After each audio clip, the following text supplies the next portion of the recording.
Chapter 782, Famed Sword Bonfire. Big Sis Rain. Blue Phoenix was confused. This was the first time she had seen Phoenix Rain grow so angry. In her eyes, Phoenix Rain was a lofty queen. She was always calm and dignified. Even when competing with a super guild over an item, she spoke and smiled peacefully. Now, however, she was clearly anxious. It was simply inconceivable. Phoenix Rain had also realized that she had lost her composure. Smiling bitterly, she explained, "Yi Feng's group is doomed. If I had known this would happen, I wouldn't have bet so much on the Azura battle team." Big Sis Rain, is that man particularly powerful? Blue Phoenix watched the middle-aged man who now led the Glorious Lions. Appearance-wise, this middle-aged man had a handsome face, a strong body and sharp eyes that resembled an eagle's. He wore silver-black armor and carried a flame-red greatsword. He looked like a towering war god.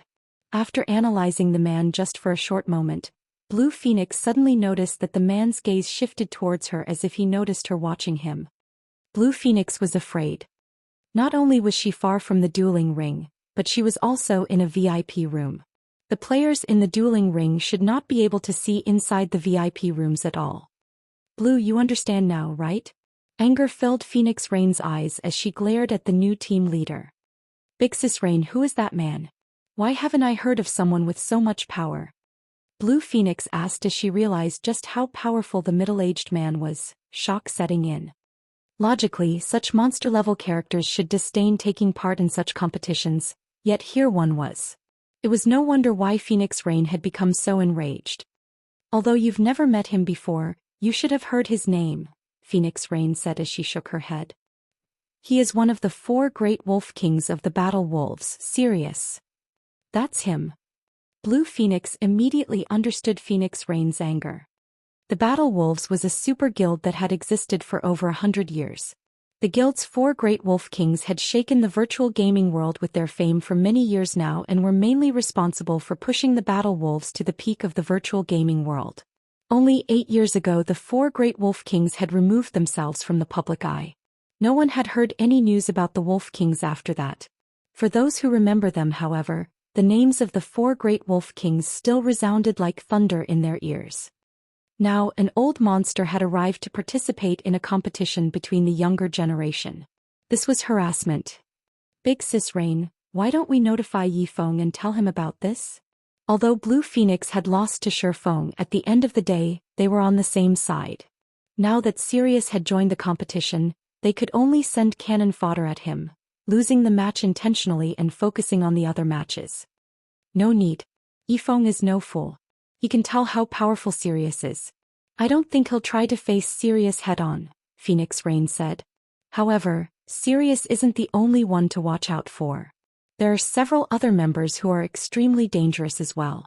Even if Yi Feng chooses the right members for the matchups, this will be a hard battle." "Are we going to lose our first competition?" Blue Phoenix was frustrated. She wished she was a part of the battle team's roster. They might even have a chance at victory. However, now that the competition roster had been set, no further changes were allowed. If you lose, you lose. Victory and defeat are common on the battlefield. In any case, this will be a profitable loss. At the very least, we now know the Glorious Lions battle team's trump card. Although Phoenix Rain was frustrated as well, one must know when to surrender. Fortunately, this was only their first competition, not a crucial competition. The only problem was that Zero Wing would most likely suffer a huge loss of resources this time. This is odd though. Hua Qiushui is a calm and collected woman. Why would she suddenly decide to deal such a vicious blow to a new battle team, going so far as to reveal her trump card? Guild leader, the Glorious Lions atmosphere is weird. Their previous team leader has been demoted to vice leader. The other members don't seem to like him either, Aqua Rose stated curiously as she watched the Glorious Lions rest a short distance away. Changing members at the last minute was a basic strategy in such competitions, so she had not been particularly surprised by the sudden development. After all, with every battle in the Dark Arena, a large number of people would analyze the players in the competition. If a battle team revealed their cards to the public, the team's next opponent would prepare a strategy to counter them. To prevent exploitation, last-minute substitutions were normal. Only, despite Everlasting War being the vice leader of the team, the others seemed to disregard him. None of them treated him with any respect. This was strange to behold. They're probably just not on the same wavelength, Shifeng laughed. He could not help but shift his gaze towards Sirius. However, their new team leader is really powerful. I wonder how the Glorious Lions found such an individual. In the past, Shifeng had never heard of Everlasting War becoming the vice leader of the Glorious Lions. As far as he knew, Everlasting War had always been the Glorious Lions team leader. Most of the battle team, though, had been replaced. After all, every fighter in the Dark Arena wished to become the organizer. Hiding one's strength was a basic strategy. Only Shifeng had never imagined that the Glorious Lions had hidden so much strength. Everlasting War himself was already quite formidable. However, none of the substituted members were weak. Furthermore, the new team leader was immeasurably powerful. It was especially true for that great sword on Sirius's back. Shifeng was extremely familiar with that particular weapon. It was one of God's domain's 36 famed swords, Bonfire. However, according to Shifeng's memory, a berserker named Deathless had owned Bonfire. Could he be deathless? Shifeng was fiercely curious. However, he shook his head and denied the thought. No. Deathless had not joined God's domain this early. Everlasting, for this competition you'll fight in the last 3-on-3. Leave everything else to Thousand and the others, Sirius announced in a gravelly tone that left no room for argument as he glanced at Everlasting War. I understand. Even if Everlasting War was unhappy with this decision, he could only nod in agreement. In truth, however, he was not dissatisfied at all. If not for Sirius's guidance, he would not have improved so fast. Only, it was unfortunate that he would not get the opportunity to fight. There were a total of 5 matches in this competition. The first match was a 1-on-1. Following it would be a 2-on-2 and then another 1-on-1. If they won the first 3 matches, there would be no need for the last 2 3-on-3s. Thousand, you'll be our spearhead. Take it a little easy and don't let the opponent die too quickly. I don't wish to reveal the battle team's strength so soon, Sirius said deeply. I understand, the level 36 ranger called Thousand Blades nodded, chuckling. Seeing Thousand Blades walk up to the dueling ring, the other battle team members expressed their displeasure. Hey, why has he been chosen again? What can we do? Our leader doesn't want to reveal too much of our strength. Naturally, sending Thousand is the best choice. After all, his combat power ranks in the middle of our team. He should be able to deal with the enemy easily while pulling the wool over those intelligence personnel's eyes. When the other members heard this deduction, they understood Sirius's decision. After all, they had already garnered plenty of attention with the sudden substitutions. Restraining their strength would benefit them. When Zero Wings members saw that their first opponent would be a ranger, everyone began to volunteer for the match. Guild leader, let me fight. We're both rangers. It is a good opportunity to determine which battle team is superior, Minor Wind said hurriedly. No. As a precaution, Aqua Rose will face him, Shifeng said as he shook his head. He had already formulated his own plan. Chapter 783. Thousand Blades vs. Aqua Rose. When the Zero Wing team heard Shifeng's decision, they were confused. The Cursemancer was a magical class, so it would be at a disadvantage against a ranger. At the very least, they should send a ranger like Minor Wind to negate the class advantage, or an assassin or berserker which countered rangers. Guild leader, let me take him on instead. My class is particularly effective against rangers. This match will be ours, Fire Dance suggested. The others agreed with her proposal. There were a total of 5 matches in this competition, but they only needed to win 3 to emerge victorious. If they could win the first match, it would increase their chances of winning and the team's morale. Moreover, during their journey to the Dark Arena, the team had noticed a change to Fire Dance's weapons. Fire Dance, who had never replaced her True Fire Blades before, had replaced both of them. The True Fire Blades were set weapons. Both were also top-tier Dark Gold weapons. Even on their own, they were only slightly weaker than level 35 Dark Gold weapons. However, even 2 level 35 Dark Gold weapon could not compete against the True Fire Blade set effects. Yet Fire Dance had still replaced them. This told them that the new weapon's attributes must far surpass the true fire blades. Now that Fire Dance had gained a boost to her attributes, with her combat techniques, she should be able to defeat the ranger easily. No. Aqua is the best choice here. You have more important matters to deal with. Shifeng shook his head. His decision was firm. Shifeng knew quite a bit about the ranger named Thousand Blades. After all, he had been one of the Glorious Lions battle team's members in the past. Thousand Blades also often took part in the Dark Arena battles. In these top-tier competitions, attributes meant very little. Even if Minor Wind wore a Tier 1 set equipment and was slightly stronger than those wearing level 35 Dark Gold equipment in terms of attributes, the Tier 1 set equipment only consisted of 5 pieces. Minor Wind's other equipment would not give him an advantage against Thousand Blades. Both rangers were also fully equipped with Tier 3 gemstones. To put it simply, Minor Wind did not have much of an advantage with his attributes at all. In the end, the fight would come down to techniques. Based on Shifeng's estimations, if Minor Wind had an equipment score of 2,000 points, then Thousand Blades would have around 1,800 points. Although there was a gap, techniques could easily close that gap. This was commonplace in the Dark Arena. Moreover, tools were not allowed in Dark Arena battles. This meant that the fight would come down to techniques and equipment. Minor Wind had yet to reach the half-step refinement realm. He could only exert his body to its limits. How could he possibly challenge a refinement realm expert like Thousand Blades, someone who could control his body's power freely?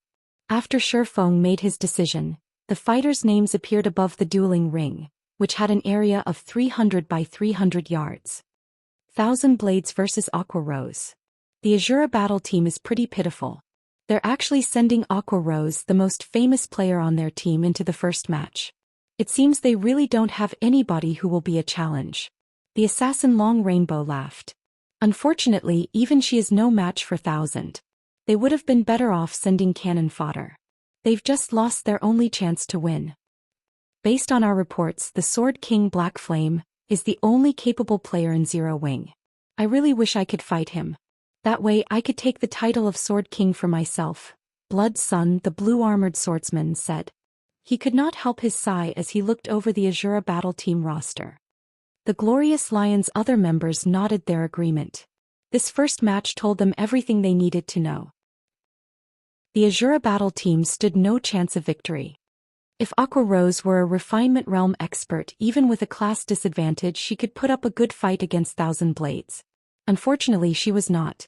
Even though she was only a thread away from the threshold without actually setting foot into the refinement realm, there would be a massive gap between her skills and Thousand Blades. Big Sis Rain, what is going on with Yifeng? He sent Aqua Rose up. Can't he judge Thousand Blades' strength? Previously, Blue Phoenix had come to admire Shifeng. Now, however, Shifeng's choice had disappointed her.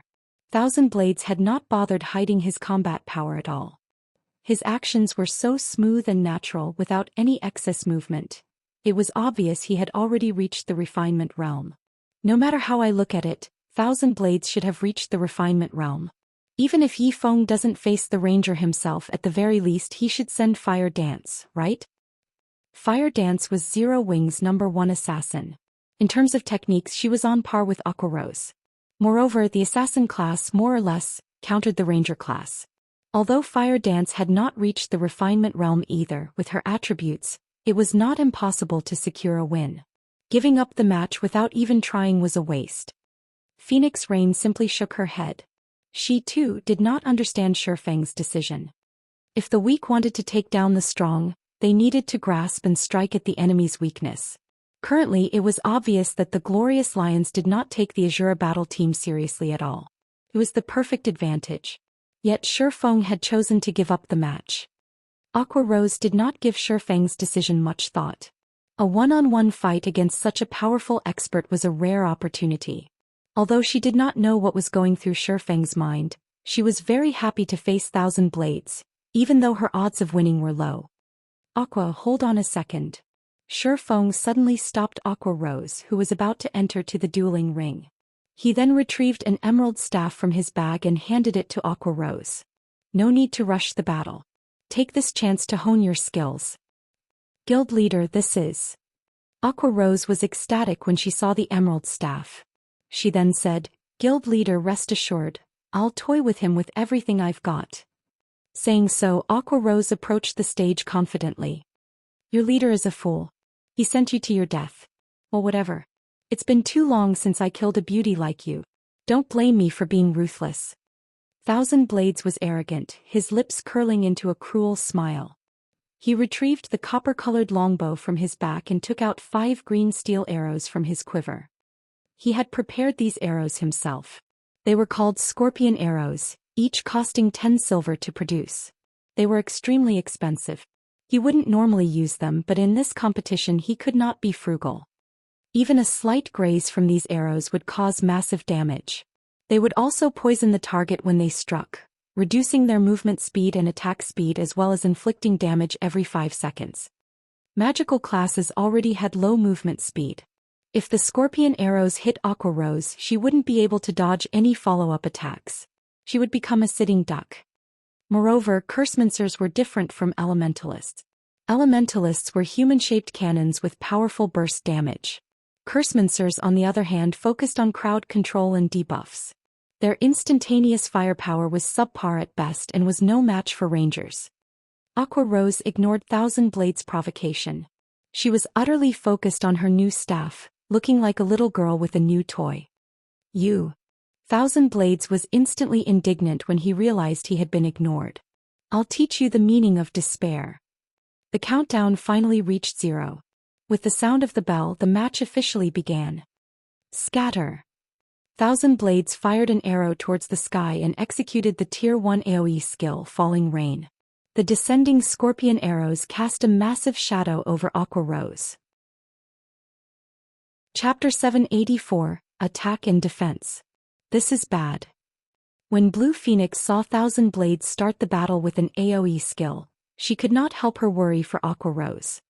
Rangers were a physical ranged class, and the majority of the class's skills were single-target skills. Very few were AoE skills. Hence, when one fought a ranger, they only needed to focus on monotonous attacks from the front. Even ordinary players could dodge these attacks. However, as soon as a ranger learned an AoE skill, their attack patterns would no longer be monotonous. It would become significantly more difficult to avoid a ranger's arrows. An agility-type class might have an easier time coping with a ranger's AoE attacks. But Aqua Rose was a Cursemancer. She had far less mobility. Hence, it was even harder for her to dodge attacks from an expert like Thousand Blades.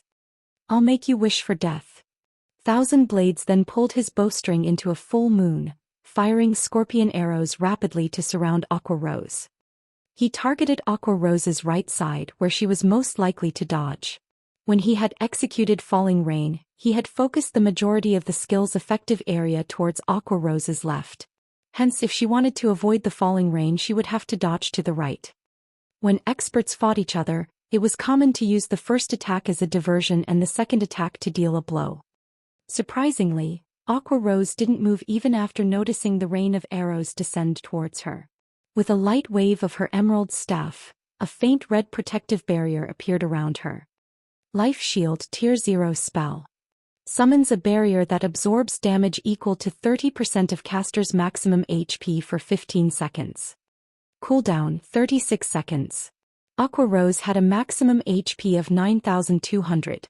This meant that the life shield could absorb up to 2,760 damage. However, Aqua Rose was not done. She then slammed her staff down and a gray magic array appeared, covering the ground. Dark Strengthening, Tier 0 spell. Damage taken reduced by 20% and casting speed increased by 20% for 10 seconds for all allies within 10 by 10 yards. Cooldown, 1 minute. Thousand Blades Falling Rain was only one wave of attacks. Moreover, due to it being an AoE skill, its damage was not particularly high. In the end, the arrows descending on Aqua Rose had not even broken her life shield. As for Ranger's follow-up attacks, they were useless. Thousand Blades was slightly surprised that Aqua Rose had not fallen for his trap. Very quickly, however, he altered his attack pattern, choosing to attack the Cursemancer directly instead. Instantly, 5 arrows transformed into 5 streaks of green light as they flew towards Aqua Rose. All 5 arrows closed the distance of over 20 yards in the blink of an eye. Not wanting to be outdone, Aqua Rose waved her staff once more, sending out pitch-black dark arrows one after another. Aqua Rose's dark arrows clashed into Thousand Blades arrows, the impact throwing both attacks off course. In addition, Aqua Rose double-cast using Dark Weakening on Thousand Blades. Immediately, dark fog appeared next to the ranger, swarming him. Noticing the attack, Thousand Blades retreated without hesitation, avoiding the dark fog. While he retreated, he continued his ruthless assault on Aqua Rose. For a time, the two combatants traded attacks, neither gaining an advantage. On one side, Thousand Blades utilized his high mobility to avoid Aqua Rose's attacks. Meanwhile, Aqua Rose utilized her various skills to defend herself. Even after multiple exchanges, neither fighter had lost a single HP. Aqua Rose is quite good. She has already grasped the technique to double cast. It's no wonder why she is quite famous. If she is nurtured properly, it is entirely possible for her to reach the peak of the virtual gaming world. Unfortunately, she joined the Azura battle team. Everlasting War had not expected Aqua Rose to be so powerful. Although Thousand Blades was holding back, it was still impressive that she fought the ranger to a standstill. Thousand Blades was already in the refinement realm. His physical control was quite refined. Hence his combat was quite efficient. Ordinary players would find it difficult to deal with the ranger's direct attacks, not to mention the counterattacks he launched while evading. Moreover, every time Thousand Blades attacked, he fired at least 3 arrows simultaneously. When an ordinary player attacked, there was over an 80% chance that they would fail to avoid such a complex counterattack. However, with her ability to double cast, Aqua Rose was able to both attack and defend. Unfortunately, such high-intensity battles placed a heavy burden on a player's concentration and stamina. In such a battle, Thousand Blades could conserve more of his strength and outlast Aqua Rose should the battle drag on. This girl really does deserve her fame. After fighting me for a short time, she has already gotten a clear grasp of my movements. Thousand Blades clicked his tongue. Contrary to his expectations, Aqua Rose had not grown weaker as the battle progressed. Rather, her strength was growing. Thousand Blades no longer looked down on Aqua Rose. Initially, he had evaded Aqua Rose's curses easily. However, as the battle progressed, Aqua Rose's attacks improved. Now she was beginning to predict his movements, and it was becoming far more difficult for him to evade her attacks. When the battle had first begun, he could fire 5 arrows simultaneously while dodging. Now he could fire only 3 arrows. Why are her dark arrows so powerful? With the power behind my scorpion arrows, even if they collide with her dark arrows, the impact should not affect their trajectories at all. Thousand Blades was very confident of his own arrows.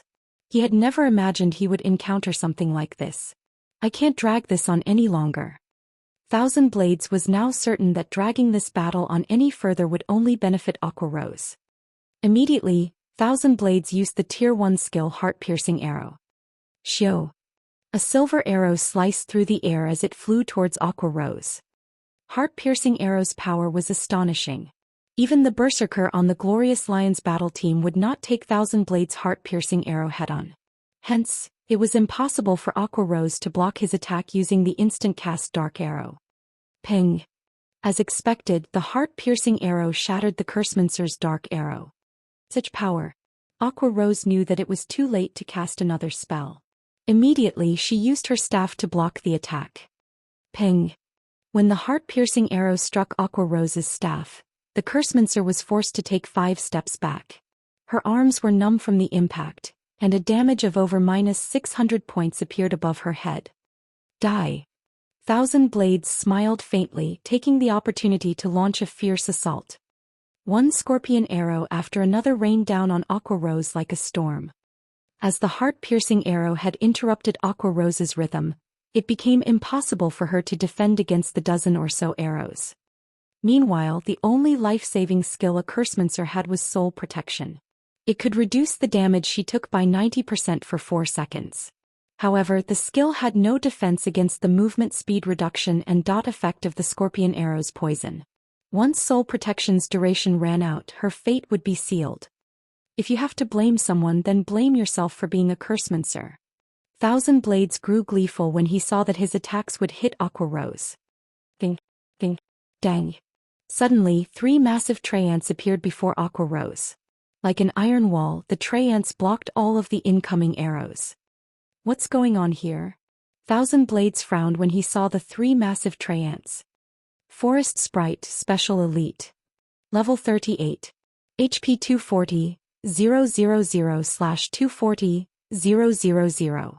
A powerful expert could, at most, deal with 1 special elite of the same level. Now, however, 3 special elites had appeared before him. He also had a Cursemancer, a class with many control skills, to contend with. This was definitely a problem. Chapter 785. The Cursemancer that shouldn't be provoked. The 3 6-meter-tall tray ants earned shrieks from the audience the moment they appeared in the dueling ring. Do Cursemancers have such a skill? What skill is that? 3 special elites. The Glorious Lions are going to have a difficult time winning this match. The players in the audience were not ordinary, but experts with extraordinary insight. Ordinary players might never have the chance to watch a match between God's domain experts, but to these players such opportunities were readily available. Hence they were very familiar with the amazing aspects of God's domain experts. They were even more familiar with classes' skills in God's domain. Cursemancers mainly relied on control skills in combat. As long as they could restrict their opponent's movements, they could finish them off easily. However, Cursemancers were somewhat weaker than elementalists and summoners when it came to survivability and damage output. However, if they had a meat shield to pin down the opponent, a Cursemancer's threat level would rise exponentially. After all, Cursemancer's tiers and levels were still low, and many of their powerful skills had relatively long cast times. The class was not suited for expert battles. In a battle between experts, the outcome could be determined at any moment. It would be suicidal to use a spell with a cast time of more than 1 second. Hence, very few Cursemancers were found in the Dark Arena's battle teams. Generally, the battle team's casters were elementalists and summoners. However, now that 3 special elites had appeared to assist the Cursemancer, these monsters would easily make up for her deficiencies. I've really underestimated the Azure battle team. It's no wonder why they dared to send a Cursemancer into the fight. Sirius could not help but shift his gaze towards Shurfeng, who sat quietly on the other side of the dueling ring. Tell Thousand to stop holding back. We must win this match. Everlasting War nodded. He then left his seat and approached the side of the dueling ring, forming hand signals to inform Thousand Blades. Players inside the dueling ring could not receive any messages or hear anything from outside the dueling ring. However, they could see what was outside the dueling ring. Hence, the various battle teams in the Dark Arena had created their own hand gestures and code words to convey instructions. At this moment, Thousand Blades' continuous retreat was exhausting him. Not only were the 3 forest sprites' defenses very high, but their movement speed was also relatively high. Avoiding the 3 tray ants took a lot out of him. He also had to deal with the various control skills Aqua Rose sent at him. Hence he had no choice but to focus on his defense. Yet if he only defended without attacking, he would inevitably suffer defeat. Previously he had accidentally allowed one of the forest sprites to graze his shoulder, and instantly his HP had fallen by 2,318. His total HP was just slightly over 10,000. A few more hits would definitely finish him off. But I can go all out. When Thousand Blades noticed Everlasting War's hand signals, his lips curled into a smile. He then retrieved 3 golden arrows from his quiver and fired them at the 3 forest sprites. Imprisonment arrows. The imprisonment arrow would prevent enemies within a certain range from leaving the area, and the only way to break free from the seal was to destroy the arrow itself. However, the imprisonment arrows would also reduce summoned creatures' damage by 80%. Even to Thousand Blades, these arrows were precious. After spending a large stock of precious materials, he had only managed to produce 5 imprisonment arrows. Now, however, to win this match he had no choice but to use them. 3 golden streaks of light struck the 3 forest sprites. Immediately, the tray ants were trapped inside golden cages. Meanwhile, each of the golden cages had 100,000 HP. Even though the forest sprites were special elites, after the 80% damage reduction, it would take them quite some time to free themselves from the cages. By the time they escaped from their imprisonment, the match would be over. After imprisoning the 3 forest sprites, Thousand Blades activated his berserk skill, Beastmaster's Soul. For 1 minute, his agility increased by 80%, strength by 60%, and movement speed and attack speed by 50%. The berserk skill also had a cooldown of 10 hours. After the ranger's strength and agility jumped, not only were his arrows faster but they also contained far more power. In the next moment, a sonic boom echoed throughout the dueling ring. Numerous arrows arrived before Aqua Rose. However, as if she had expected this, Aqua Rose simply smiled as she waved her hand. Suddenly, 3 figures covered in blue flames appeared before her. When the powerful arrows struck these blue figures, they were forced to step back. Aqua Rose, however, remained unharmed. Thousand Blades' eyes nearly fell out of their sockets. How was she a cursemancer? She was basically a summoner. He could accept the 3 forest sprites, but Aqua Rose could also summon 3 elite-ranked blue fire crows. Go! Aqua Rose immediately directed the 3 blue fire crows to charge towards Thousand Blades. Although the blue fire crows were not as powerful as the forest sprites, they were faster. Thousand Blades knew he could not afford to clash with the elite monsters head-on. Hence, he had no choice but to run about the dueling ring while finding opportunities to attack. If he dealt with the summoned creatures first, Aqua Rose would have enough time to activate an advanced spell. If that happened, the summoned creatures wouldn't be his only problem. He absolutely could not give Aqua Rose that kind of time. Still not giving up? Seeing the arrow fly at her, Aqua Rose activated the power of darkness, her attributes rising abruptly. She also activated the Blue Fire Heart's skill, Blue Fire Devour. Although she would lose a significant portion of her mana and increase her mana consumption rate by 200%, her skill effects would increase by 200% for 30 seconds. Aside from Blue Fire Devour, Aqua Rose also activated Elemental Domain. Elemental Domain. All allies within a radius of 50 yards will have their magic damage increased by 15%, cast speed increased by 15%, and mana consumption decreased by 20% for 1 minute. Aqua Rose then fired a dark arrow. When the dark arrow clashed with Thousand Blades' scorpion arrow, the latter was thrown off course, whereas the former continued towards the ranger. Seeing this, Thousand Blades hurriedly fired another arrow, successfully diverting Aqua Rose's dark arrow. Why is it so powerful? Thousand Blades was stunned. The arrow he fired after activating his berserk skill was even weaker than before. Thousand Blades had no clue that the staff Aqua Rose wielded was the epic-ranked staff, the Song of Beatrice. Aqua Rose already had higher basic attributes than Thousand Blades. Now, not only had Aqua Rose activated her berserk skill, but she also had a support skill empowering her attacks. Hence, it was only natural that her dark arrows were far stronger.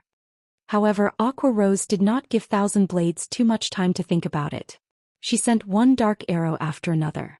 At the same time, Dark Weakening's ominous fog began to appear around Thousand Blades. If the dark fog caught him, not only would his speed fall sharply, but his attributes would also decrease significantly. Again, Thousand Blades was forced to focus on his defense, escaping for his life. This time, however, he struggled far more than before.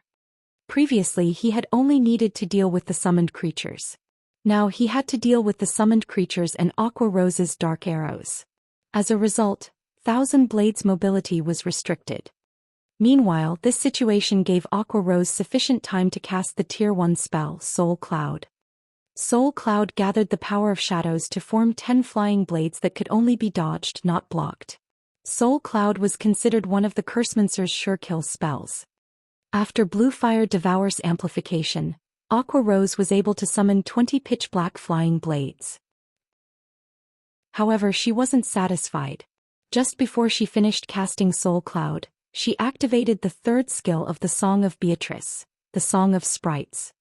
Song of Sprites increases the effect of a specific spell by 300%. Meanwhile, Aqua Rose chose to amplify none other than Soul Cloud. Immediately, the 20 pitch-black flying blades increased to 60. Each flying blade was even stronger than Aqua Rose's dark arrows. Impossible. Thousand Blades paled when he saw the swarm of flying blades hover before Aqua Rose. a chill crawling down his spine. He could feel the power within those pitch-black blades. A single one of them would devour at least half of his HP. Without waiting for 1,000 blades to react, Aqua Rose waved her finger. Immediately, the 60 flying blades transformed into 60 streaks of black light as they shot towards the dazed ranger from all directions. Wah, wah, wah. Even if 1,000 blades had already reached the refinement realm, he was powerless against the attacks of 3 summoned creatures and 60 flying blades. In the end, the streams of black light consumed him and he died tragically. Chapter 786. Strong Matchup. When the black lights dispersed, the victor's name appeared above the dueling ring. Aqua Rose. The entire venue fell silent. Aqua Rose's performance was simply too shocking. Not only could she summon monsters to fight for her, but her final soul cloud was also exceedingly powerful. It's no wonder why Yi Feng sent Aqua Rose to fight in the first match. It turns out that she has an impressive trump card. I'm guessing that not even the Glorious Lions expected such an outcome. Blue Phoenix shuddered when she recalled the might of Aqua Rose's soul cloud. Although 1,000 Blades had activated his life-saving skills to defend against the attack, Soul Cloud could not be blocked, only dodged. Against flying blades from all directions, even Blue Phoenix was only confident in dodging 20 to 30 attacks with her techniques. Using Blink to escape would be her only option. However, 1,000 Blades was a ranger. He did not have any instantaneous movement capabilities or skills that provided invulnerability. It seems that we don't understand as much about Zero Wing as we thought. Phoenix Rain revealed a bright smile as she watched Aqua Rose. One move to finish the enemy. Such situations were rare in the Dark Arena. Furthermore, Aqua Rose had yet to even set foot into the refinement realm. Since she had not secured victory with her techniques, then the only possibility was the Cursemancer's weapon and equipment. Previously, Yi Feng had displayed his overwhelming advantage in terms of attributes. Now they realized that Aqua Rose had the same advantage. The Glorious Lions had the support of the Super Guild Battle Wolves. Very few could compete with the Glorious Lions' equipment and weapons. Hence, it was inconceivable that Zero Wing's Aqua Rose had better equipment than 1,000 Blades. Phoenix Rain's curiosity of the guild named Zero Wing grew. However, the following matches were the true hurdles the Azura battle team had to overcome. A team had to win 3 out of 5 matches to win the competition. However, the Glorious Lions had a monster-like expert. One could say that the battle team had at least one match in the bag. If the Azura battle team could not win 2 out of the 3 remaining matches, then it would lose. However, through this first match, everyone finally understood the Azura battle team's strength. They also understood just how powerful Aqua Rose was. Victory with one move. In the future, anyone who challenged Aqua Rose would have to consider today's fight. For a time, the various major powers focused their attention on Aqua Rose. They began to investigate her past. She used to be an honorary elder of Twilight Echo? The upper echelons of Twilight Echo really are interesting. They chased such a talent out of the guild. Haha, Twilight Echo sure is rich. While others are frantically trying to recruit top-tier experts, Twilight Echo is chasing them away. The guild must have too many geniuses. It's no wonder why Twilight Echo has not been performing well in recent years. So this is their problem. Now that Aqua Rose has joined a small guild like Zero Wing, we might have a chance to poach her. The various major powers in the venue could not help but ridicule Twilight Echo. The expressions of Twilight Echo's upper echelons, who had come to watch the battle, twisted in response. Although they had known that Aqua Rose was a talented fighter and an experienced manager, they had never thought she would become this strong. Meanwhile, in the Glorious Lions battle team's resting area, the team members remained indifferent about the battle's outcome. They acted as if it were none of their business that they had lost the first match. This Azura battle team is fairly interesting. They are slightly stronger than I expected. It is no wonder why that Aqua Rose is Zero Wing's vice leader. 1,000 Blades really lucked out this time, the swordsman Blood Sun commented disappointingly. He paid no attention whatsoever to 1,000 Blades' defeat. After all, there was no way their battle team could lose this competition. On the Glorious Lions battle team, 1,000 Blades' strength only ranked in the middle. None of their strongest combatants had taken part in the competition yet. On the other hand, the Azura battle team had already dispatched its strongest fighter. The competition's outcome was already self-evident. Let's see what the Azura battle team plans to do next. Though it doesn't really matter what kind of tricks they try to pull, the assassin Long Rainbow said, yawning. In the first match, the Glorious Lions battle team had been the first to send a combatant into the ring. For the second match, it was the Azura battle team's turn to send a representative. Shi Feng had no wish to prolong this competition. Hence, for the next 2-on-2 match, he sent Fire Dance and Violet Cloud. What's going on? They're actually sending a cleric. Is the Azura battle team giving up this match entirely? Wait, that Fire Dance seems to be the commander of Zero Wing's main force. The Azura battle team's representatives for the second match confused the crowd. Although clerics were not entirely useless, one would not normally send a cleric into a 2-on-2 match. After all, if the enemy focused on the cleric, the battle would quickly devolve into a 2-on-1 situation. To make things worse, the assassin class could not pin down players like the Guardian Knight and Shield Warrior classes could. Just what is going through that man's mind? Is he trying to forfeit the match? Phoenix Rain could not help her frown. She was aware of the three great experts of Zero Wing. They were Aqua Rose, Fire Dance and Violet Cloud, respectively. Although sending two of the three great experts seemed like a good move, in the off chance that they were both defeated, the Azura battle team would lose all chances of winning this competition.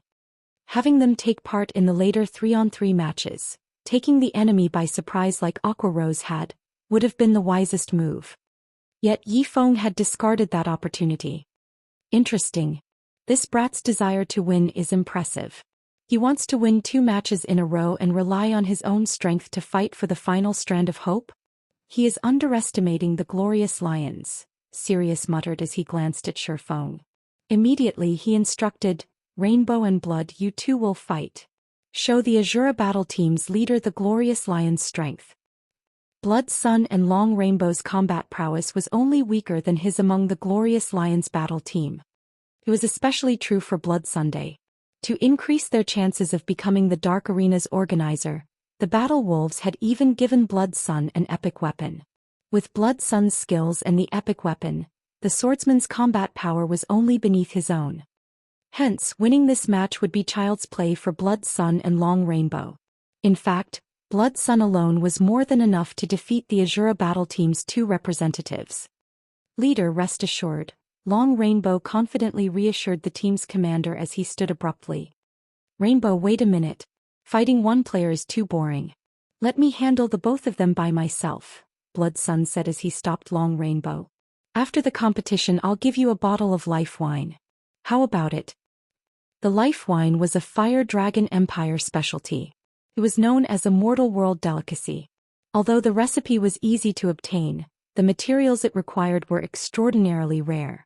One could only obtain these materials if they were lucky. Aside from the drink's delicious taste, the life wine also had a certain probability of strengthening a player's physique. It was even more precious than dark gold equipment. Really? Long Rainbow was certainly tempted when he heard the words life wine. This item was Blood Sun's treasure. Even their team leader had only managed to obtain 1 bottle from the swordsman after a lot of trouble. Normally, Blood Sun would not even share a cup. Of course, Blood Sun assured.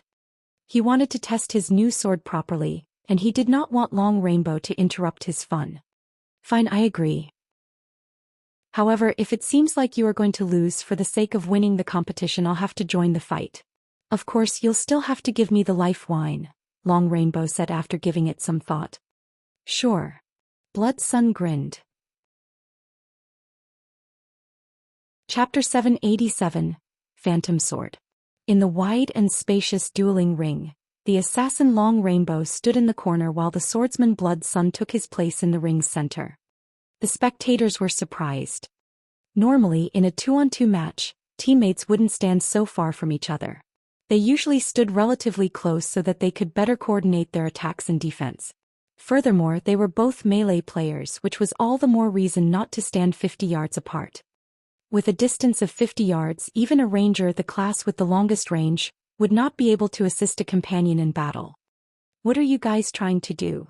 Fire Dance glanced at the distant long rainbow before shifting her gaze back to Blood Sunday. Carefreely, Blood Sun said, "One-on-one battles are too boring, so I intend to take you both on by myself. Don't worry about it. The fight will be over very quickly." The audience could hear the players in the ring quite clearly. When they heard Blood Sun's words, an uproar shook the venue. They never thought that the Glorious Lions member would make such a bold statement. Nothing like this had ever happened in the Dark Arena before. Everybody wanted to win the competition, so why would anyone hold back their strength? If Blood Sun wasn't a fool, then he must be absolutely confident of his own power. "So, you want a one-on-two battle?"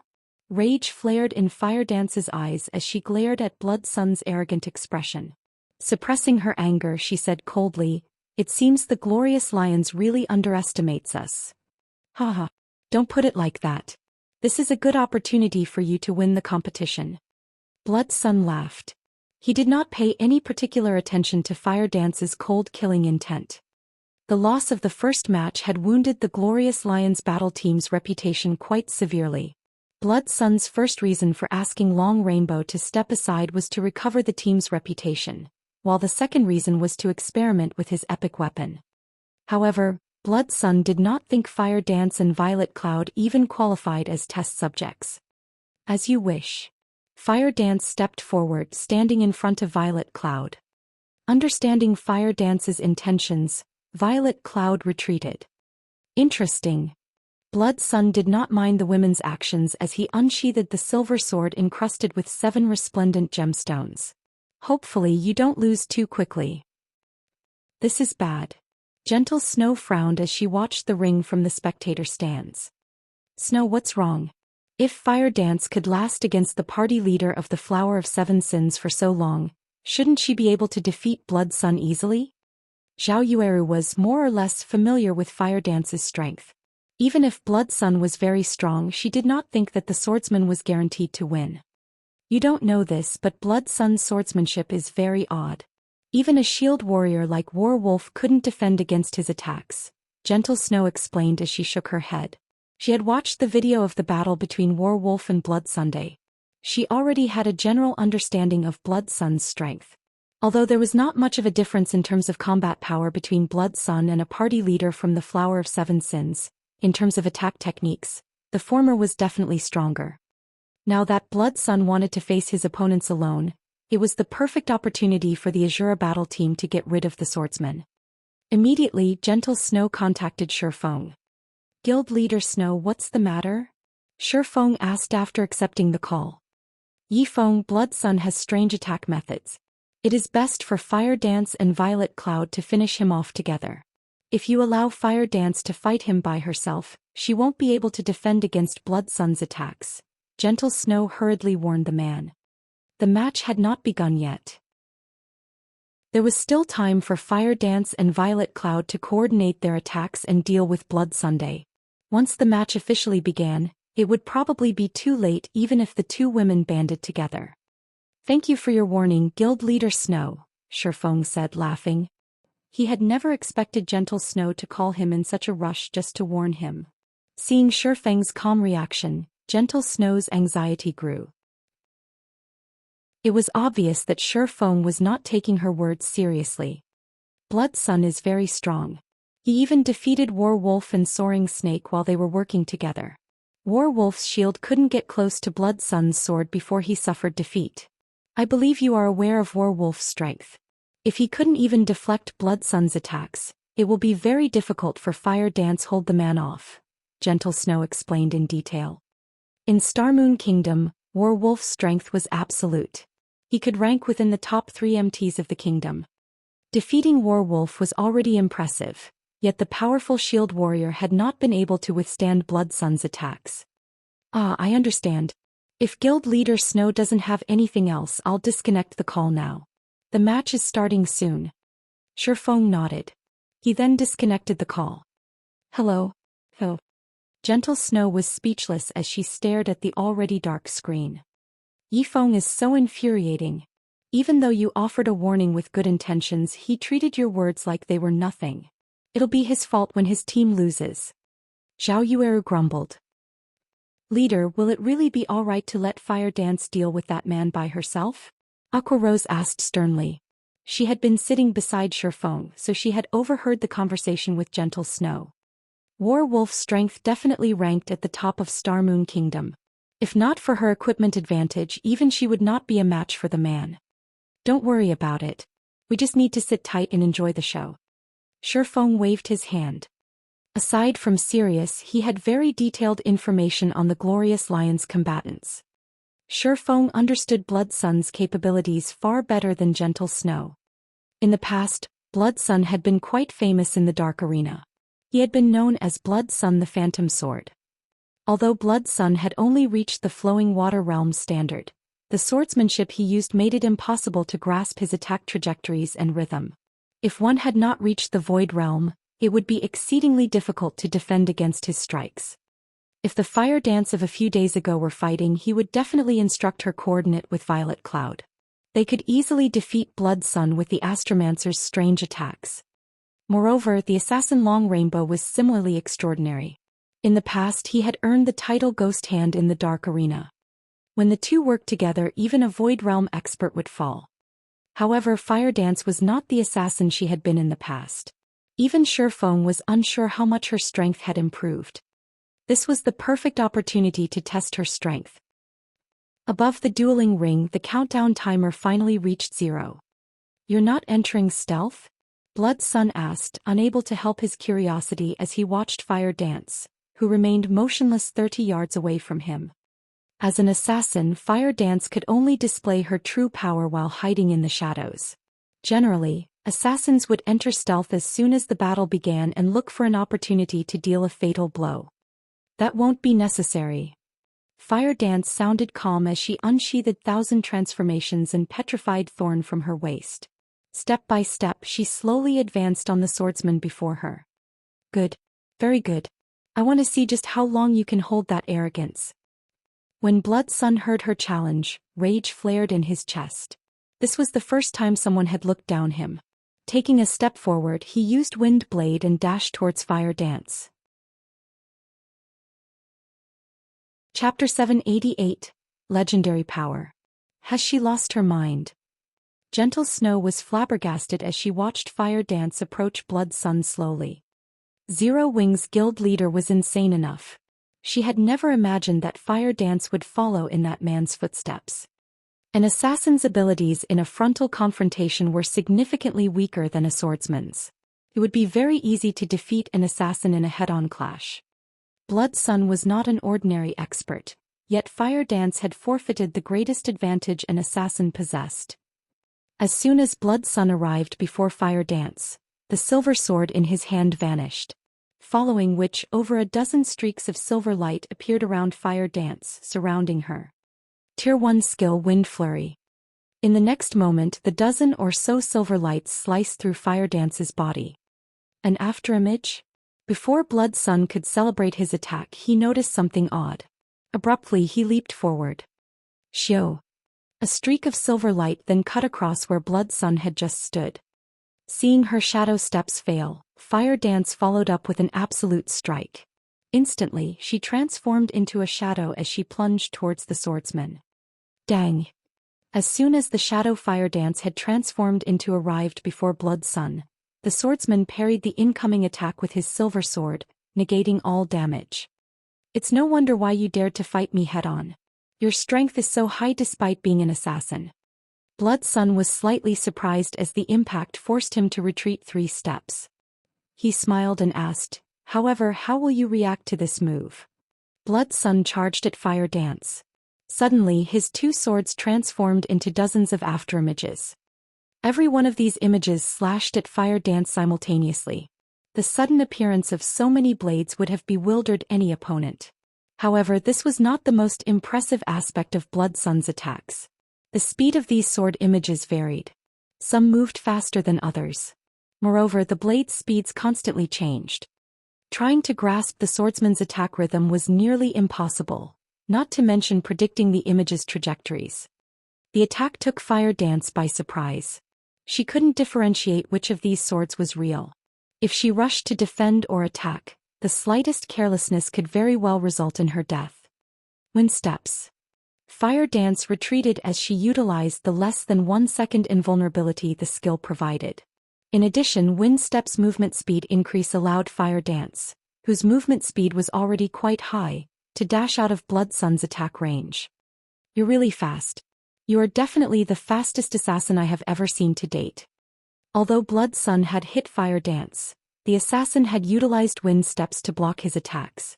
Just as he was about to chase the woman down, he discovered that the assassin was already quite some distance away from himself.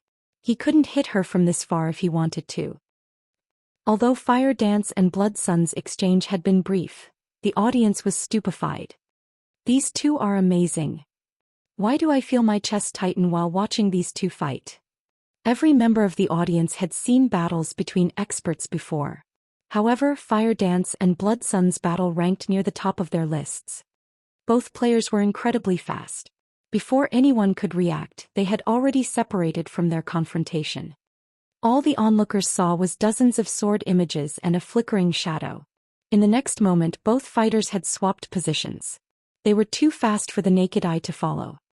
As a result, many among the audiences weren't entirely sure about what had just transpired.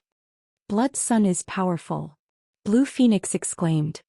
Although most of the audience did not know what had happened, Blue Phoenix was a Void Realm expert. She had seen the exchange very clearly. Blood Sun should be the famed Battle Wolves' Phantom Sword. I had never thought that the Battle Wolves would be so desperate to host the Dark Arena. Phoenix Rain smiled bitterly. Phantom Sword. Although Blue Phoenix had never heard this name before, even she had been unable to differentiate which sword images had been real and which had been fake. After all, she was too far away from the dueling ring. She could only rely on her sight, not her other senses. MHM. He is one of the great experts that the Battle Wolves have nurtured. I've also heard that Phantom Sword managed to defeat one of the Battle Wolves Guild elders, Phoenix Rain explained. It seems the Azura battle team won't be able to win this match. Why do you say that? Although Fire Dance is at a disadvantage, both her movement and reactions are very fast. She still has a possibility of winning this match, Blue Phoenix asked curiously. You underestimate the Battle Wolves. I've told you before that the Battle Wolves do not care about their reputation. The guild has even loaned the epic-ranked one-handed sword they obtained from a boss they stole to Blood Sunday. Knowing this, do you still think Fire Dance has any hope of winning? Personally, Phoenix Rain wanted the Azura battle team to emerge victorious. However, based on the information she had obtained, the gem-encrusted silver sword in Blood Sun's hand should be the epic-ranked one-handed sword the Battle Wolves had plundered some time ago. A dark gold weapon could never compare to an epic weapon. The benefits of an epic weapon were simply too great. Moreover, Blood Sun had just been testing out his new weapon. Without utilizing his actual strength, he had backed Fire Dance into a corner. If he began to take the match seriously, he would only need an instant to defeat Fire Dance. An epic weapon is quite amazing. Just after equipping an epic weapon, Blood Sun can produce far more sword images. I wonder how long this young lady will last against him. Sirius revealed a faint smile after watching Blood Sun's performance. The Phantom Sword was no stranger to experts. His swordsmanship utilized the shift in swinging speed to generate afterimages. Ordinary experts would be hard-pressed to generate 3 perfect afterimages, but Blood Sun was a genius in this aspect. Using 2 swords, he could generate dozens of perfect afterimages. However, this was not Blood Sun's most frightening aspect. Blood Sun's physical control also surpassed ordinary players by leaps and bounds. Even an expert would struggle to launch attacks with the exact same trajectory at full speed. However, Blood Sun could do just that. Moreover, he could perform the feat without error. Blood Sun's attack, which had just been an afterimage, could very well be a real sword in the next second. This ability made it nearly impossible to avoid or block his attacks. Without reaching the Void Realm, it was impossible to differentiate which of his attacks were real and which were fake. In the dueling ring, Blood Sun launched a barrage of attacks at Fire Dance. However, Fire Dance maintained a subtle distance from him. She only needed 1 step to escape his attack range. This made it possible to dodge or block his attacks easily. Let's end the game here then. Blood Sun had mostly familiarized himself with Daybreak. Meanwhile, the duration of Fire Dance's wind steps was nearly over. Immediately, he activated Windwalk, increasing his speed as he charged towards the assassin. His swords then transformed into dozens of phantoms, blocking all of Fire Dance's paths of retreat. Just as the silver lights were about to devour Fire Dance, she tightened her grip around 1,000 transformations and swung the weapon in front of her. With just a light swing. Suddenly, countless sword lights appeared before Fire Dance. The sword lights shone like stars in the night sky. These sword lights clashed with Daybreak's phantoms. Ping, ping. The sound of metal clashing reverberated throughout the dueling ring. Blood Sun felt his hands go numb instantly. He was also forced back 4 steps before he managed to stabilize his body. How did you do that? Blood Sun's eyes widened. He couldn't believe what had just happened. Even though Fire Dance had simply swung her sword, countless shining sword lights filled the space between them. These sword lights were incredibly realistic, making it impossible to determine Fire Dance's true attack trajectory. When he came into contact with a random sword light, it had repelled him. Chapter 789, Realistic Illusionary Attacks. What happened? Everyone was confused when they saw Blood Sun pushed back. All they had seen was Blood Sun accelerate towards Fire Dance, and in the next moment a silver light flashed. Blood Sun was forced to retreat by several steps before he stabilized himself. They could even see the swordsman's hands tremble. Originally, the battle had been in Blood Sun's favor. Now, however, the situation had changed completely. Nobody understood what had just happened. Who is that Fire Dance? Everlasting War's mouth gaped in shock. He had understood Aqua Rose's victory. After all, she was a famous newcomer in the virtual gaming world. She had also been nurtured by a super guild. However, no one had ever heard of Fire Dance, yet she was actually able to repel Blood Sun while he went all out. Everlasting War could not believe this to be real. Even he had an extremely difficult time defending against Blood Sun's Phantom Sword. He could only use an AoE skill to counter Blood Sun's attack. However, Fire Dance had only used 1 strike to repel the swordsman. With just a single swing of her sword, she filled the entire space between them with her sword's afterimages. It was practically impossible to defend against such an attack. Blood Sun's Phantom Sword was meaningless in the face of such an attack. One could say that Blood Sun was simply showing off his slight skill before a master. Compared to Fire Dance's attack, Blood Sun's Phantom Sword was a joke. Everlasting War was confused. He could not figure out how Fire Dance had managed to accomplish such a feat. Who could defend against an attack like that? She's already set foot into the refinement realm? Sirius narrowed his eyes as he began to evaluate Fire Dance carefully. Fire Dance's previous attack was astounding. Even Sirius had not seen how the assassin had pulled it off. Against such an attack, even he would be forced to evade the sword images. However, Fire Dance's performance showed that she did not use any excess movements when drawing her sword. She had not executed any special techniques at all. She had just swung her sword. Yet this ordinary attack had created countless afterimages that filled the area before her. Unfortunately, he sat too far away from the battle. He had not been able to see the details of what had happened. Snow, look. Fire Dance repelled Blood Sun. What do you think just happened? Zhao Yueru turned to Gentle Snow, her mouth hanging open. Shaking her head, Gentle Snow responded with a surprised expression, saying, I don't know what happened either. This was simply too shocking. Only now did Gentle Snow understand why Shifeng was so confident in letting Fire Dance take on Blood Sun alone.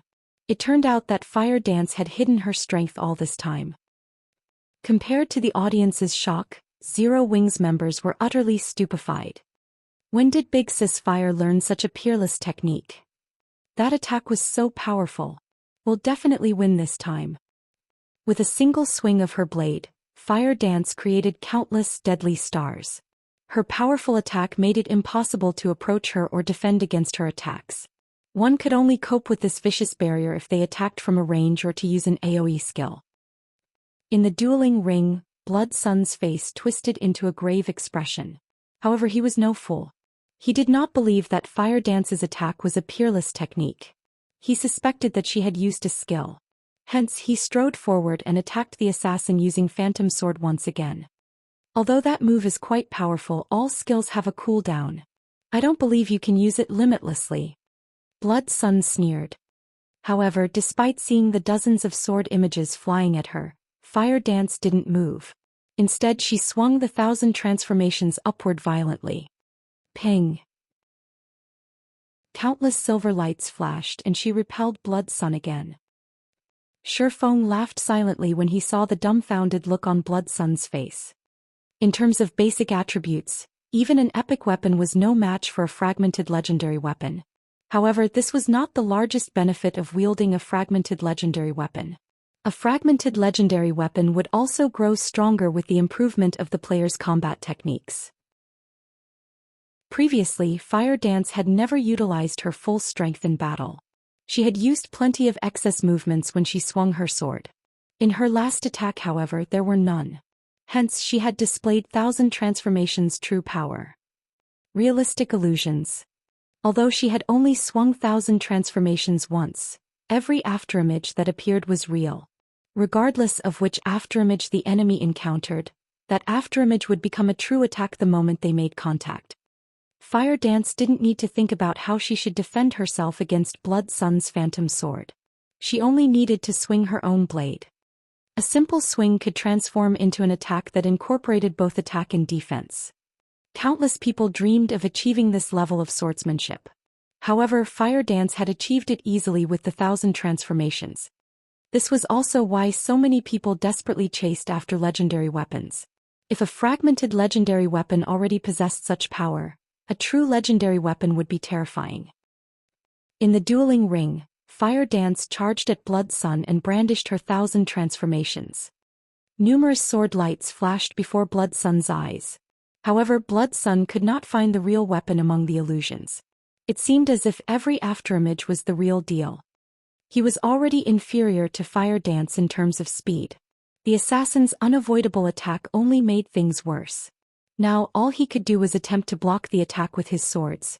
Yet the instant his weapons clashed with Fire Dance's afterimages, the attack forced him back, both of his hands going numb as a damage of over -200 points appeared above his head.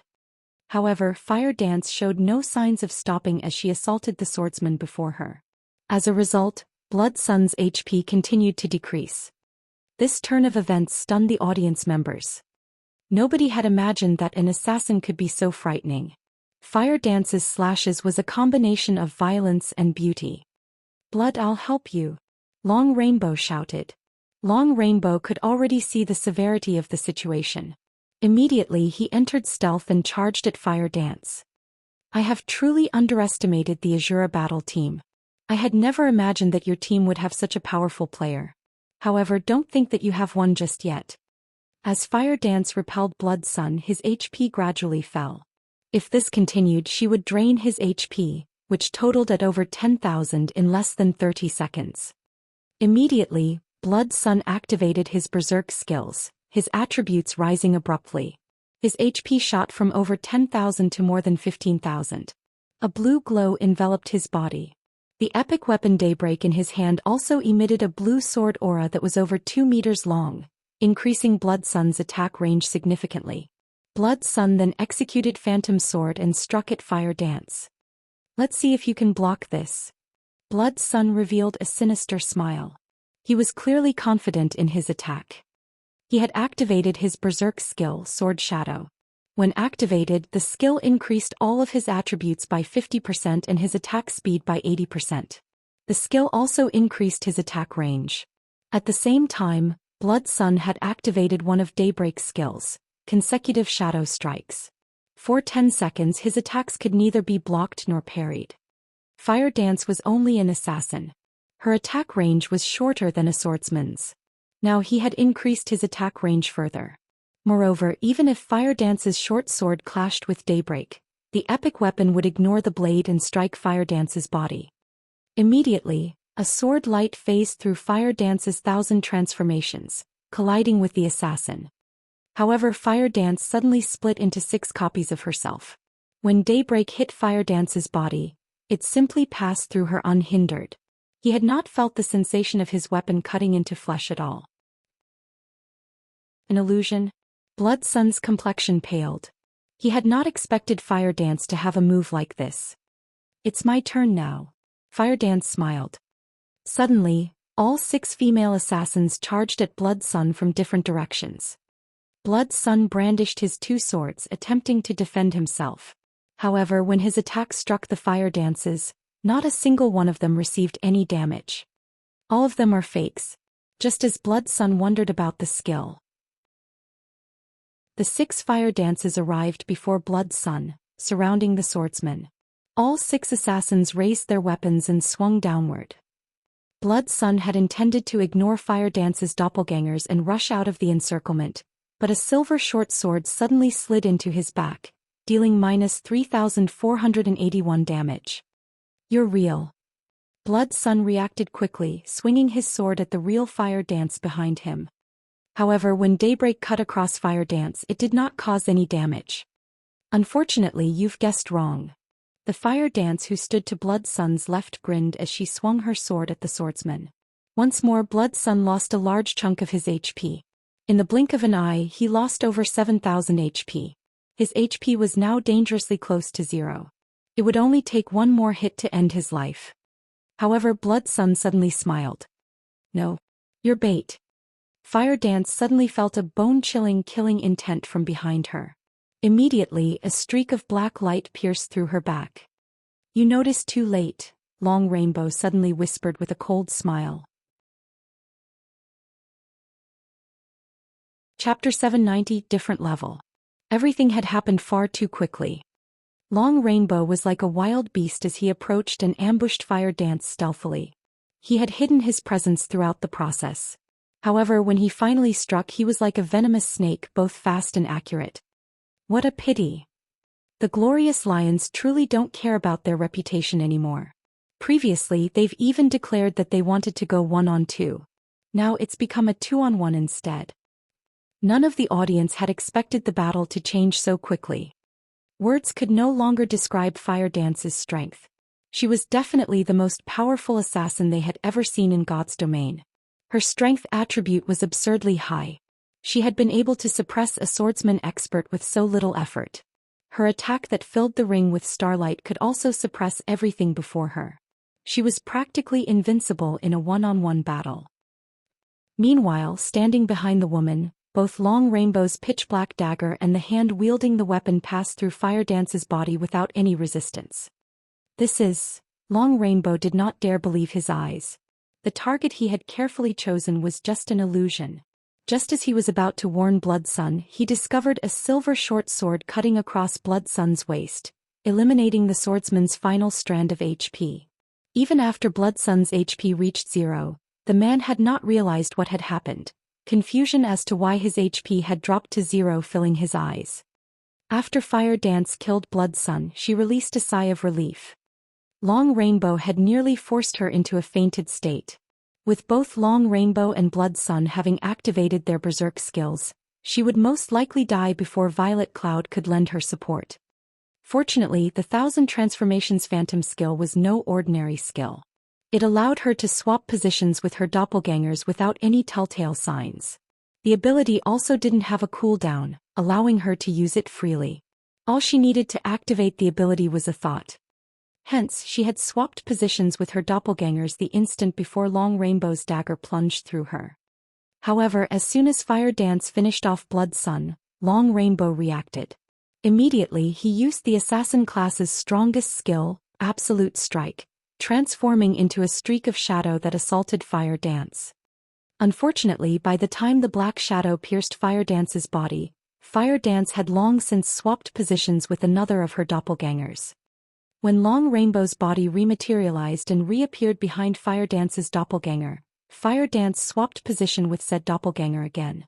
Holding the petrified thorn in a reverse grip, she spun and with centripetal acceleration she executed a perfect backstab, shoving her blade into Long Rainbow's back. Dang! Vanish! Fire Dance realized what had happened after Petrified Thorn was forced to a stop before it could strike the other assassin. Long Rainbow began to disappear immediately. Her lips curling into a smile, Fire Dance stated, "Unfortunately, even this move can't save your life."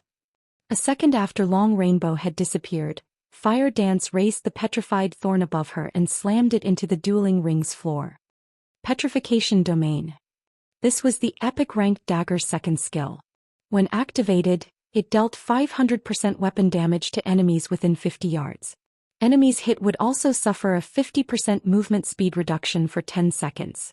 In addition, the Petrification Domain increased Fire Dance's attributes and movement speed. Suddenly, with Fire Dance at the center, the ground began to turn stone gray, the affected area spreading outwards. In the blink of an eye, everything within 50 yards of Fire Dance turned stone gray. Meanwhile, Long Rainbow had been forcefully exposed. Golden, divine runes flowed around the assassin's body, and although Long Rainbow had not received any damage, his body had turned the same gray as the ground, his movement speed having plummeted. Damn it! This skill has a movement speed reduction effect. Long Rainbow's expression was grim as he watched Fire Dance dash towards him. Although he had activated magic immunity and his berserk skill, his basic attributes higher than Fire Dance's by a large margin, he was not confident of defeating Fire Dance in a direct confrontation. After all, even Blood Sun, who was the stronger of the two, had died while facing the female assassin head-on. His chances of victory were even lower. The only way he could win this match now was to eliminate the cleric Violet Cloud first. Once his skill's cooldowns had completed, he could look for an opportunity to slay Fire Dance. However, that was no longer an option.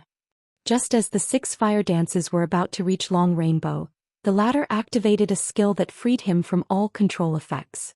Following which he struck at the leading Fire Dance. Fire Dance did not bother resisting the attack, allowing Long Rainbow to strike as much as he wished. After Long Rainbow passed through Fire Dance's body unhindered, Fire Dance executed an eviscerate from behind the male assassin. However, 1,000 transformations had failed to hit Long Rainbow. The fragmented legendary weapon only struck the afterimage the assassin had left behind. Before anyone realized it, Long Rainbow appeared behind Fire Dance's true body, executing backstab. Long Rainbow had thought of this plan after Fire Dance had forced him out of stealth. He had deliberately exposed a weakness in his defense, launching a surprise counterattack while Fire Dance attempted to strike. Die! Long Rainbow shouted, his eyes bloodshot with fury as he thrust his blade. In the end, however, his dagger still passed through the woman without any resistance. He had failed. How? Long Rainbow's eyes widened. Meanwhile, as soon as Long Rainbow's black dagger left Fire Dance's body, the doppelganger spun and slashed at the assassin. The two were too close. Even if Long Rainbow had predicted the attack, the Fire Dance's attack speed was simply too high. Furthermore, he had not yet recovered his stance after his full-powered attack. He could not defend himself. The silver 1,000 transformations became a stream of light that shot Long Rainbow's heart. Immediately, a damage of minus 10,648 points appeared above Long Rainbow's head, devouring more than 2/3 of the assassin's HP. Ignoring the pain, Long Rainbow abandoned his defense as he tightened his grip on his dagger and stabbed at Fire Dance. As an expert, his pride no longer allowed him to care about winning or losing this match. Only one thought went through Long Rainbow's mind: he needed to damage Fire Dance at least once. Although his attacks had only struck illusions, the pain 1,000 transformations caused him was absolutely real. Hence, Long Rainbow was certain that the Fire Dance before him was the real deal. Yet just as his dagger was about to strike Fire Dance, Long Rainbow felt another sting in his back. As Long Rainbow's HP dropped like a stone, he turned his head to take a look, discovering that the real Fire Dance had appeared behind him without his notice. Following which, Long Rainbow fell to the ground, bitterness filling his eyes. Despite his berserk skill, even until his death he had not managed to touch the real Fire Dance. This was the first time since he had joined God's domain that anyone had toyed with him to such a degree. And he had been completely powerless against it. Silence dominated the spectator stands. Compared to this battle, the previous battles had been a joke. The battle had only lasted several seconds, yet before anyone realized what was going on, the two great experts of the Glorious Lions battle team were dead. Although none of the audience members understood what had just happened, they had learned one thing from watching Fire Dance's battle. All attacks against Fire Dance were ineffective, while every one of her attacks was vicious. This fight had felt like a dream. Two great experts had died without offering the slightest resistance. Aside from their confusion, everyone among the audience admired and feared Fire Dance. The Glorious Lion's two great experts were undoubtedly extraordinary individuals. Even in the Dark Arena, their strength ranked at the top. Yet even after these two great experts had activated their berserk skills, Fire Dance had defeated them without any berserk skill whatsoever. Berserk skills generally improved a player's combat power significantly. It should have been impossible for a player without a berserk skill to contend with a player with one active.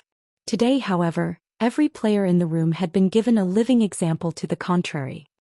This was no longer an issue of attributes. Both sides were simply on entirely different levels. Just who is this Fire Dance? The major powers in the audience grew quite curious about Fire Dance's identity. Chapter 791, Old Monster. Above the wide, spacious dueling ring, the system displayed Fire Dance and Violet Cloud's names as this match's victors.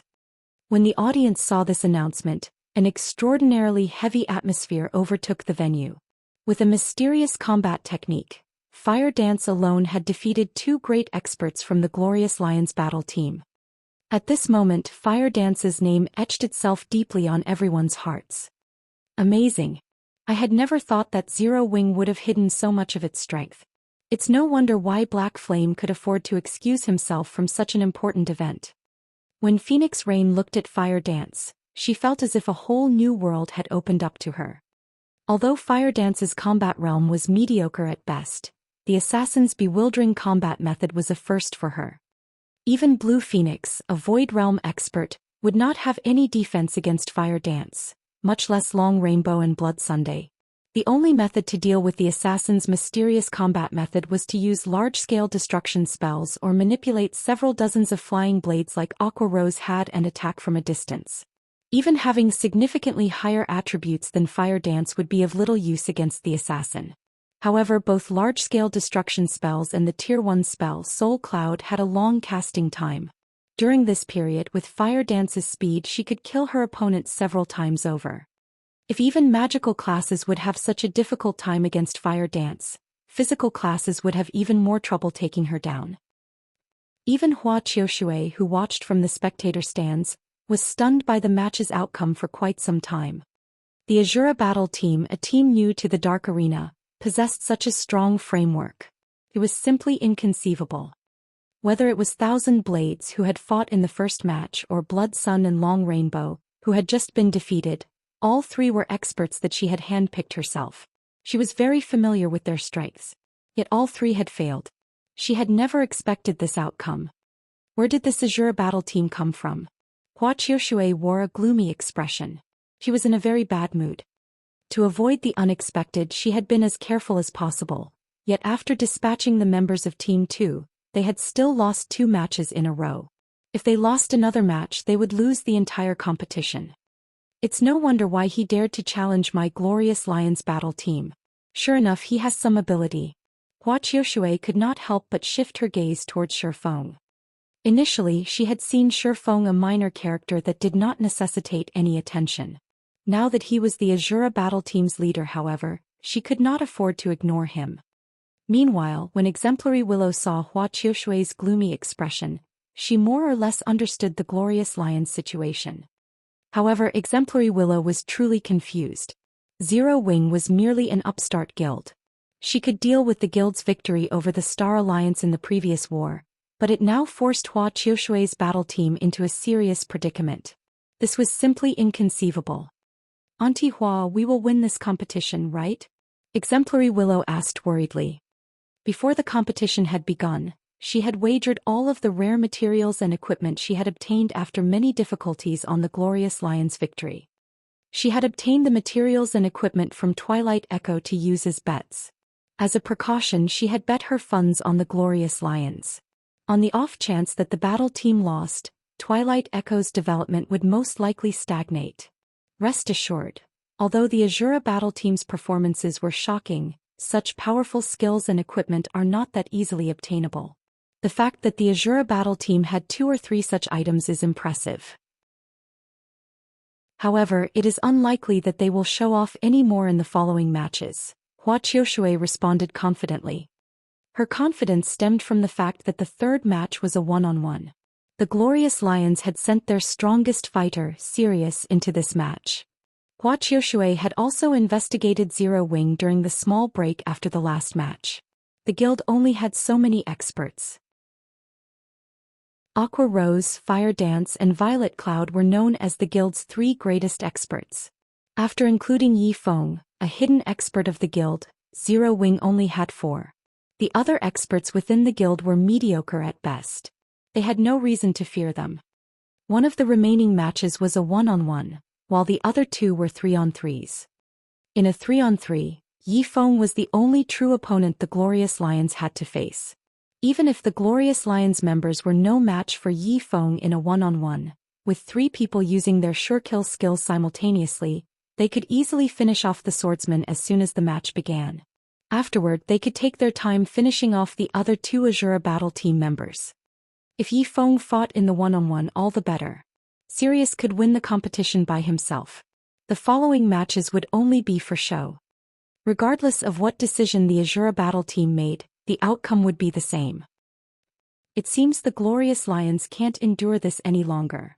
Phoenix Rain's lips curled up slightly when she saw Sirius walk onto the dueling ring.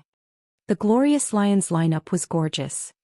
After all, the Super Guild Battle Wolves supported the battle team. Zero Wing was merely an upstart guild. The fact that it had forced the Glorious Lions into a corner was considered a miracle in the Dark Arena. Big Sis Rain, who do you think the Azura battle team will send for this match?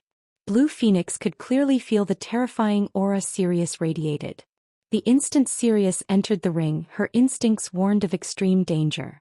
This was the first time she had experienced such a feeling. Although she had never fought Sirius, she could already see her defeat. The gap between them was simply too wide. He was someone she could currently defeat.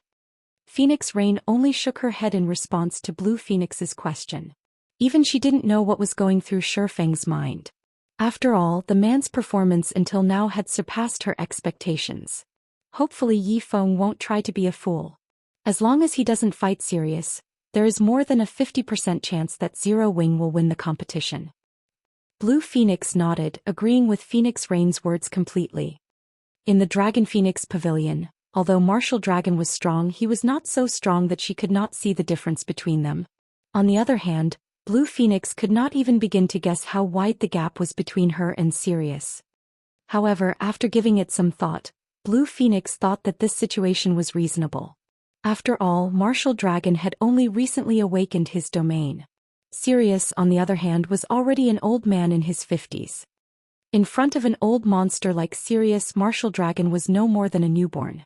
Martial Dragon only had the potential to contend with Sirius in the future. Although Shifeng was also very powerful, he was not yet qualified to face Sirius. Please don't be a fool. Blue Phoenix suddenly worried for Shifeng.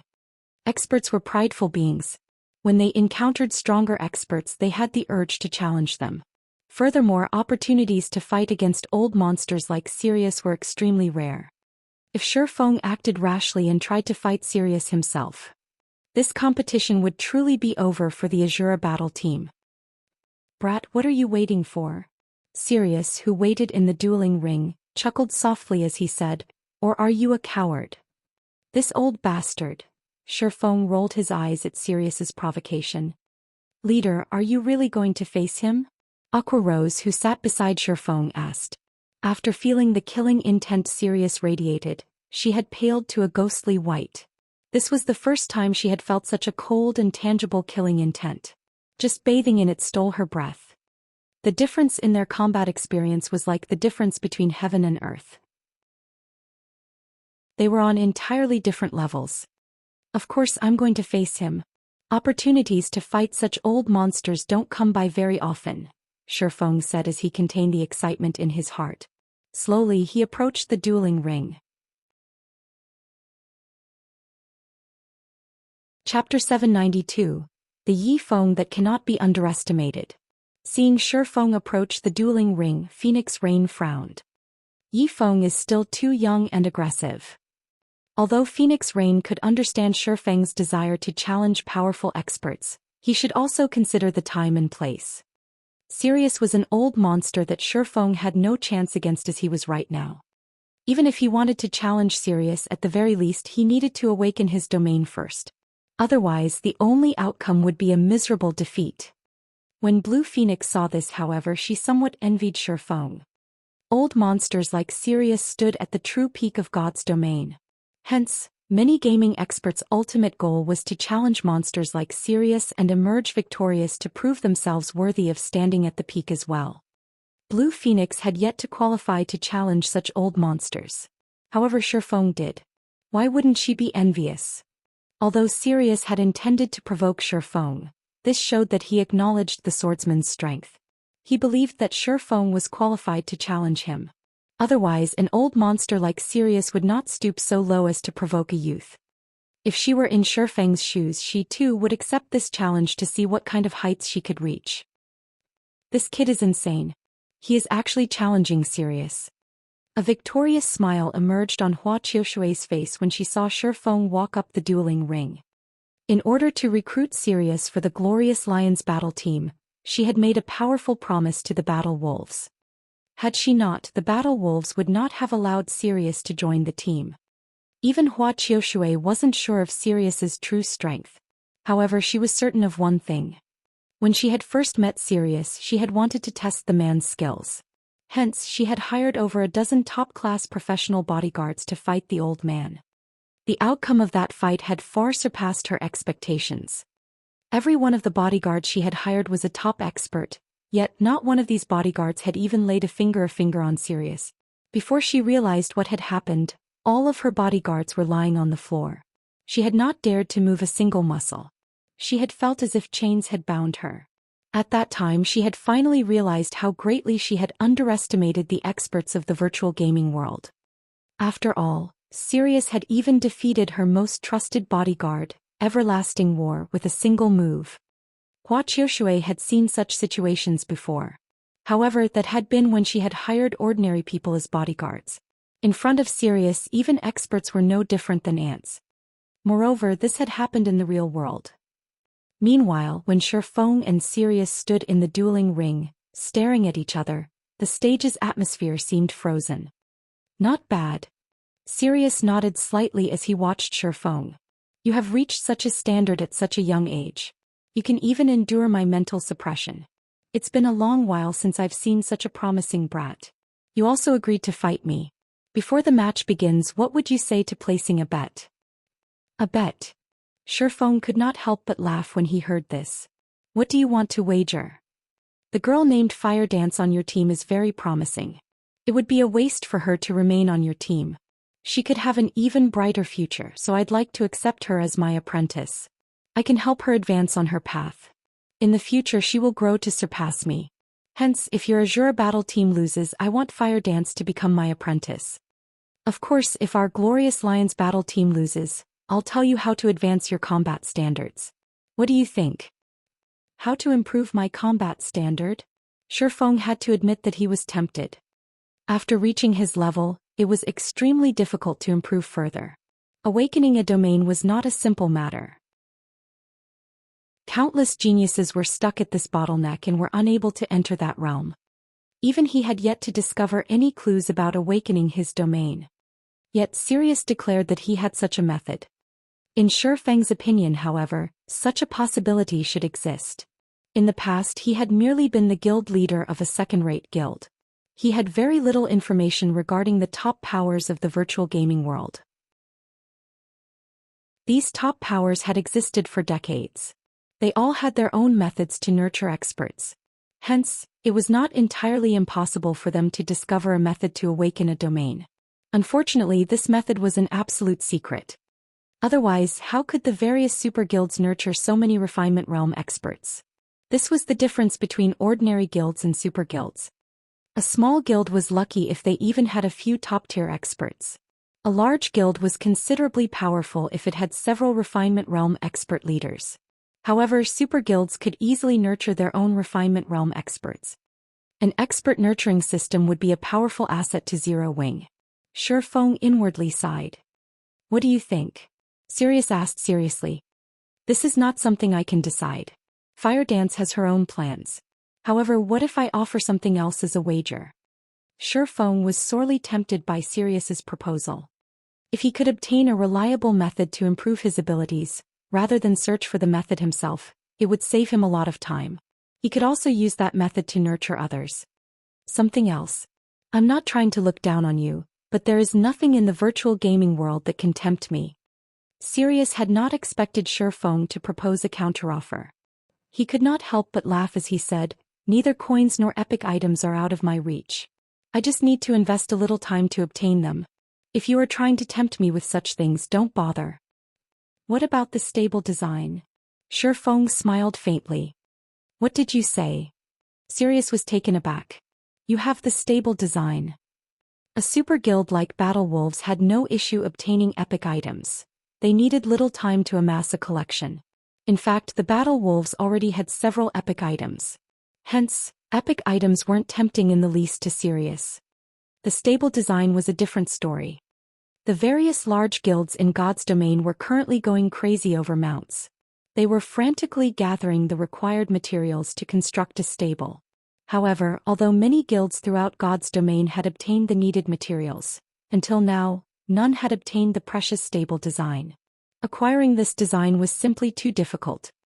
If the Battle Wolves could obtain the stable design and begin nurturing their guild mount ahead of the other guilds, the guild would surpass its competition by a large margin. They would have a greater advantage when competing for dominance over God's domain. What do you say? Shifeng understood just how important the stable design was to a guild. It was an important item that could raise the guild's overall strength. The stable design was far more valuable than several epic items. Even super guilds were trying desperately to obtain the stable design. After all, sheer strength was not enough to obtain the item. One also needed to be lucky. Regarding Shifeng's ownership of the stable design, he no longer had a reason to hide the information. In any case, the moment he began constructing the stable, the secret would be out. I have to say, I am touched by your sincerity. When Sirius looked at Shifeng once more, he suddenly felt that the young man before him was not as simple as he had thought. The fact that Shifeng had the stable design, which even super guilds had failed to obtain, was proof enough of the young man's abilities. After both sides agreed to the wager, the countdown came to an end. Sirius immediately revealed a smile as he unsheathed the flame-red greatsword from his back. He then swung the weapon violently at Shifeng, who was 20 yards away. Instantly, a sea of fire emerged from the dueling ring's floor, transforming into a ferocious beast that pounced on Shifeng. Chapter 793. Famed Sword vs. Famed Sword. What a cunning old bastard. Shifeng cursed as he watched the towering crimson fire surge towards him, destroying everything in its path and sealing off his path of retreat. Before the match had begun, Sirius had stood in the ring's corner, opposite of Shifeng, deliberately. Burning Wave, one of the famed sword bonfire's skills, was an AoE attack skill. With the skill's wide range and the old man's strategic positioning, Sirius had cornered Shifeng perfectly. If Shifeng jumped into the air to avoid the attack, he would expose himself in midair, giving Sirius the perfect opportunity to strike a fatal blow. Break! Shifeng shouted abruptly. Dragon Breath. Immediately, the cry of a dragon echoed throughout the arena, a white beam piercing through the sea of fire and heading towards Sirius. In terms of basic attributes, Shifeng was far stronger than Sirius. Moreover, Dragon Breath was one of the fragmented legendary Heavenly Dragon's Breath's additional skills. In terms of power, the skill was already stronger than the additional skill of an epic weapon. Hence, Dragon Breath could easily break Sirius's Burning Wave. The white beam devoured Sirius whole. It's over? Just like that? Everyone in the audience was stupefied. However, Shifeng did not relax. He immediately activated Windwalk and his swordsmanship master title before charging towards Sirius's previous location. Yet before he reached the halfway point, Sirius burst out of the white beam, radiating a faint purple glow. When Dragon Breath's white beam collided with the purple glow, it scattered into nothing. The old man received no damage from the attack whatsoever. "You actually saw through my trick," Sirius stated, feeling slightly surprised when he saw the young man charging towards him. Originally, he had intended to launch a sneak attack while the swordsman youth relaxed. However, it seemed that the plan was not viable. Shifeng did not intend to give Sirius time to react. Immediately, he activated Illusory Shadow. Suddenly, 6 blue streaks of light flashed from Killing Ray, arriving before Sirius instantly. Shifeng moved like flowing water. His attacks had no excess movement. Thanks to the Swordsmanship Master title, his attack speed had also increased by 20%. He moved far faster than what an ordinary person could perceive. After the blue lights cut across Sirius, a deep frown appeared on Shifeng's face. In the next moment, a streak of red light sliced towards his head from an inconceivable angle. Without hesitation, Shifeng pulled his abyssal blade closer. Dang! When the two swords collided, sparks scattered and even the air trembled. The impact's shockwave cracked the stage. Fortunately, Shifeng had managed to block the incoming red light just in time. However, the instant he blocked the first attack, another one descended towards him. How? Shifeng had just repelled one of the berserker's attacks.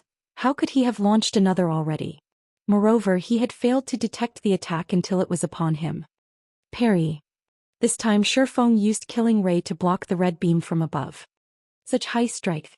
Shifeng retreated by a step, the floor beneath his feet shattering. His arm was also slightly numb. This was the first time he had blocked a player's attack that could numb his arm. As expected of the famed sword Bonfire, it excels with both speed and power. After this single exchange, Shifeng could tell that Sirius's basic attributes were extraordinary. Although Sirius was a berserker and had extremely high strength growth, logically his strength attribute should not be this high even with a famed sword. Hence, Shifeng was sure that Sirius had more than one epic item. It was impossible for the berserker to overwhelm him slightly with strength with just Bonfire's passive skill. However, this was still not the most important issue. Despite his intense perception of his surroundings, he had failed to detect Sirius's attack. He had not even noticed the trajectory of the old man's attack. Moreover, his attacks with Illusory Shadow should have hit Sirius, yet he had not felt Killing Ray strike flesh. Although the two combatants had only exchanged moves for a brief moment, everyone on the spectator stands was stunned. "They're so fast," Phoenix Rain exclaimed. Shifeng's attack speed was even faster than when he had faced Blue Phoenix. Even his hand movements were only a blur to her, not to mention the sword itself. "Big Sis Rain, why didn't Sirius lose any HP? I clearly saw Yifeng's attack hit him," Blue Phoenix asked curiously. "Hit him?" Phoenix Rain shook her head. "Yifeng hasn't touched him once. How could he lose any HP? Huh. But I saw the streaks of blue light pass through Sirius's body." Blue Phoenix's eyes widened. He couldn't believe it. However, the statement had come from Phoenix Rain, so it couldn't be false. "This is Sirius's power. Absolute control," Phoenix Rain explained slowly, saying, although it looked like Yifeng's attack had hit Sirius, in reality, there was a paper-thin distance between Sirius and Yifeng's sword. The gap is impossible to see with the naked eye. It's natural that you couldn't tell the difference. However, the system's judgment with attacks is very accurate. Even if the gap is 1/10 of a millimeter, the attack will not count. Blue Phoenix's mouth widened when she heard this. Is he even still human? Blue Phoenix doubted that she could evade an attack by a single centimeter, and she had even reached the Void Realm. Someone in the Refinement Realm only had a delicate control over their movements. Their perception was still far from comparable to a Void Realm expert. Hence, dodging an attack by 3 centimeters would be a miracle. Meanwhile, Sirius could dodge an attack by less than 1 centimeter. It was inconceivable. This is only the beginning. Sirius is far stronger than you can imagine. Phoenix Rain sighed as she watched Shifeng defend against Sirius's attacks. In the dueling ring, Shifeng's alarm grew as he fought the old monster. No matter how fast he swung his swords, he couldn't hit the berserker. On the contrary, Sirius's attacks grew powerful as the battle progressed.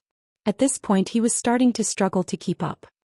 Sirius's attacks always struck at his blind spots. The attacks also grew more precise. He had very nearly failed to block the old man's last attack. Finally, after over a dozen seconds, a streak of red light finally struck Shifeng. However, the red light stopped just before it collided with Shifeng's body, unable to proceed. Is this the strength of a domain? Shifeng had no choice but to activate Defensive Blade.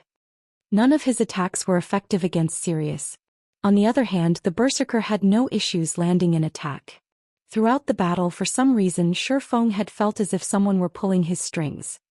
Amazing. You have lasted this long without using a life-saving skill. Sirius smiled calmly as he looked at the miserable youth before him. Now, rather than gripping his greatsword in one hand, he transferred it into a two-handed grip. Since you are so strong, I will show you my true power. Sirius raised his crimson greatsword high before swinging it down towards Shifeng. Suddenly, time stopped.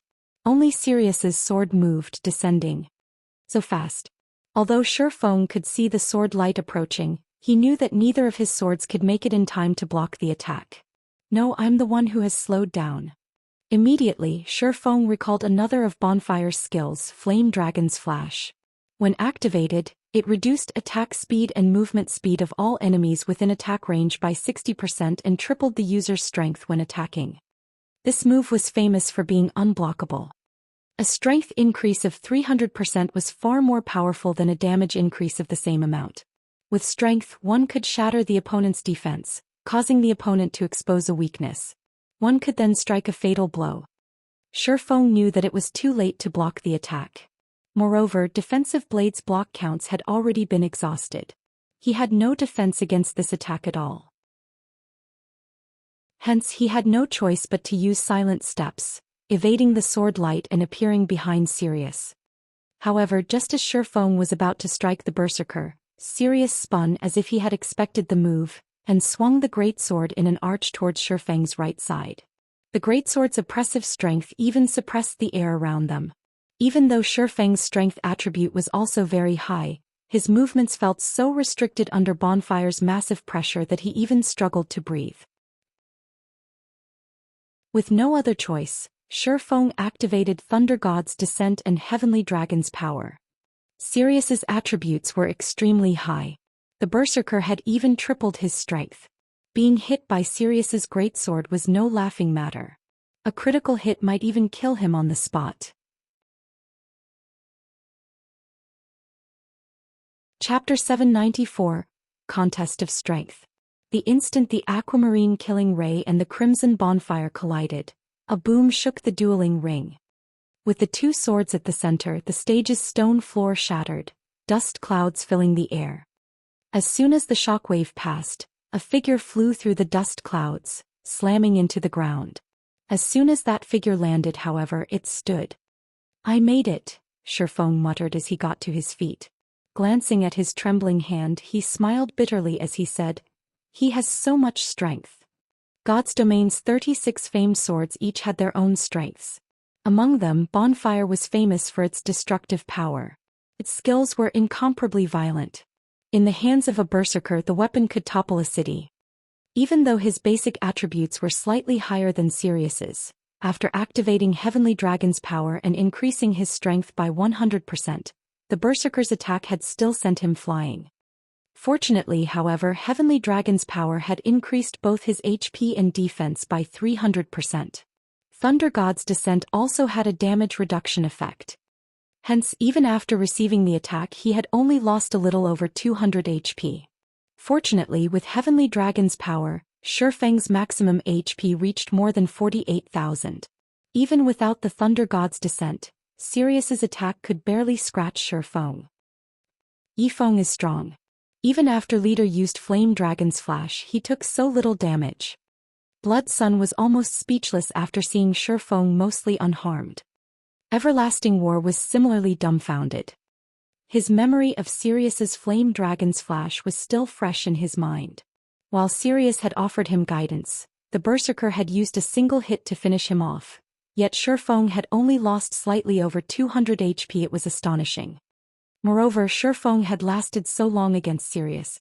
Feng was the first person he had ever seen capable of such a feat. Not one member of the Glorious Lions battle team could last 10 seconds against Sirius. Activating their berserk skills had not changed that. Sirius could still end their lives in 10 seconds without relying on a berserk skill himself. The difference in combat techniques between Sirius and his subordinates was like the difference between heaven and earth. I had never realized that Feng had held back so much of his strength. He can actually contend with an old monster. It feels as if he is even stronger than Martial Dragon. A light shone in Blue Phoenix's eyes. She couldn't help but admire Feng's strength.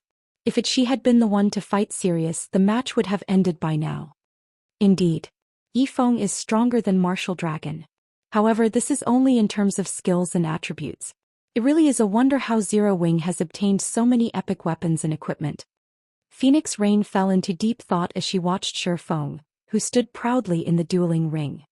After watching this match, she finally had a relative understanding of Feng. Sirius's strength spoke volumes for itself. Yet despite facing a monster like Sirius, Feng could rely on his basic attributes to compensate for his shortcomings. One could just imagine how powerful his basic attributes were. One could not rely on dark gold equipment to gain attributes like this. Epic items were the only explanation. However, how precious were epic items? Even now, the Dragon Phoenix Pavilion only had a few. Yet among the Azura battle team, more than one member wore or wielded their own epic item. By her estimations, Aqua Rose and Fire Dance should both possess at least one epic item. As for Violet Cloud, the cleric had yet to fight, so she did not know. However, this insight was frightening enough. After all, Phoenix knew very well that these epic items originated from Zero Wing. After Feng activated his berserk skill, he would not waste time. Immediately he charged at Sirius, going in for the kill. With his HP and defense, he didn't need to worry about Sirius's attacks. He could afford to trade blow for blow. As Feng was about to arrive before Sirius, he jumped into the air. He then raised Killing Ray, the power of fire and lightning gathering around the blade. Thunder Flame Explosion. Immediately the attack suppressed the space around Sirius. The spatial suppression would reduce all enemies' movement speeds. With the skill's wide range, Sirius had nowhere to dodge. Sure enough, Sirius showed no intentions of avoiding the attack. Instead, he crossed Bonfire in front of his body, fully intent on receiving the descending elements. Boom! Fire and lightning devoured the berserker whole. However, the instant the elements came into contact with Bonfire, the famed sword absorbed them as if it were a black hole. This skill sure packs a punch. Sirius revealed an excited smile after Bonfire finished absorbing the flames and lightning. More cracks had appeared beneath his feet. However, thanks to you, I finally have a chance to use this skill to its limits. The berserk skill he had learned was somewhat unique. The skill's name was Baptism of Fire. To display the skill's might, he needed to absorb a certain amount of damage from a single attack. Furthermore, he could exert more of the berserk skill's strength depending on the damage he received from the one attack. In the past, he had been lucky if his opponents allowed him to display 50% of the skill's might. However, Feng's attack allowed him to exert 100% of the skill's effects. Currently, Baptism of Fire's strength bonus reached 120%. His attack speed increased by 100%, and his HP jumped by 200%. 6 blades of fire also appeared around his body. Meanwhile, Baptism of Fire lasted 1 full minute, which was more than enough time to end the match. Feng had a bad feeling as he heard Sirius's words. However, before Feng could react, the 6 flaming swords shot towards him. So fast. Seeing the rapidly approaching swords of fire, Feng instinctively brandished Killing Ray and the Abyssal Blade. Ping! 6 brilliant fires scattered around him as he repelled the fiery weapons. However, the attack had also sent Feng flying across 10 yards, 3 damages of over -300 points appearing above his head. How is this be possible?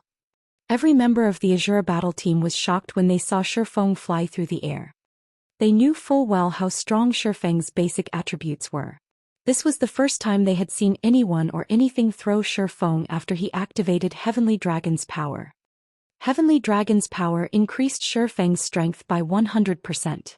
With Shifeng's current strength attribute, a 100% increase even allowed him to face down a High Lord, yet Sirius had sent him flying. How could they not be shocked? After landing, Shifeng stared at Sirius with fear in his eyes. Is this the true strength of these old monsters? Shifeng glanced at his trembling arms, excitement flaring in his eyes. Others might not know what had just happened, but as the person responsible for deflecting those swords of fire, Shifeng understood the events well. Regarding strength, Shifeng's was definitely higher than that of the fiery blades. However, Sirius could control the 6 swords of fire to their limits.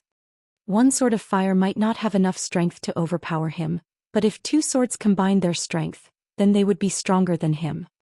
Although combining the strength of 2 swords sounded simple, realizing the action was extremely difficult. To accomplish this feat, one needed both swords to attack the same location at the same time. Only by doing so could one combine the strength attribute of both swords. No ordinary player could achieve the precision and skill this feat required. Even he, as he was now, could not accomplish this feat. However, Sirius had done it. Moreover, he controlled the swords from a long distance. Fighting you to this point has made me quite happy. In return, I will show you my strongest ultimate move, Sirius proclaimed as he smiled at Shifeng excitedly. With a faint smile, he pointed bonfire at Shifeng. Immediately, the 6 swords of fire shot towards Shifeng, all 6 combining into one flaming weapon. Chapter 795, 6 Swords in One. When the 6 swords of fire merged into one, the crimson flames turned a brilliant white. Wherever this flaming white weapon went, the white stone floor beneath it melted. Seeing the white sword of fire fly towards him, Shifeng's expression turned grim. Just how strong is he? Merging 2 swords of fire together was already an incredibly difficult task. If one could not synchronize the swords perfectly, even an error of 1/10 of a millimeter would ruin the combined strength, resulting in individual attacks. Yet now Sirius had merged all 6 swords of fire into one. The compounded strength was no laughing matter. The burning white weapon possessed 3 times the strength of the previous combination. Alright, it's time we put an end to this battle. Sirius narrowed his eyes. Shio. A sonic boom resounded throughout the dueling ring as the fiery white sword covered a dozen yards in an instant, arriving before Shifeng's heart. Although Shifeng wanted to dodge the sword, Sirius had already locked onto him. If he moved in the slightest, Sirius would immediately adjust the sword's trajectory. Defending himself while moving was also far more difficult. His only option was to allow the flaming blade to come within critical range before dodging it. The instant the sword was within range, Shifeng sidestepped. It's useless. I've already predicted your actions. Sirius shook his head as he commanded the white sword of fire with a thought. The sword suddenly changed its trajectory, stabbing towards Shifeng's heart once more. However, Shifeng had prepared for this moment. Suddenly, Killing Ray released a dazzling white glow. Flame burst. The white light caused the dueling ring's temperature to soar instantly. Killing Ray then transformed into a streak of white light that collided with the sword of fire. Boom. Everyone in the spectator stands felt their hearts shake and eardrums rupture. In the next moment, a small crater with a radius of over 2 yards appeared at the epicenter of the collision. The crater had been scorched black as if created by a meteorite. Meanwhile, like a cannonball, Shifeng flew over 20 yards away. His HP instantly fell by more than 1,500 points. When he landed, the stone flooring beneath his feet cracked, the fissures extending over 5 yards from him. As the deafening boom passed, silence overtook the audience. Everyone was stupefied. Is this really a battle between humans?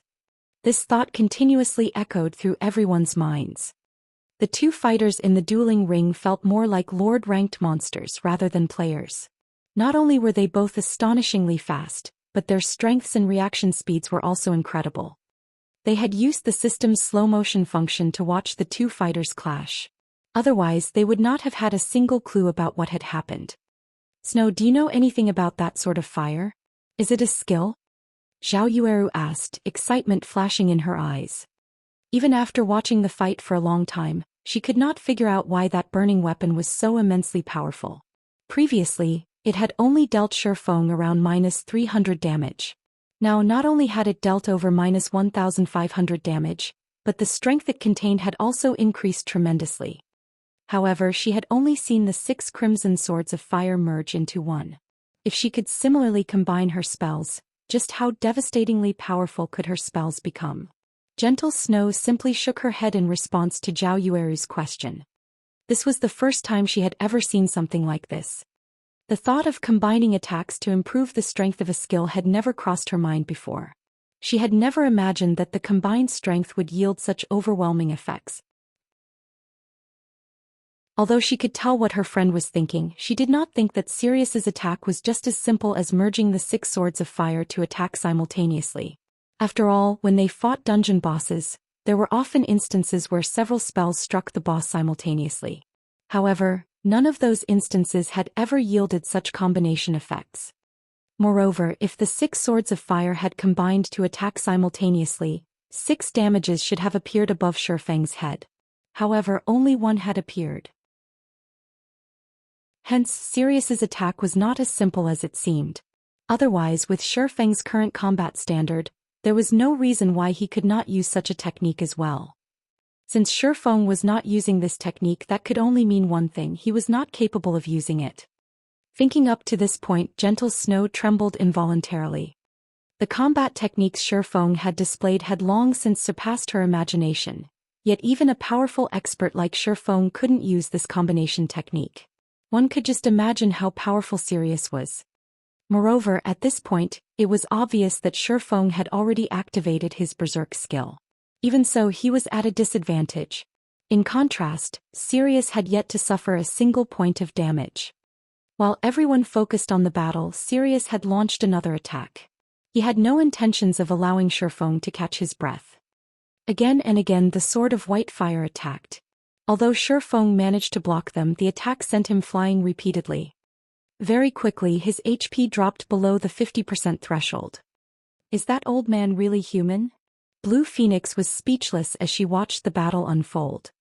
Others might not grasp how complex and elaborate Sirius's combination attack was, but she could. Moreover, she had even attempted the technique before.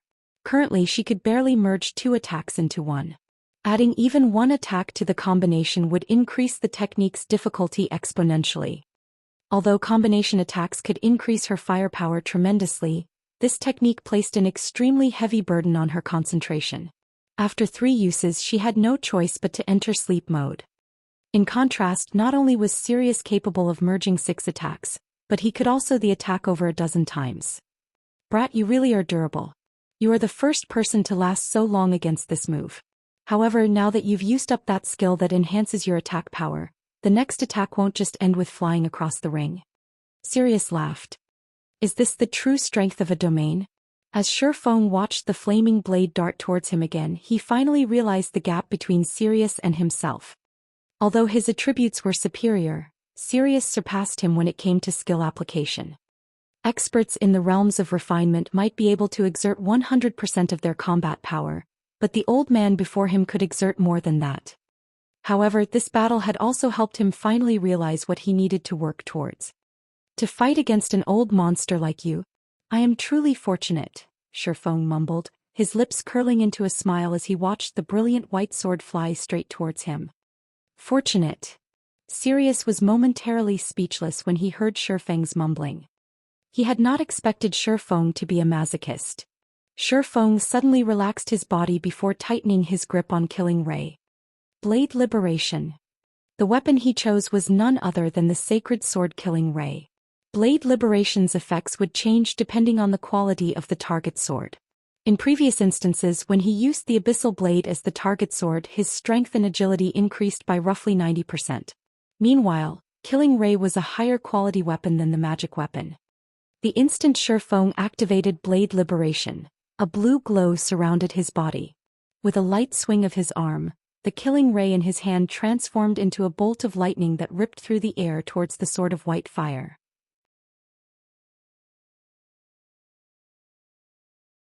Chapter 796, Godly Power. When lightning and fire clashed, the flash momentarily blinded everyone watching. With the boom that echoed throughout the venue, Feng was forced to retreat by 3 steps before he could steady himself. Following which, a damage of over -100 points appeared above his head. As for the white sword of fire, the attack had thrown it to the side. When the audience saw this, they were flabbergasted. Just how strong is Feng? Who is Feng? Can current players really achieve this level? Before, the audience members had somewhat admired Feng's strength. Now, however, that admiration had become shock. It was especially true for those who knew Sirius. This should have been a one-sided battle. Nobody could have ever imagined that Feng still had such a trump card. Even though they did not stand in the ring themselves, they could feel the violent power radiating from Feng's body. Many of them had felt this power in the past. One only experienced this power while raiding a large-scale team dungeon. This was the power of a great lord. At this point, the pressure they felt from Feng was even greater than the pressure they felt from the great lords they had fought before. They were breathless. Big Sis Rain, just who is Feng? For a time, Blue Phoenix was at a loss for words as she stared at the glowing Feng. After her own match against him, she had seen the gap between the swordsman and herself quite clearly. His strength had not been out of her reach. Now, however, it would seem that the strength Feng had used against her had just been the tip of the iceberg. If she fought this kind of violent power, she would most likely die in an instant. Not responding to Blue Phoenix's question, Phoenix Rain remained silent as she continued to watch the man named Feng. Seems I've truly underestimated Zero Wing. It's no wonder why they dared to pick a fight with exemplary Willow. So the guild had still hidden such an expert. Joy flooded Phoenix Rain. She had not initially had much hope for the Azura battle team. She had only hoped to win a few matches and earn a small fortune in the Dark Arena. After all, the Dark Arena had only established recently. Many experts considered themselves to be above such brawls.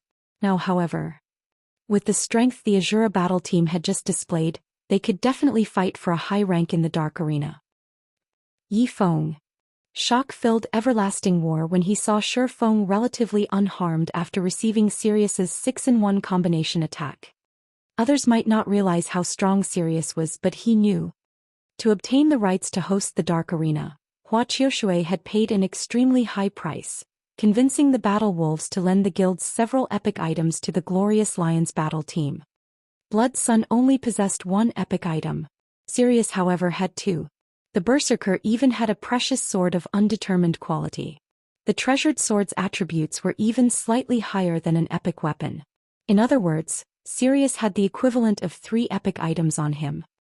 Purely in terms of attributes, particularly strength, Sirius was by far the strongest berserker he had ever seen. Yet even after combining the strength of 6 swords, Sirius had only been able to repel Feng. The swordsman had only received a small amount of damage from the resulting impact. At this point, Everlasting War could not fathom just how high Feng's strength was. Previously, he had thought that Feng's strength was roughly equal to his own. Looking back at it now, his assumption was laughable. He overestimated himself. Meanwhile, in the dueling ring, the new development also surprised Sirius. So, this is why you were so confident about facing me. At this moment, even Sirius took this fight seriously. However, you are still a fool if you think you can defeat me. Saying so, Sirius directed the fiery blade to strike at Feng again. That attack is so hard to block even after activating twofold Berserk. It seems I can't proceed with brute force alone. Seeing the white flames fly towards him once more, Feng took a step forward and abruptly charged at Sirius. From an outsider's point of view, he had only lost around 100 HP. He currently had 48,000 HP, so 100 points of damage were negligible. However, only those who had experienced Sirius's 6-in-1 combination attack knew how powerful the attack was. If not for the 300% increase to his defense as well as the damage reduction effect from Thunder God's descent, he would have lost far more HP. Meanwhile, Blade Liberation did not only improve his strength. The skill also increased his agility. Hence, he had received a massive boost to his movement speed, attack speed and flexibility. Although Sirius's combination attack could multiply the strength behind his attack, it could not increase his attack speed. Now that Feng's speed had increased once more, evading the Sword of White Fire had become much easier. In the next moment, Shifeng easily avoided the fiery weapon, which he had not been able to dodge before. Shifeng then approached Sirius with flying speed. The swords of fire were quite strong. However, to control this strength one needed to invest much of their concentration, even more so after combining the strength of 6 swords. Hence, Sirius had been forced to stand in place while directing the burning blades. As Sirius had focused his concentration into controlling the 6 swords of fire, the man had no combat power at the moment. However, there was still a distance of over 20 yards between Shifeng and Sirius. Although Shifeng was fast, the white flaming sword hindered his path. This should be close enough. After avoiding the flaming weapon once more, Shifeng tightened his grip on Killing Ray and swung the sacred sword. Thundering flash. 4 arcs of blue lightning snaked their way towards Sirius. As if he had predicted this attack, Sirius directed the sword of fire to appear before him a step ahead of the lightning strikes. The flames slashed at each arc of lightning. The instant the sword collided with the lightning, the latter shattered. The sword of fire then advanced towards Shifeng's heart. Take this. Shifeng was not surprised by Sirius's defensive maneuver. Instead, he revealed the blazing meteor and threw it. A red streak of light smashed into the sword of fire, causing the white sword to pause before continuing towards Shifeng, having lost momentum. At this time, Shifeng hacked at the weakened white flames, the impact forcing him back a step. This time, however, he only received slightly over -50 damage. Trying to go for a battle of attrition? Sirius frowned slightly. Not on my watch. The 6-in-1 combination attack placed a huge burden on the user's concentration. Even he could not support the technique for too long. If his fight with the young swordsman dragged on, he would collapse from overextending his concentration, losing the match as a result. Following which, one sword of fire split away from the white flames. Although a 5-in-1 combination attack was slightly weaker, it was still enough to suppress Shifeng. Meanwhile, the other sword could find an opportunity to deal damage. Immediately, the brilliant sword of white fire charged towards Shifeng, whereas the crimson sword attacked the swordsman from behind. As long as the white flames repelled Shifeng, he would reveal gaps in his defense. This would make it far easier to land a direct hit. Ping. Sure enough, Shifeng was forced back by a step after colliding with the 5-in-1 combination attack. However, just as the other sword of fire was about to stab the swordsman, a figure suddenly appeared to block the attack. Phantom kill. After he upgraded the abyssal blade by a rank, Shifeng's doppelganger had gained 80% of his attributes. With his twofold berserk state, it was child's play for the doppelganger to block a single flaming sword. After blocking the attack, Shifeng's doppelganger activated Windwalk and Wind Blade before charging towards the enemy berserker. Although Sirius wanted to use the white sword of fire to defend himself, Shifeng had the weapon pinned down. It couldn't approach the doppelganger. When Shifeng's doppelganger arrived before Sirius, the berserker finally gave up his control over the white sword of fire. He swung bonfire to defend against the doppelganger's chop. Just as the doppelganger's sword was about to strike, the berserker evaded the attack. Immediately after, bonfire bit into the doppelganger's body. However, even after the doppelganger received the damage, it did not retreat. Instead of the doppelganger, it was Shifeng who stood before Sirius. After swapping positions with his doppelganger, Shifeng swung his sword at Sirius. A streak of blue light flashed. Surprised by the unconventional attack method, Sirius had failed to react and received Shifeng's attack in full. The massive impact forced Sirius into a retreat. Taking the opportunity, Shifeng followed up with a series of over a dozen slashes. Although Sirius tried to defend himself, he couldn't block Shifeng's attacks completely. As a result, he received several more strikes.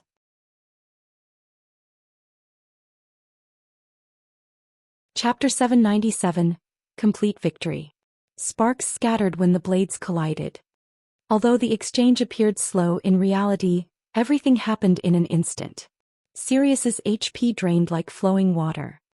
Only after Sirius fell to the ground and lay there motionlessly did everyone realize the berserker's HP had dropped to 0. Leader lost. Impossible. The glorious lions were dumbfounded as they stared at Sirius's unmoving corpse in the dueling ring. None of them dared to believe their own eyes. Sirius was one of the Battle Wolves' Wolf Kings. Yet now he had lost to a nameless upstart. Nothing like this had ever happened before. In fact, the Glorious Lions weren't the only ones who were shocked. Every member of the audience was stunned as they stared at the name above the dueling ring. Victor, Yifeng. No one had expected this outcome. How could the competition end so suddenly? After one direct confrontation, the famous Sirius had tasted defeat. It was inconceivable. I'm not seeing things right. How can the Azura Battle Team be the victor? This is unbelievable. The Azura Battle Team is amazing. The Glorious Lions, a battle team that had won twice in a row, had lost 3-0 to the Azura Battle Team. Only those watching will probably ever believe this. Even now, the audiences had yet to recover from their daze. It was as if the last brief exchange from before had etched itself into their minds. The techniques in this battle were definitely worth studying. The Glorious Lions were not weak. The Azura Battle Team was just a little stronger. Although I've lost some materials from betting on the Glorious Lions, it was worth watching this battle. Many among the audiences had bet on the Glorious Lions Battle Team's victory. However, the majority of these people were not disappointed. On the contrary, the upper echelons from various major powers felt as if they had raked in a huge profit. The high-level battles that had taken place in this competition had taught them much. Particularly, it had allowed them to understand the true strength of each battle team. After this competition, it would be much easier to cope with the team members. At the same time, everyone had grown cautious about the Azura Battle Team. A fear of the guild called Zero Wing slithered through the crowd. A small upstart guild like Zero Wing had actually obtained so many epic items. If someone had told them that Zero Wing did not have any background or strength, they would not believe it. Big Sis Rain, now that the Azura Battle Team has become so famous, it will probably be very difficult to arrange opponents in the future. Although Blue Phoenix was happy for Shifeng in the Dark Arena, the stronger a battle team was, the more difficult it was to find an opponent. Every battle team in the Dark Arena fought to gain the arena's hosting rights. However, that was not an easy goal. Firstly, a battle team needed to participate in 10 games, winning 8. Only then would a battle team have the right to challenge the Dark Arena's organizer. Only after defeating the organizer's battle team would one obtain the hosting rights. Hence, the various battle teams would not accept challenges easily. It was even more difficult for strong battle teams. Everyone wanted to rack up victories by challenging weaker teams. Of course, to prevent some people from avoiding battles completely, the Dark Arena had a time limit. If a battle team could not find an opponent within 10 days, the Dark Arena would choose an opponent randomly. Hence, the stronger teams in the Dark Arena did not need to fear a lack of challengers. They just had to wait a relatively long time before they could complete all 10 required games. Much would change in God's domain after 100 days. It doesn't matter, Phoenix Rain said as she shook her head. Previously, I worried that the Azura Battle Team would lose miserably. As for future matches, it seems that we're going to make a fortune from now on. Big Sis Rain, did you agree to another match before this? A realization struck Blue Phoenix. That's right. As the Azura Battle Team is a new team with members from a small guild, many people had requested a battle. A few had even promised to bet favors and a certain number of materials. It's a pity that each battle team can only compete in 3 matches every 10 days. It would be great if we could arrange a few more matches. Phoenix Rain laughed. When she thought about the next 2 battle teams they had to face, she could not help but pity those teams. Chances were that the players from those teams held a deep resentment for her right now. Every one of them had assumed that the Azura Battle Team was quite weak. None of them would have imagined that the team was actually a dark horse. Only, finding opponents for the last 7 matches would give her a slight headache. Hopefully Yifeng can hold back in future matches. Otherwise, finding an opponent will be a problem, Phoenix Rain muttered softly. Lost. He actually lost. When Hua Qiushui heard the applause and cheers, her face twisted into an ugly expression. Losing a game was not a major issue for her. After all, the Glorious Lions only needed to win 8 out of 10 games. However, not only had they exposed much of their strength, but they had also lost the competition and suffered immense losses. Primal emerald wood and soul cultivating stones were not cabbage that one easily found on the streets. Not to mention, they also had to pay the 1,000 pieces of level 30 dark gold equipment and 30,000 magic crystals. Such a huge loss would not end with a slight sting. Who knew how much time she would have to spend to recover? However, losing money was secondary to her.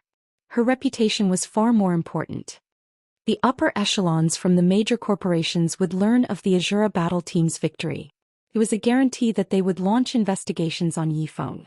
If they discovered that she had chased Yifeng away from the glorious lions, she would probably be branded with the title Blind Fool. Her superiors might even begin to question her abilities as a manager. Zero Wing. Sooner or later I will get my revenge. Exemplary Willow raged as she stomped her feet. She shot a glare at Shifeng before turning to leave. Below the dueling ring, Zero Wing's members celebrated and rejoiced. "Leader, are you all right?" Fire Dance asked as she approached Shifeng. Shifeng looked worn. His complexion was pale and waxy. He looked nothing like a winner. "It's nothing. I just expended too much of my concentration," Shifeng replied as he shook his head. This battle had been truly dangerous. He had gone all out from the very beginning of the battle, pushing his 5 senses to their limits. He had remained on full alert throughout the match, fearing that a moment of carelessness would lose him the fight. Sirius's combat standard was simply too high. If this match had taken place 2 or 3 weeks from now, he definitely would have lost. Although Sirius's equipment was already impressive, the old man even possessing several epic items, at the end of the day he did not have a fragmented legendary item. He also had not learned any super skills. These 2 aspects could improve a player's combat power by leaps and bounds. Even Sirius would have a hard time trying to bridge the gap by relying on techniques alone. In front of absolute strength, all manner of trickery was useless. This was the cruel reality of games.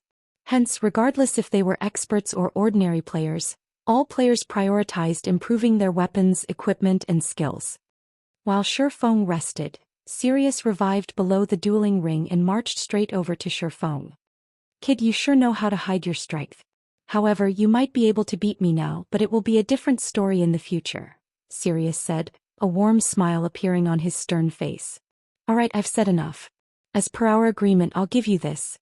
With this information, you should be able to improve yourself further and reach my level a little sooner. However, whether or not you obtain the item will depend on your own abilities." Saying so, Sirius sent Shifeng a private message. He then turned and left. As he walked away, he could not help but glance at Fire Dance, shaking his head and sighing. His reaction creeped Fire Dance out. Seeing Fire Dance's reaction, Shifeng chuckled. The 2 had discussed their bet through private chat. Nobody knew about their conversation.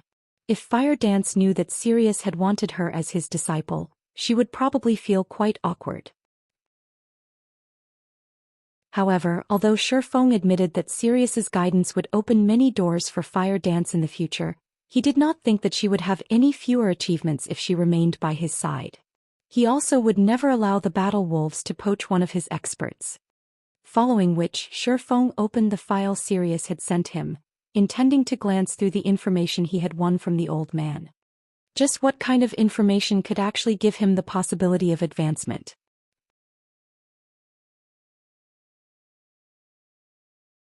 Chapter 798, Deterring Force. Like a wildfire, news of the Azura battle team's victory in the Dark Arena spread throughout God's domain. Practically minutes after the competition ended, information regarding the Azura battle team had reached the hands of God's domain's various major powers. The reports were so detailed that it even included information on the acquaintances of the Azura battle team's members. Star Moon Kingdom, Maple City. Maple City had already become Overwhelming Smile's main headquarters. With Underworld's hidden support, the guild had solidified its position as the city's overlord. At the same time, Maple City had become the 2nd largest city in the Star Moon Kingdom's eastern region. The city's player population was over 1 million. Although it was still far from the grandeur of White River City, it was superior to other cities within the kingdom. "Yong, why have you called me here all of a sudden?" Feng Xianyang demanded, annoyed as he entered the residence's meeting room, his gaze locked onto the charming, elegantly smiling Yulan. He should have had the most authority in Star Moon Kingdom's eastern region. However, due to Yulan's successful management of Maple City, Underworld's higher-ups designated Yulan to handle everything in the region.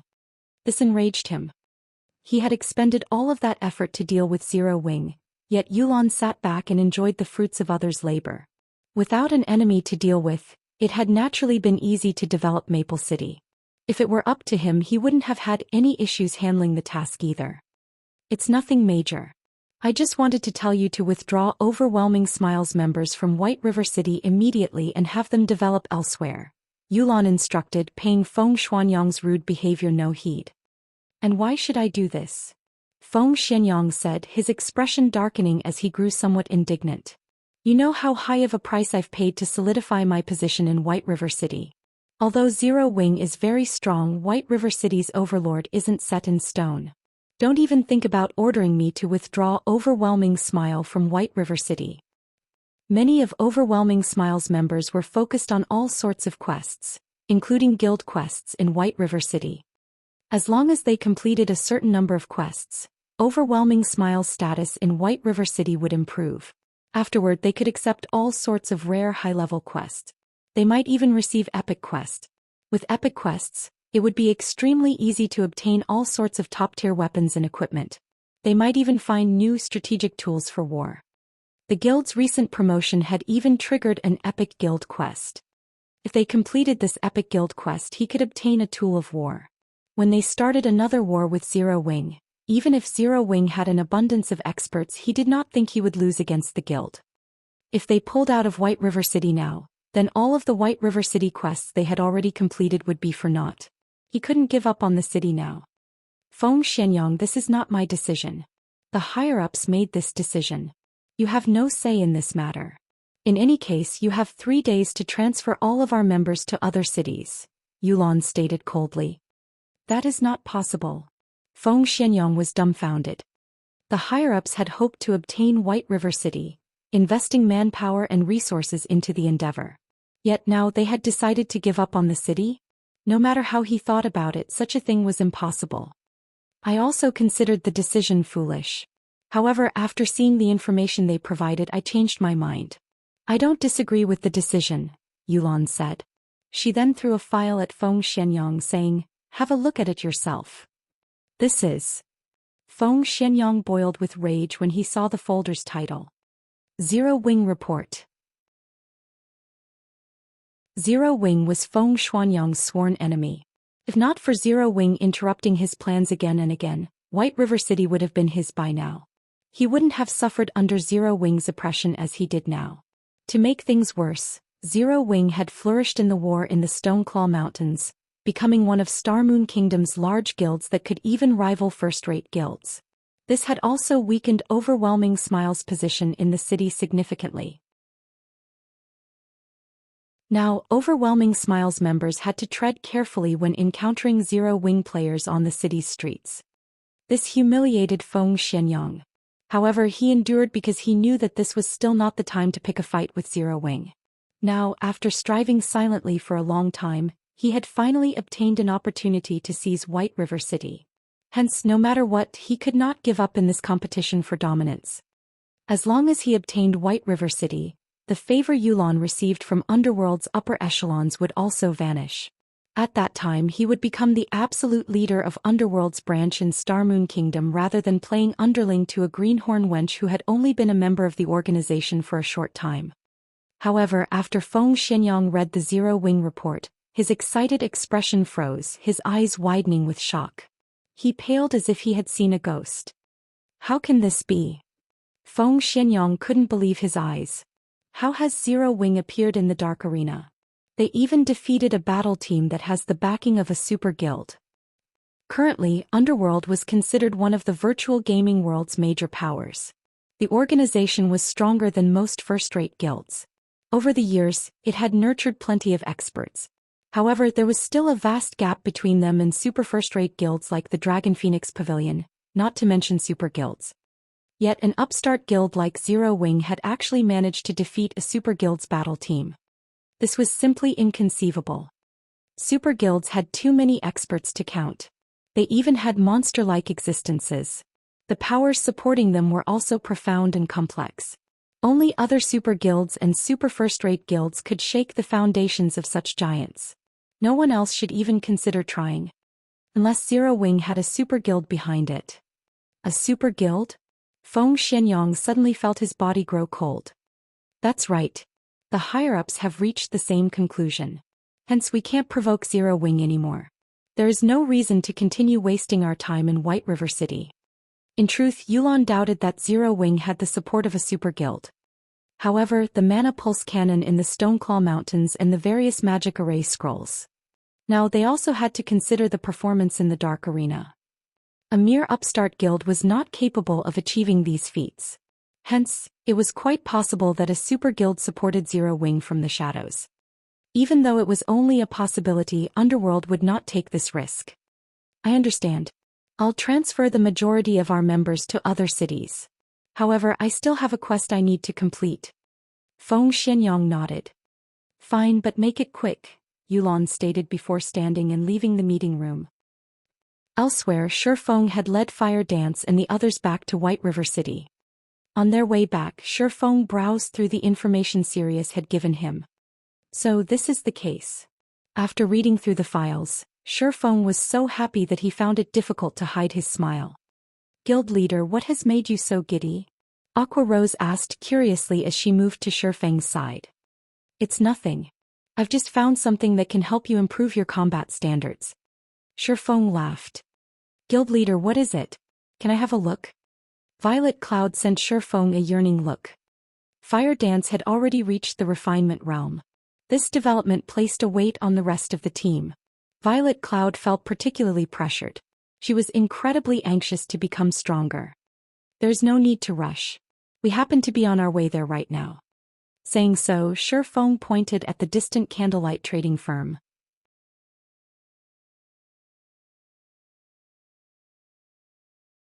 Chapter 799. Secrets of God's Domain. The Candlelight Trading Firm, Special Forging Room.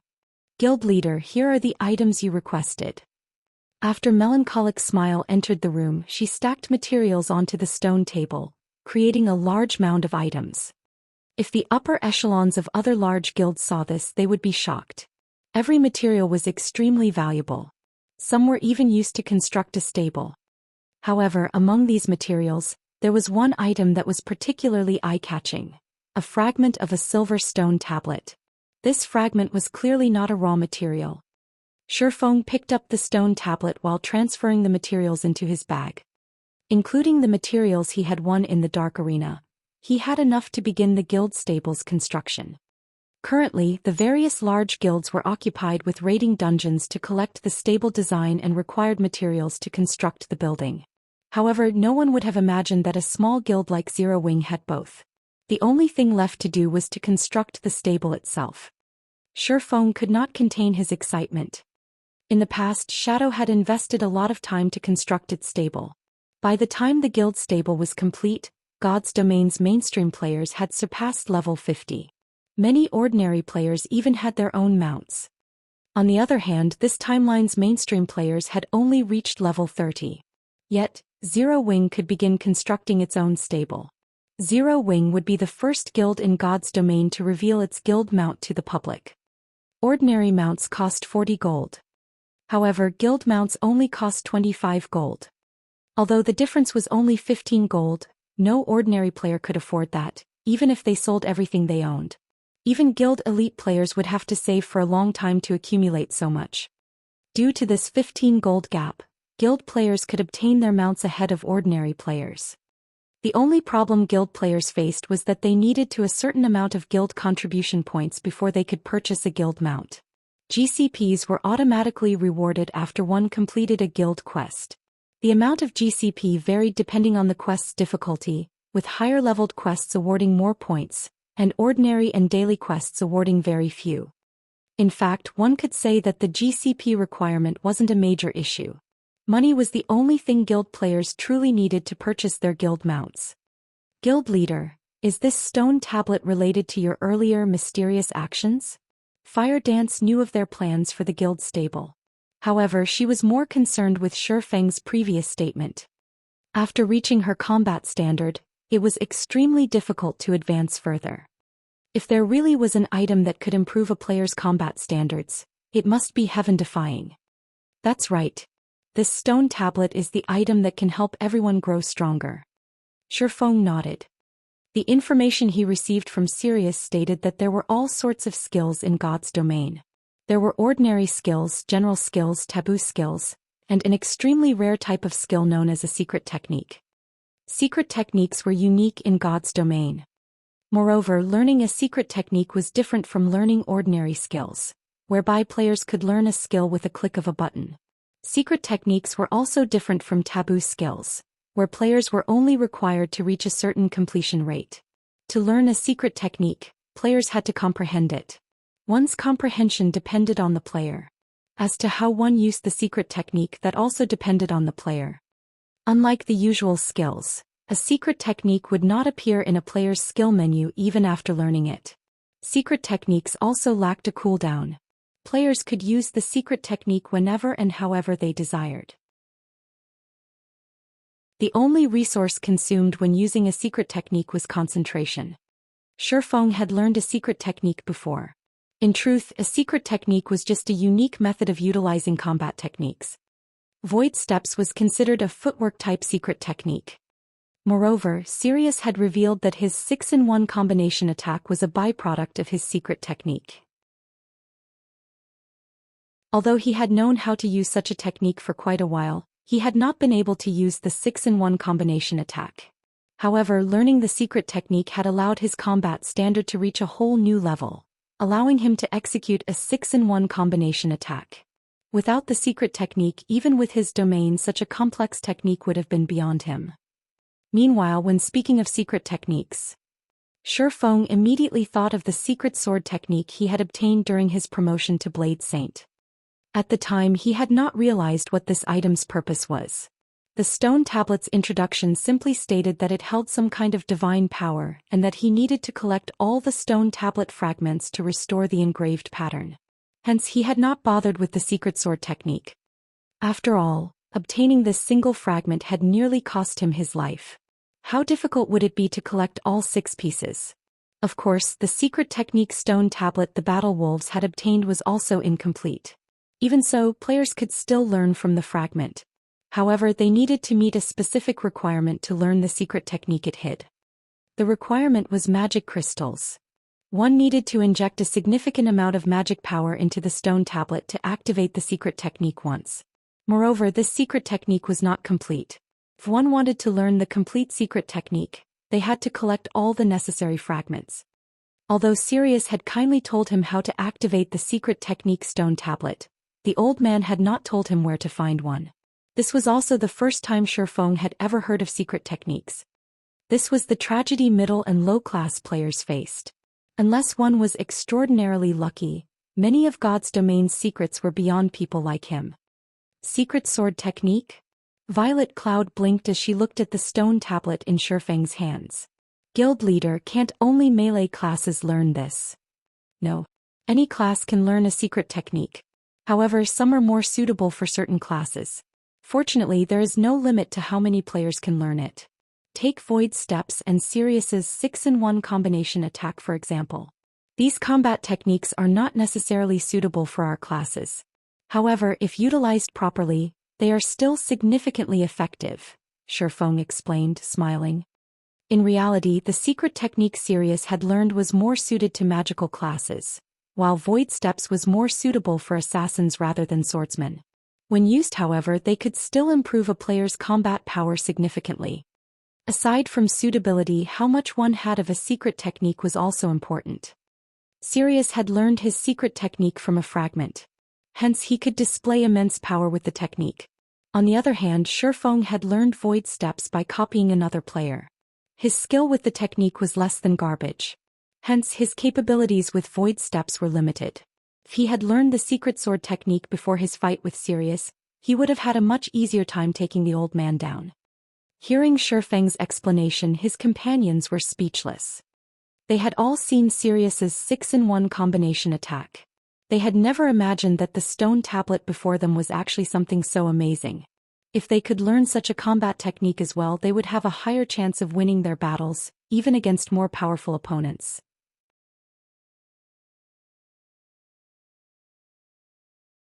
Chapter 800 Restrictions. Shifeng could not help his smile when he saw the yearning and desperation in everyone's eyes. He could relate. Although the secret technique stone tablet is an excellent item, there are many restrictions. There are even restrictions while one is learning the secret technique itself. This is not an easy endeavor, Shifeng explained. The secret technique stone tablet helps players learn how to better utilize their combat techniques. While learning these methods, they might even discover a breakthrough and advance their combat standards. This was why Sirius was so confident of his declaration that Shifeng could grow stronger if he possessed a secret technique stone tablet. If every member in a guild could learn the secret technique, their strength could defy heaven. Naturally, the main god system would not allow such a situation. Although the legacy within a secret technique stone tablet would not expire, it could only be used once per month. Moreover, only 10 players could learn the technique each time it was available. In addition, because he only possessed a fragment, he needed to create a stabilizing magic array to use it. Magic arrays were incomparably precious. Normally, it was impossible for players to obtain the knowledge of creating one. Moreover, kingdoms and empires kept a very tight lid on any information they had about magic arrays, making it even more difficult for players to learn the process. Hence, players had to rely on the magic array designs they obtained to teach them the mechanics of producing magic arrays. Currently, no player throughout God's domain knew how to produce stabilizing magic arrays. They could only obtain them from NPCs. Although God's domain had countless NPCs, not all NPCs knew how to produce magic arrays. Even powerful magical class NPCs rarely knew how to produce more profound arrays. The stabilizing magic array just happened to be a particularly profound twofold magic array. Even Tier 3 magical class NPCs would find it extremely difficult to produce an array of such caliber. This wasn't the only issue they faced. These magic arrays also required something of each player. To learn a secret technique from a stone tablet, players also needed to know how to produce magic arrays. Of course, they didn't need a complete understanding of the topic, but they did need the ability to produce a simple intermediate magic array. This was why Shifeng had led his team to the special forging room. The simulation device in the Candlelight Trading Firm's special forging rooms had already recorded all of the information Zero Wing possessed about magic arrays. Even the designs for the 9-star polar domain and teleportation magic array had been recorded. Players could easily rehearse the production process without needing to waste precious materials. They only needed to spend some magic crystals. When Shifeng thought about how the Battle Wolves lacked a special forging room of its own, he imagined how many materials they Super Guild had spent to allow 10 players to learn to produce an intermediate magic array. The thought was staggering.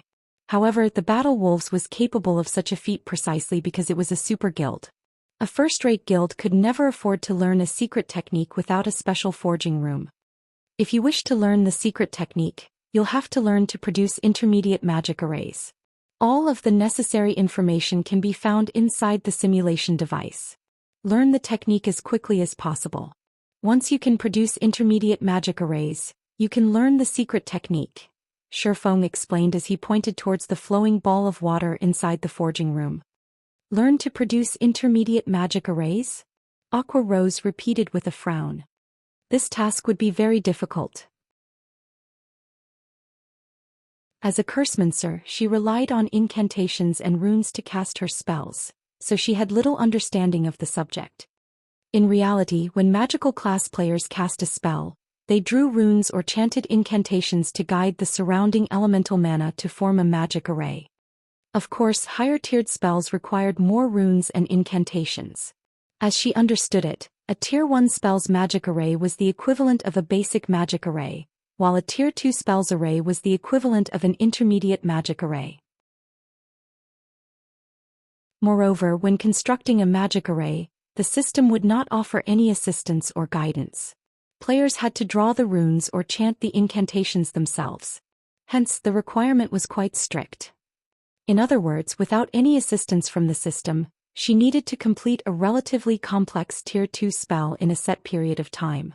Furthermore, the magic array she needed to craft would be far more complex than any of her spells. It would be very difficult for her to produce an intermediate magic array. If a magical class player already had such troubles, this would be a nightmare for physical class players.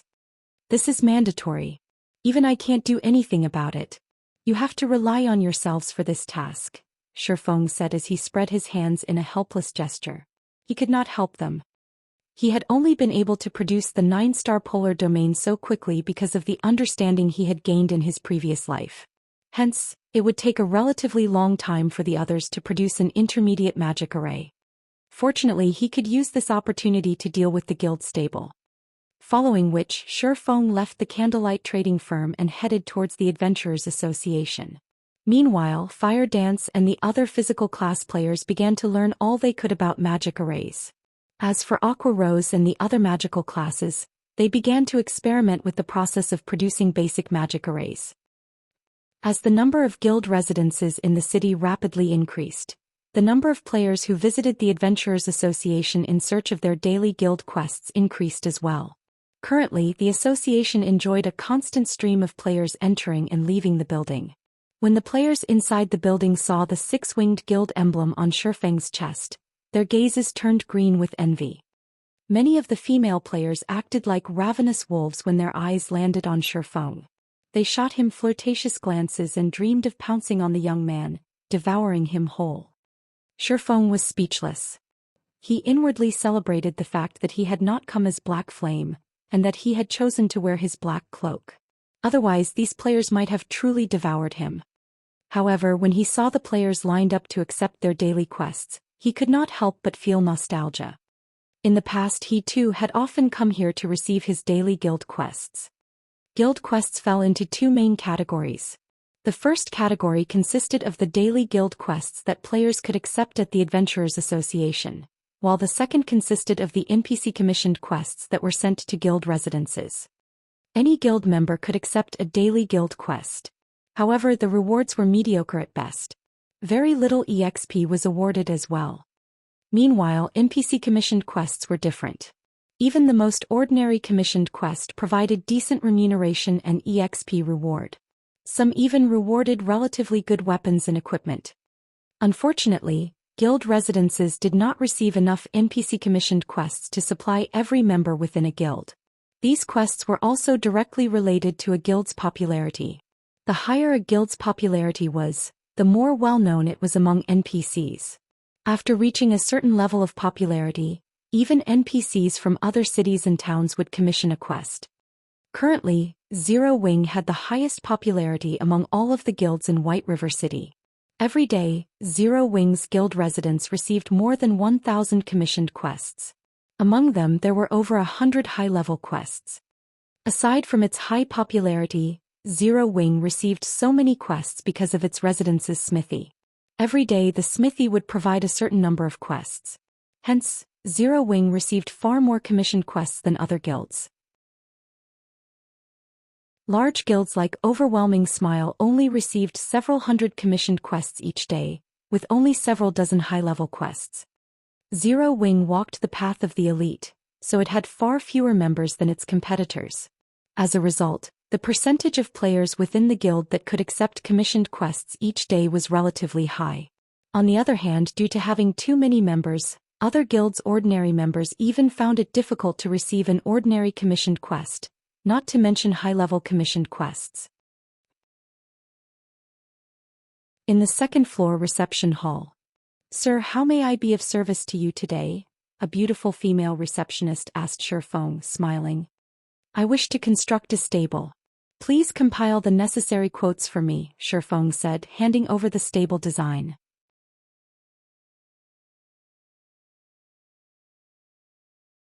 Chapter 801, Mount Taming. After the female receptionist accepted the stable design, she tapped on the magic crystal ball before her. Immediately, a miniature half-transparent building appeared before Shifeng. This was the construction model for the stable. It allowed players to select and modify the building. Unlike other buildings which were categorized by ranks such as ordinary and luxury, stables were only differentiated by size. There were many wild and demonic beasts in the world of God's domain, and all of these monsters came in different sizes. The larger a monster was, the larger the stable it required. Obviously, the larger the stable was, the more it would cost to construct it. A small-sized stable could cost anywhere from 2,000 to 3,000 gold. A medium-sized stable cost anywhere from 4,000 gold to 5,000 gold. A large-sized stable could cost anywhere from 8,000 gold to 10,000 gold. A super large-sized stable could cost anywhere from 40,000 gold to 50,000 gold. For a high-ranking rare mount like the Thunder Wolf, Shifeng needed at least a medium-sized stable. Of course, the benefit of a larger-sized stable wasn't limited to additional space. A larger stable would allow a guild to tame mounts faster. Guild players would also have an easier time growing their mounts. Most importantly, one could invite a powerful tamer with a larger stable. In God's domain, mount taming was considered a field of knowledge. Tamers played an important role in harnessing the power of a mount. Half of a guild mount's growth depended on the tamer. Hence, hiring a powerful tamer was essential to a guild. I want this large-sized stable. Shifeng chose a stable with style and clicked confirm. Sir, you have chosen stable number 059. The total cost will be 9,450 gold. In addition, you also have to provide the core materials required to construct the stable. The female receptionist smiled as she produced a bill of materials. The list stated all the necessary expenditures to construct the stable. Here are the materials and money. Shifeng paid everything off without hesitation. He had made a huge fortune in the Dark Arena.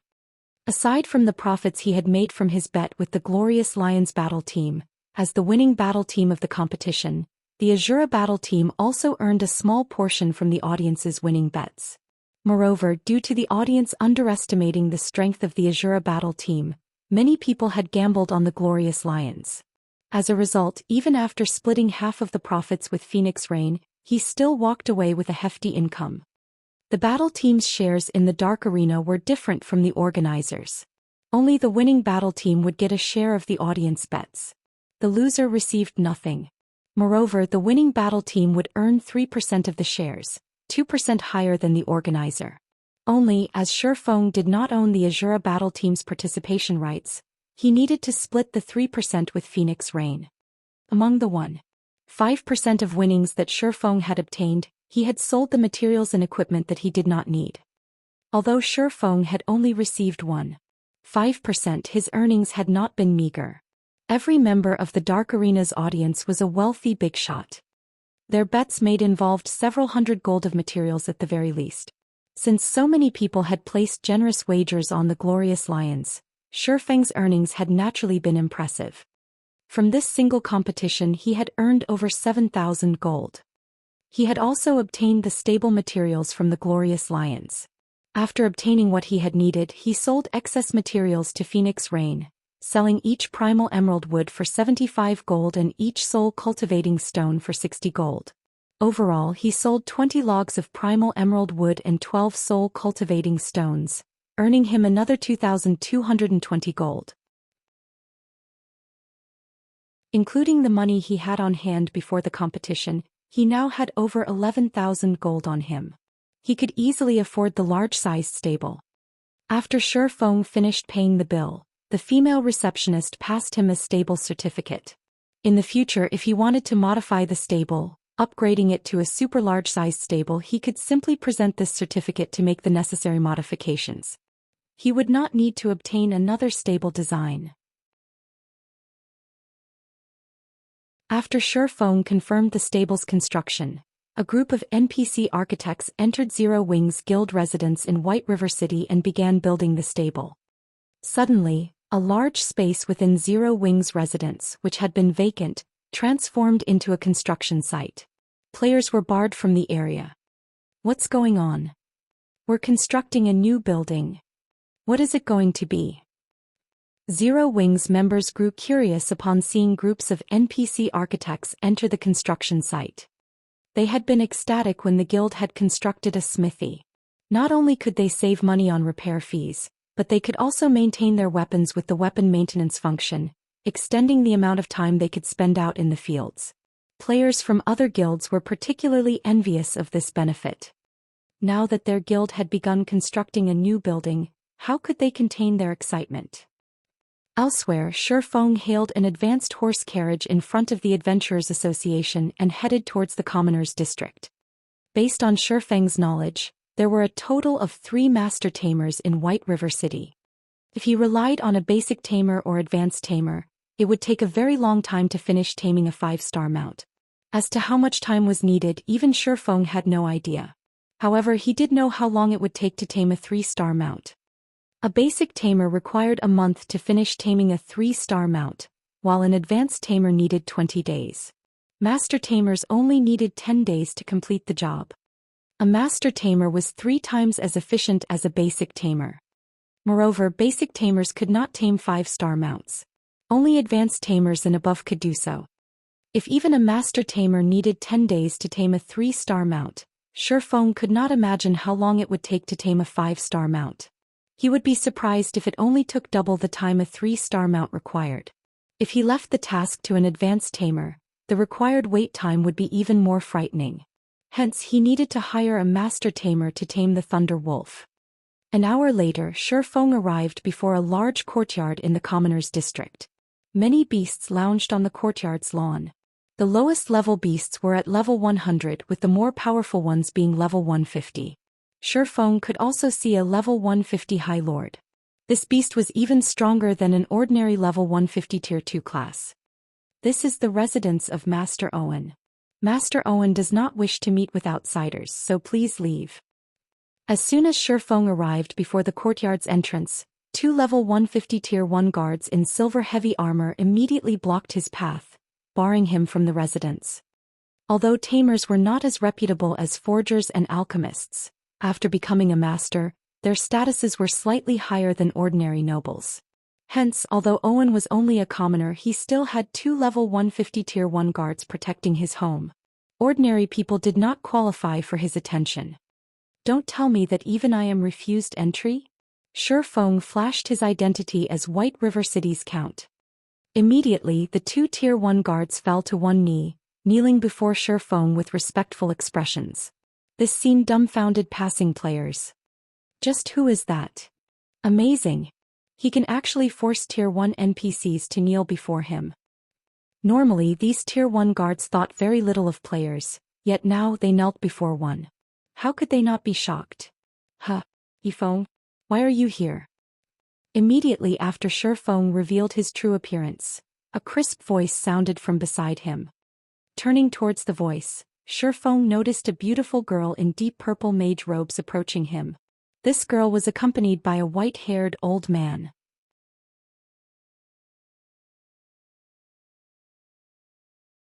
Chapter 802 Silver Legend. Upon seeing the old man, one of the 2 level 150 guards hurriedly stood to greet the old man, while the other quickly opened the large metal gates. Master Owen, welcome back, the guard said respectfully. Shifeng was slightly surprised by this sudden development. Of course, his surprise was not due to the old man's identity. After all, this was not the first time he had met Owen. The true source of his surprise stemmed from Thoughtful Rain, the purple-robed beauty beside the old tamer. Although Owen was not a noble, he had a higher status in White River City than ordinary nobles. He was an advanced NPC that current players could not meet easily. Only a major noble like himself might be able to arrange a meeting with Owen. Thoughtful Rain, on the other hand, had yet to become a major noble in White River City, yet she had obviously become acquainted with the old man. It seemed that the girl was more capable than he had initially thought. I've come to make a request of Master Owen, Shifeng explained as he watched Thoughtful Rain approach. The last time he had met Thoughtful Rain was when she had introduced him to Everlasting War. Back then, Thoughtful Rain had only had the level and equipment of an elite player. However, after this short time had passed, not only had the girl reached level 35, but she also wore equipment that elites would envy. She was almost fully geared in level 30 fine gold equipment. The deep red staff she held was known as the Elemental Requiem, and it was a level 30 dark gold ranked staff. In addition, she had a slightly more daring temperament than before.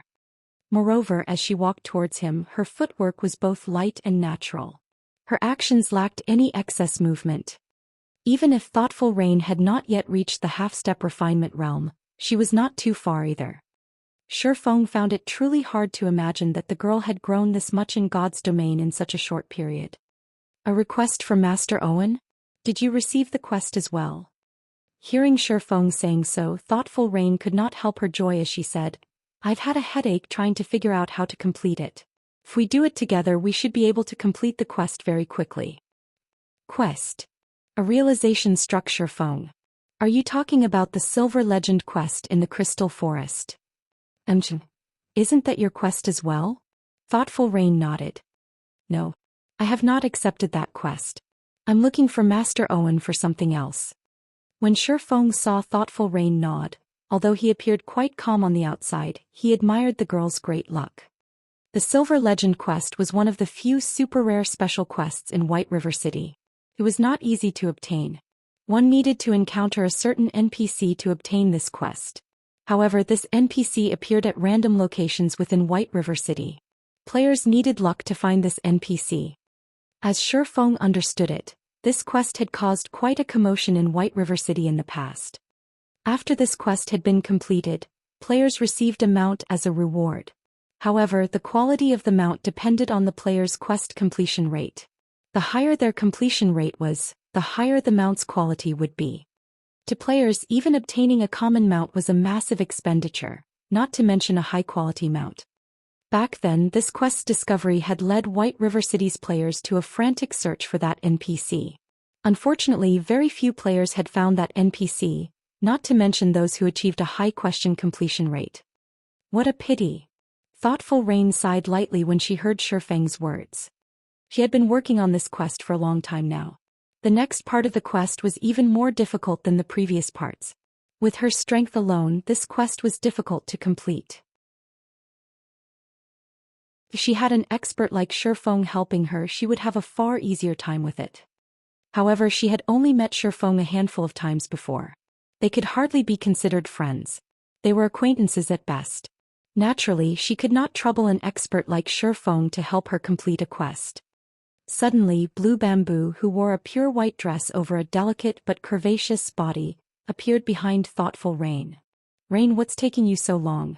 Everyone's starting to grow anxious, Blue Bamboo urged. However, her gaze quickly fell on Shifeng and she began to evaluate him. Narrowing her eyes as if trying to recall something, she turned to Thoughtful Rain, revealing an expression that seemed to say, "Ah, I see. It's not what you think. We just met by coincidence." Thoughtful Rain explained hurriedly. Doesn't our party just so happen to be missing a member? Blue Bamboo grinned at her friend. She then turned to Shifeng, smiling sweetly as she asked, Big brother Yifeng, won't you please help us? After we complete the quest, I'll have Rain treat you to a meal at Morning Dew restaurant. I heard the food there is even better than the food of a 7-star hotels. Blue. Thoughtful Rain could not help her embarrassment, miffed that Blue Bamboo was always trying to poke fun at her. If you two can wait 2 hours, I can go with you, Shifeng offered after giving it some thought.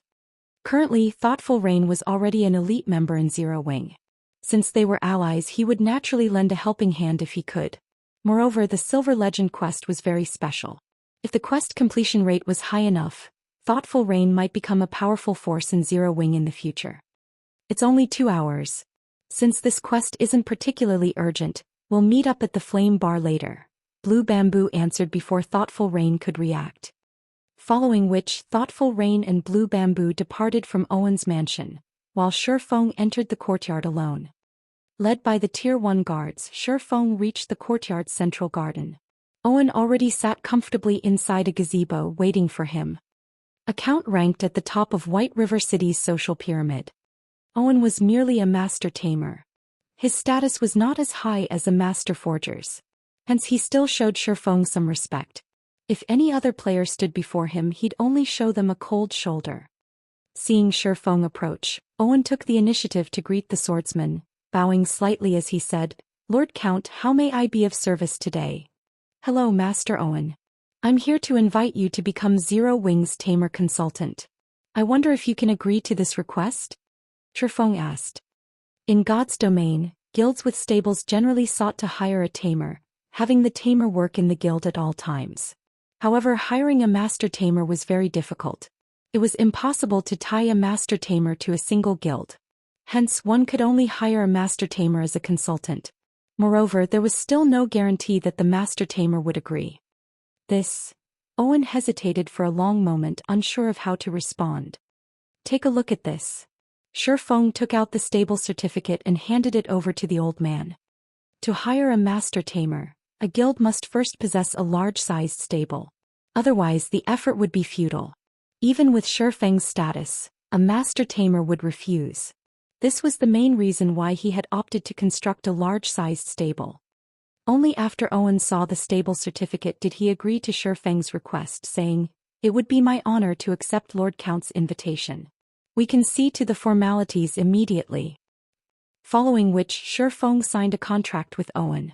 In return for Owen becoming Zero Wing's tamer consultant, Zero Wing would pay Owen a monthly retainer of 200 gold. After the contract was official, Shi Feng led Owen to Zero Wing's guild residence. Meanwhile, a huge commotion tore through the guild residence.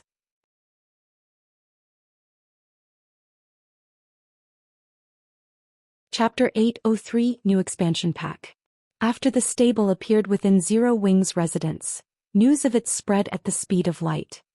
Even first-rate guilds have yet to construct a stable, yet Zero Wing has theirs already. This is insane. Zero Wing's members are so lucky. They can purchase a unique mount as soon as they reach level 40. On the other hand, we have to ride horses. I've heard that guild mounts only cost 25 gold. That's 15 gold cheaper than common mounts. This won't do. I need to join Zero Wing. I want to buy a guild mount too. For a time, the official forums exploded with threads about Zero Wing's latest development. Many guild players drooled over the image of Zero Wing's stable. Field battles in God's domain were growing more difficult. Not only had the monsters become far more of a challenge, but the burden these monsters placed on durability also added a hefty expenditure to their daily budgets. If they could purchase a guild mount, not only would they save 15 gold, but they could also obtain a growing mount. Once they managed to nurture their mounts to bronze rank, their mounts could assist them in battle. Field battles would become easier to take down. The consumption of equipment durability could also be decreased significantly. At the same time, the various large guilds throughout Starmoon Kingdom also felt an immense weight drop onto their shoulders. To obtain the stable design and the necessary materials to construct the stable, they had spared no effort. Yet not only had they failed to obtain the stable design thus far, but they had also only collected a small stock of the materials. On the other hand, Zero Wing had already finished its own stable. How did Zero Wing construct a stable so quickly? When Feng Xianyang heard the news, jealousy overwhelmed him. At the same time, he was somewhat relieved. Now that Zero Wing had revealed this trump card, no other guild would have a chance of dominating White River City. This incident also confirmed for Feng Xianyang that a super guild did indeed back Zero Wing. Otherwise, how could the guild have possibly constructed a stable so quickly? Shortly after Zero Wing's stable was complete, a system announcement reached every player in God's Domain. System announcement: God's Domain's new expansion pack, Abyss Battlefield, has been activated. All players can now register at the War God's Temple in the various cities to participate in the war.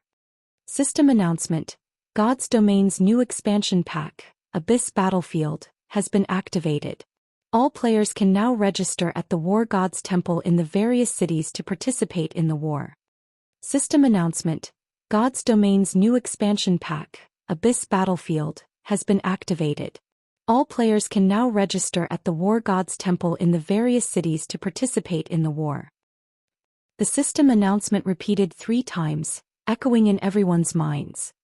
Immediately, players began to search for information on the new expansion pack. They were shocked by what they found. After they read about the new expansion pack, every player, ordinary and guild players both, were ecstatic. Meanwhile, Shi Feng, who had hurriedly led Owen to Zero Wing's residence, was also stunned when he heard the system announcement. Why has the Abyss Battlefield appeared so soon? Shi Feng could not help his frown. Is it because of the stable? The more Shi Feng thought about it, the more he agreed with the possibility. In the past, the Abyss Battlefield expansion had released when mainstream players neared level 40. At that time, super guilds had almost finished constructing their stables. Although the Abyss Battlefield was called an expansion pack, in reality, it was just the introduction to another way for players to experience the game. Ordinary players had almost no opportunities to experience a true battlefield. Guilds also tried to avoid massive wars involving hundreds of thousands of players. Hence, to give ordinary players the experience of a true battlefield, the system had introduced the Abyss Battlefield. Through the War God's Temple in the various cities, players had one chance to enter the Abyss Battlefield each day. If they died, they would be returned to their respective cities. The Abyss Battlefield was a massive map. Players transferring in from different cities would appear in different towns within the Abyss Battlefield. Players were required to defend their respective towns, preventing the abyssal race's invasion. The system awarded players depending on their contributions. EXP and honor points were the usual rewards. These honor points could be exchanged for various rare potions and magic scrolls.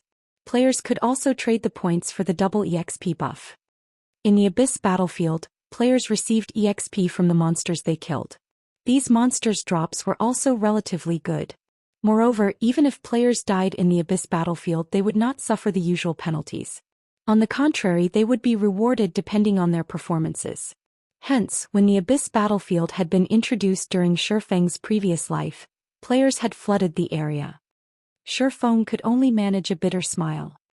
Although constructing the guild stable had provided massive advantages, it had also hastened God's domain's evolution. Following which, Shifeng led Owen to the underground warehouse of Zero Wing's residence. Heavens! Are my eyes playing a trick on me? Owen's face lit up when he saw the Thunder Wolf inside the massive cage. I never thought I would actually meet a 5-star beast in my lifetime. Master Owen, may I know how long it will take for you to tame it? Shifeng asked. This is my first time encountering a 5-star beast. However, based on my calculations, I will need roughly 25 days. Owen caressed his white beard before offering his answer. I'll leave the task to you then, Shifeng said. When he heard how long the Thunder Beast's taming would require, he was shocked. Even a master tamer required 25 days to tame the Thunder Beast. If he had hired a weaker tamer to do the job, even ordinary players would have their mounts before the Thunder Beast was ready. Please leave it to me. I will nurture the Thunder Beast into the best mount you've ever seen. Owen said, his eyes glowing with excitement. After Shifeng finished dealing with the guild mount issue, he took a horse carriage to the Flame Bar. On his way, Shifeng could clearly hear the fevered discussions regarding the Abyss Battlefield. Meanwhile, in the Flame Bar, many players who had come to relax could not pull their eyes from the establishment's corner and the 3 great beauties sitting there. The girl in long purple robes in particular, moved the male players' hearts with every movement. However, as soon as these players saw the 6-winged emblem on 2 of these beauties, they immediately discarded any thoughts of approaching the women. Zero Wing's guild emblem was a taboo in White River City. No player dared to provoke Zero Wing's members inside White River City. Even the domineering members of Overwhelming Smile proceeded with caution. Blue, is this person really that strong? A female berserker in deep blue heavy armor could not help but ask. This female berserker had a graceful body and pearly white teeth. Of course. He is one of our guild's experts. Blue Bamboo said pridefully. An expert.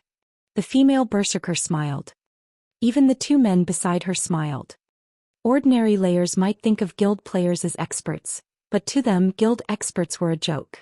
They had killed well over 100 guild experts in the fields by now. Look. He's here. Blue Bamboo said as she pointed towards Shifeng after he entered the building.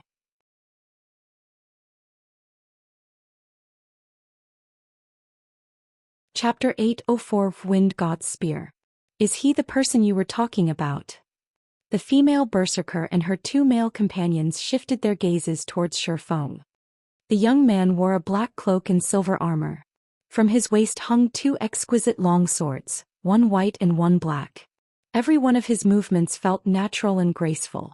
His actions lacked any awkwardness, so much so that if they did not focus on this young man, their minds might ignore him altogether. Moreover, the young man did not give off the familiar pressure they usually felt from experts. On the contrary, he felt safe and relatable. As Shifeng made his way through the bar, players seemed to move out of his way as if trying to avoid him intentionally. It was as if they couldn't sense Shifeng's existence. It did not take long for Shifeng to move through the crowd and reach the party. "Big brother Yifeng, you finally arrived. We were just talking about you," Blue Bamboo said, giggling. "Let me introduce you.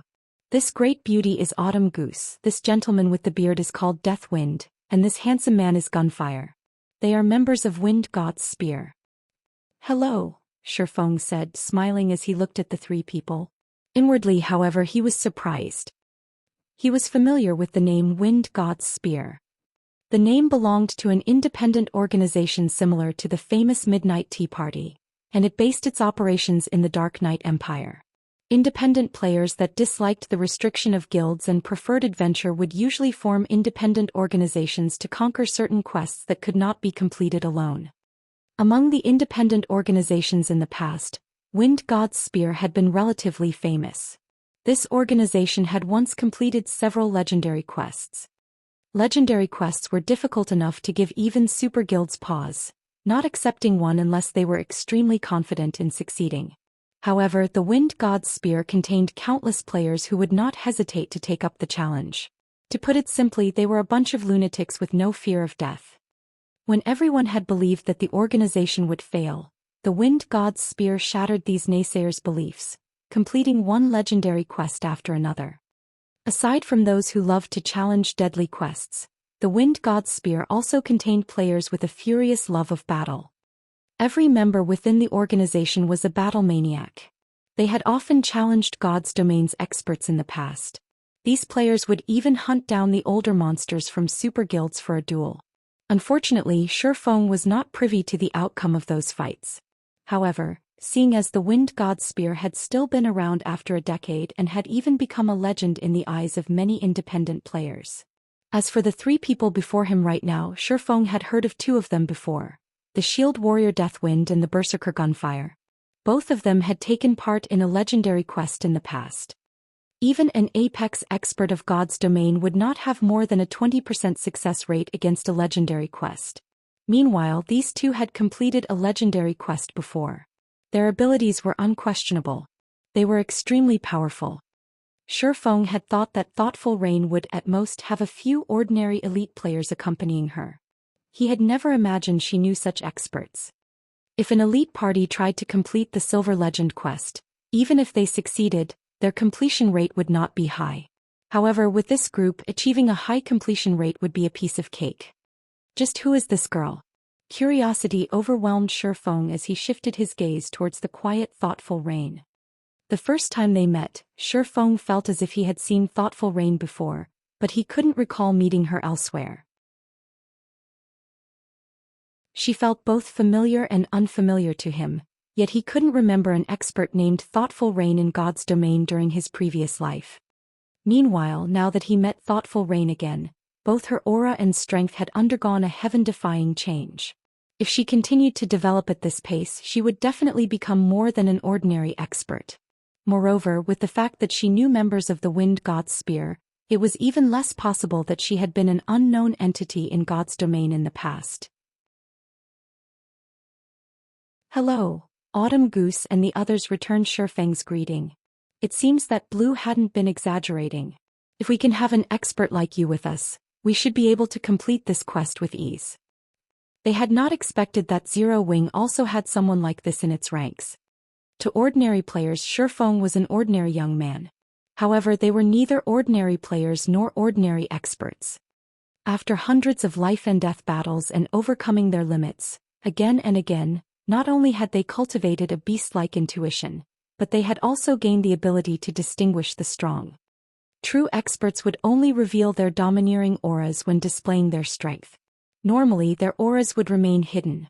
Their auras would appear to be as calm as the great ocean, unperturbed regardless of what was thrown at them. Others would find it hard to generate hostility against someone with such an aura. Without a doubt, they noticed this about Shifeng. Shifeng was a true expert. He was far beyond the ordinary experts they usually encountered. "Big Brother Wind, who is this guy?" Why haven't I heard of someone named Yi Feng in Zero Wing before? Autumn Goose could not help but ask the shield warrior through a private chat as she evaluated Shi Feng. I'm not sure, but based on our information on Zero Wing, aside from Black Flame, the guild's experts are subpar at best. However, I expect no less from the upstart guild that defeated the Star Alliance. The guild has even constructed a stable. Zero Wing's strength is truly unfathomable, Deathwind laughed. It is good that Rain has joined such a guild. Indeed. While we still have a headache over our mounts, both Rain and Blue can obtain a guild mount of their own as soon as they reach level 40, Autumn Goose responded enviously. What's so great about guilds? The Berserker Gunfire snorted. How can they compare to the freedom we enjoy? We can move about God's domain unrestricted. We also don't have to work under anyone. Weapons, equipment, rare skills or mounts, whatever these large guilds can get their hands on, we can too. After they had joined God's domain, guild players had often sought them out to cause trouble. The various large guilds occupied all of the valuable leveling areas. Hence they had formed the Wind God's Spear. Not only had they fought the various large guilds in the Dark Knight Empire, but they had also made these guilds suffer abundant losses. Pampered guild players could not compare to the hardships they faced. Neither Deathwind nor Autumn Goose refuted Gunfire's words. Their hatred of guilds had been precisely the reason they had joined Wind God's Spear. Now they would never bother with joining a guild. Since everyone's here, let's head over to the Crystal Forest, Thoughtful Rain said as she invited Shi Feng to their party. Moreover, she had even passed the party's leadership to Shi Feng. Gunfire was not pleased. No matter how he looked at it, Deathwind should be the party leader as he was the most qualified for the role. Deathwind possessed a wealth of leadership experience. He even had completed many advanced quests before. He was the best choice. However, since Thoughtful Rain had invited them, it was up to her to choose the party's leader. Arguing against it would be inappropriate. Following which, Shi Feng and the others headed to the teleportation hall and teleported to the Crystal Forest. The Crystal Forest was a small level 40 to level 50 map. However, the terrain was complex. The monsters here also had high defense and HP. As a result, very few players were willing to level up here. Taking a look at the quest details Thoughtful Rain had sent him, Shi Feng looked towards the distant cave and said, "That should be the place." Close to the cave entrance, over a dozen level 43 special elite crystal giants roamed the area. Meanwhile, a massive icefire cheetah slept a short distance from the cave. This icefire cheetah was a level 44 lord. It would slaughter an ordinary party easily. Let's watch you make a fool of yourself. Gunfire inwardly sneered as he watched Shi Feng. The Silver Legend quest was extremely difficult. Even with Deathwind leading them, their party would be hard-pressed to complete the quest. Hence, it was impossible for a pampered young master like Shi Feng, who had only completed a few high-difficulty quests, to succeed here.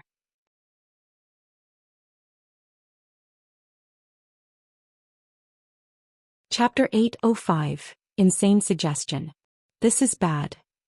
Autumn Goose muttered as she glanced at the cave's surroundings. Aside from the crystal giants and icefire cheetah guarding the cave, she also spotted a group of crystal wolves patrolling the area. As long as they fought within the cave's vicinity, they would attract the attention of the crystal wolves. The monsters would inadvertently catch them in a pincer attack.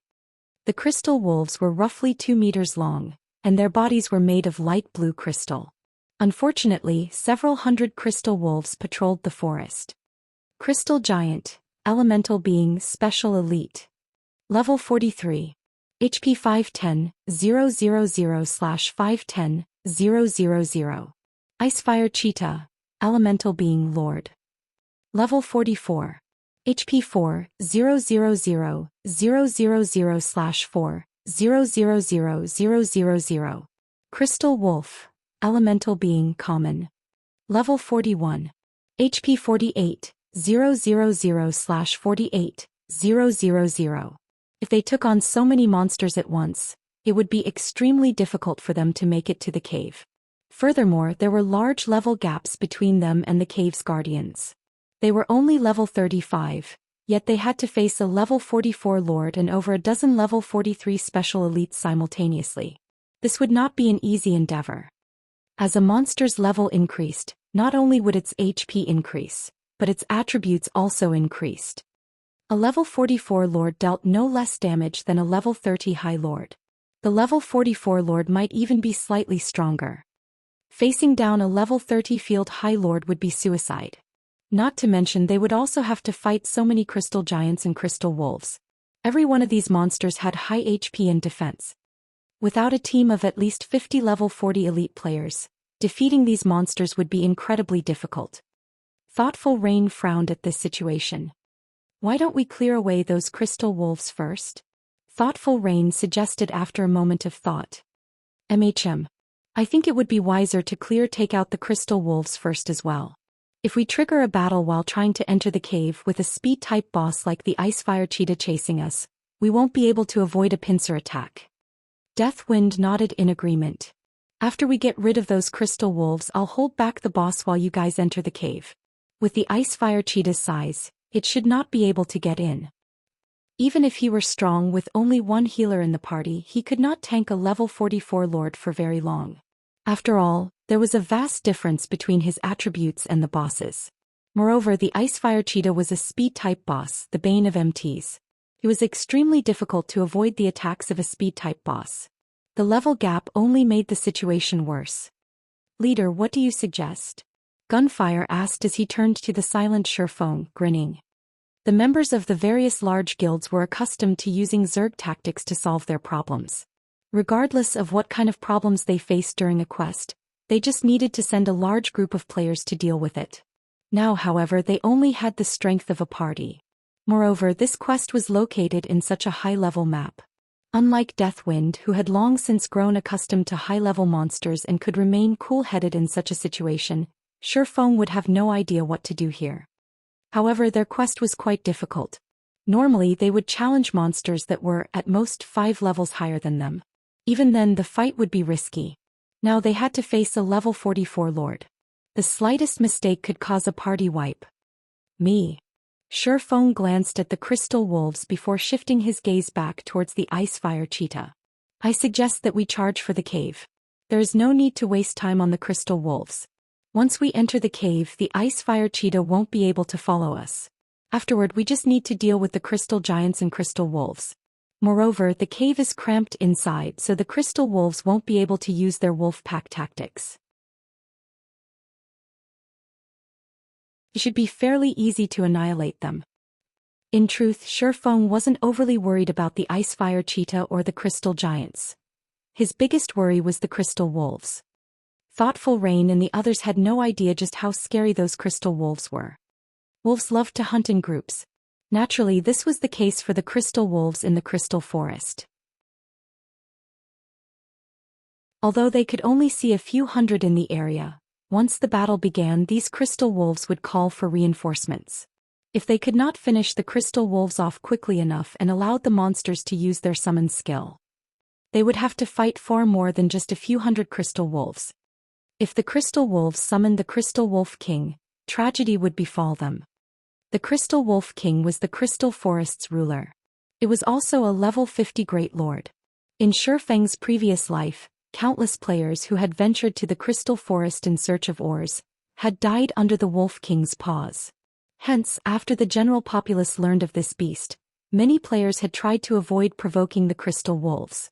If their party attacked the Crystal Wolves, they would find death waiting for them. Charge for the cave? Autumn Goose was dumbstruck. How are we supposed to shake off the crystal giants and enter the cave? Although Deathwind could pin down the Icefire Cheetah for a short time, if the others wanted to enter the cave, they had to deal with the crystal giants. The crystal giants were level 43 special elites, not common monsters that even noobs could defeat. They were not easy opponents. The crystal giants would flatten them under their fists if they made the slightest mistake. Meanwhile, the crystal wolves would have enough time to join the fray while they had their hands full with the special elites. In the end, they would be caught a pincer attack with no path of retreat. Leave the Icefire Cheetah to me. Deathwind will attract those crystal giants. Blue, you just need to focus on healing Deathwind. Rain, you'll assist Deathwind by restricting the crystal giants from afar.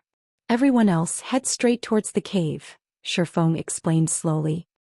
Death Wind was a shield warrior and had the crowd mock skill. He would have the easiest time holding the giants aggro.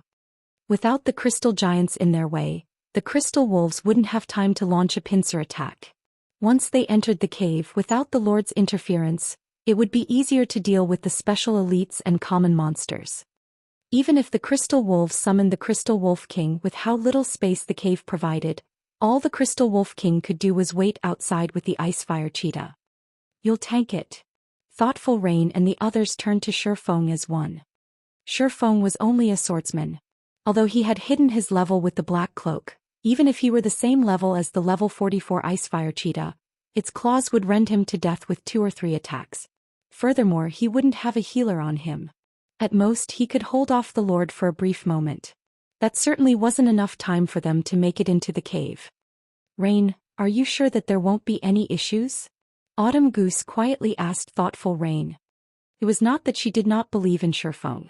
However, this plan was simply too dangerous. The slightest mistake could compromise their lives. If they lost a level, it would become far more difficult to complete the quest. I trust him, thoughtful Rain said with confidence as she looked at the calm, composed swordsman. Although she too had her doubts when she looked at Shifeng's composure and confidence, she wanted to believe in the young man. She did not know why, but whenever she looked at Shifeng's figure, she thought of Zero Wings guild leader, Black Flame, whom she had met only a few times before. Black Flame always tried something that everyone else thought was impossible. In the end, however, he always proved everyone wrong. Black Flame had become a legend in Zero Wing. Many members in the guild admired him. However, it's just one death, Autumn Goose sighed as she prepared herself to take a leap of faith. Even if the plan failed, she had a backup plan to help thoughtful Rain and the others escape. As for Death Wind and Gunfire, they also prepared to die. After Shifeng arranged the party's positioning, he activated Windwalk and dashed towards the Ice Fire Cheetah. When Shifeng was within 80 yards, the Ice Fire Cheetah woke, discovering the swordsman immediately. It released a vicious growl. Groar. With its growl, the Ice Fire Cheetah, which stood over 8 meters tall, spat scorching flames. Immediately, over a dozen massive fireballs bombarded Shifeng. It's over. When thoughtful Rain and the others saw the dozen or so fireballs, their hearts sank. Shifeng could never dodge all of those attacks. However, before they could sigh, they saw a streak of blue light cut across the space before Shifeng, slicing the massive fireballs in half.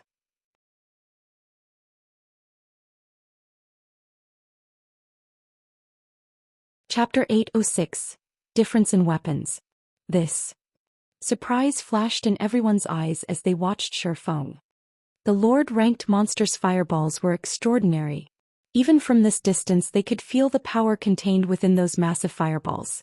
If they encountered one of those fireballs, the blast from the impact would definitely send them flying. Yet in front of Shifeng, these massive fireballs were as fragile as glass. With one hit, Shifeng sliced apart every fireball sent at him. The Ice Fire Cheetah's attack hadn't slowed Shifeng in the slightest. In the blink of an eye, Shifeng was only 30 yards away from the Ice Fire Cheetah. Grr. Seeing the impudent human approach, the Ice Fire Cheetah released an angry, deafening roar. Rather than attacking with its fire, its paws pushed off the ground. Instantly, the level 44 Lord transformed into an afterimage as it pounced on Shifeng. A Lord-ranked monster's attributes were frightening enough. To add to the terror, the Ice Fire Cheetah was a speed-type boss. It would only take the Ice Fire Cheetah an instant to cross the 30 yards. The Ice Fire Cheetah loomed like a 3-story building as it appeared before Shifeng. It swiped its razor-sharp claws at Shifeng's head. Boom. The hard, rocky ground beneath the swordsman shattered and exploded, sending dust everywhere. Even thoughtful Rain and the others, who stood roughly 100 yards away from Shifeng, could feel the ground tremble. Such high strength. Autumn Goose was shocked when she saw the flying rocks. Is that a level 44 Lord-ranked monster? Death Wind's expression grew serious. Previously he thought he could more or less cope with the Ice Fire Cheetah's attack. Now, however, even with a healer he would only last a few hits. Moreover, not only was the Ice Fire Cheetah's strength absurd, but its speed also astonishing. He would have an extremely difficult time trying to dodge the Lord's attacks. Death Wind, hurry and attract the crystal giant's attention. Everyone else, head for the cave as quickly as possible. Shifeng's voice suddenly burst into the team chat. The team was shocked to hear it. They had not expected Shifeng to still be alive after taking the Ice-Fire Cheetah's attack. How did he evade that attack?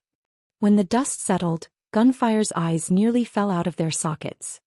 Shifeng actually stood beside the Ice-Fire Cheetah's claws, completely unharmed. The Lord's attack had only created a massive crater beneath its feet. The Ice-Fire Cheetah was incredibly quick. Even Gunfire had failed to catch a clear look before the Lord's claws landed. If even his eyes had trouble keeping up with the monster, he would have no hope of evading its attacks. Yet without a doubt Shifeng had done just that. At this moment, however, everyone shoved away their shock as they charged towards the cave. Death Wind immediately cast Crowd Mock on the crystal giants, attracting the dozen or so special elites aggro. The crystal giants were not speed-type monsters. Rather, they relied on their strength. Their movements were relatively slow. Although ordinary players would still find it difficult to evade the crystal giants' attacks, an expert like Deathwind could easily evade simultaneously the attacks of 2 or 3 crystal giants. Even if he could not dodge, he could block them with his shield. Meanwhile, Thoughtful Rain cast ice walls and ice spheres to limit the giants' movement, allowing the others to shake off the special elites and head into the cave. Such immense power. There were too many crystal giants. For a time, even Deathwind struggled to cope with the attacks he was receiving, and he was forced to defend with his shield. However, the instant a crystal giant's fist struck his shield, the impact forced Deathwind to retreat by 4 steps before he steadied himself, a damage of over -800 points appearing above his head. Why are these crystal giants so strong? Autumn Goose wore a solemn expression when she saw the damage above Deathwind's head. Deathwind was a level 35 shield warrior with over 14,000 HP. He was also fully geared with level 30 top-tier equipment. Even his shield was a level 30 dark gold ranked shield. The shield warrior had also learned plenty of passive skills that increased his defense. Deathwind would lose around 200 HP when he blocked an attack from a level 35 special elite with his shield. Now the level 43 crystal giant dealt over -800 damage with one punch. Its strength could rival a level 35 chieftain. If Deathwind failed to block or dodge the attack, the shield warrior would only last 3 or 4 hits. Autumn Goose's gaze shifted towards the distant Shifeng once more. Currently, Shifeng was tanking a level 44 lord. If even a level 43 special elite was so strong, just how horrific was the lord? However, even now the Ice-Fire Cheetah had yet to land a single hit on Shifeng. If she or anyone else tried to tank the lord, the Ice-Fire Cheetah would have long since claimed their lives. She never thought that there was such a massive gap between them. Autumn Goose and the others did not realize that Shifeng was actually struggling. One could say that he was on thin ice with every move. Shifeng's attributes were very high. However, he was only level 39. The Ice-Fire Cheetah, on the other hand, was level 44. Moreover, it was a lord-ranked monster. Previously, when Shifeng had faced the level 50 special elite blood warrior, he only managed to defeat it after using all of his strength. The Ice-Fire Cheetah was much stronger than the blood warrior. Not only did it possess higher strength, but it was also significantly faster. If not for his reaching the Void Realm and accurately predicting the cheetah's attack trajectories, the level 44 lord would have already shredded Shifeng to pieces. Of course, Shifeng had the ability to suppress the Ice-Fire Cheetah. He just needed to activate his Berserk skill. Unfortunately, Berserk skill's cooldowns were too long. On the off chance that they encountered danger later on without the trump card of a Berserk skill, they would be easy prey. Aside from Berserk skills, he could also summon a Tier 2 demon with the Bible of Darkness. With a Tier 2 demon acting as a meat shield, killing the Ice-Fire Cheetah would not be a problem. However, doing so would reveal the Bible of Darkness to outsiders. He could not use it casually.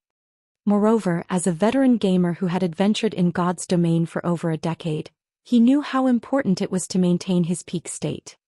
Currently, his job was to hold the Ice-Fire Cheetah back, not to kill it. He had no reason to go all out. This should be enough. While dodging, Shifeng glanced towards the other party members. noticing that they had almost reached the cave. He then began to move towards the cave as well. After everyone entered the cave and Shifeng shook off the ice fire cheetah, Death Wind blocked the crystal giants and the quickly approaching crystal wolves. The rest of the party members then launched their own attacks. The cave was cramped, so only 3 crystal giants could attack the shield warrior at a time. Even if Death Wind blocked the attacks with his shield, the cleric Blue Bamboo could heal him in time and keep his HP full. So hard. Autumn Goose felt her hands numb as she hacked her great sword at a crystal giant. Meanwhile, the crystal giant she attacked only received around -1,300 damage. This defense could rival a Lord-ranked monster's. As for Gunfire, his damage was around the same as Autumn Goose's. His normal attacks only dealt around -1,200 damage. Only with his skills could he deal over -2,000 damage. Among the party members, Thoughtful Rain was the most awkward. As these monsters were elemental beings, their magic resistance was quite high. Despite her top-tier equipment, her spells dealt less than -1,000 damage. Only Tier 1 skills were slightly more effective. Ping! The crack of crystal echoed throughout the cave, and the players shifted their gazes towards the sound's origin. A damage of -5,458 points appeared above the head of a crystal giant. A deep groove had appeared on the Special Elite's hard crystal exterior.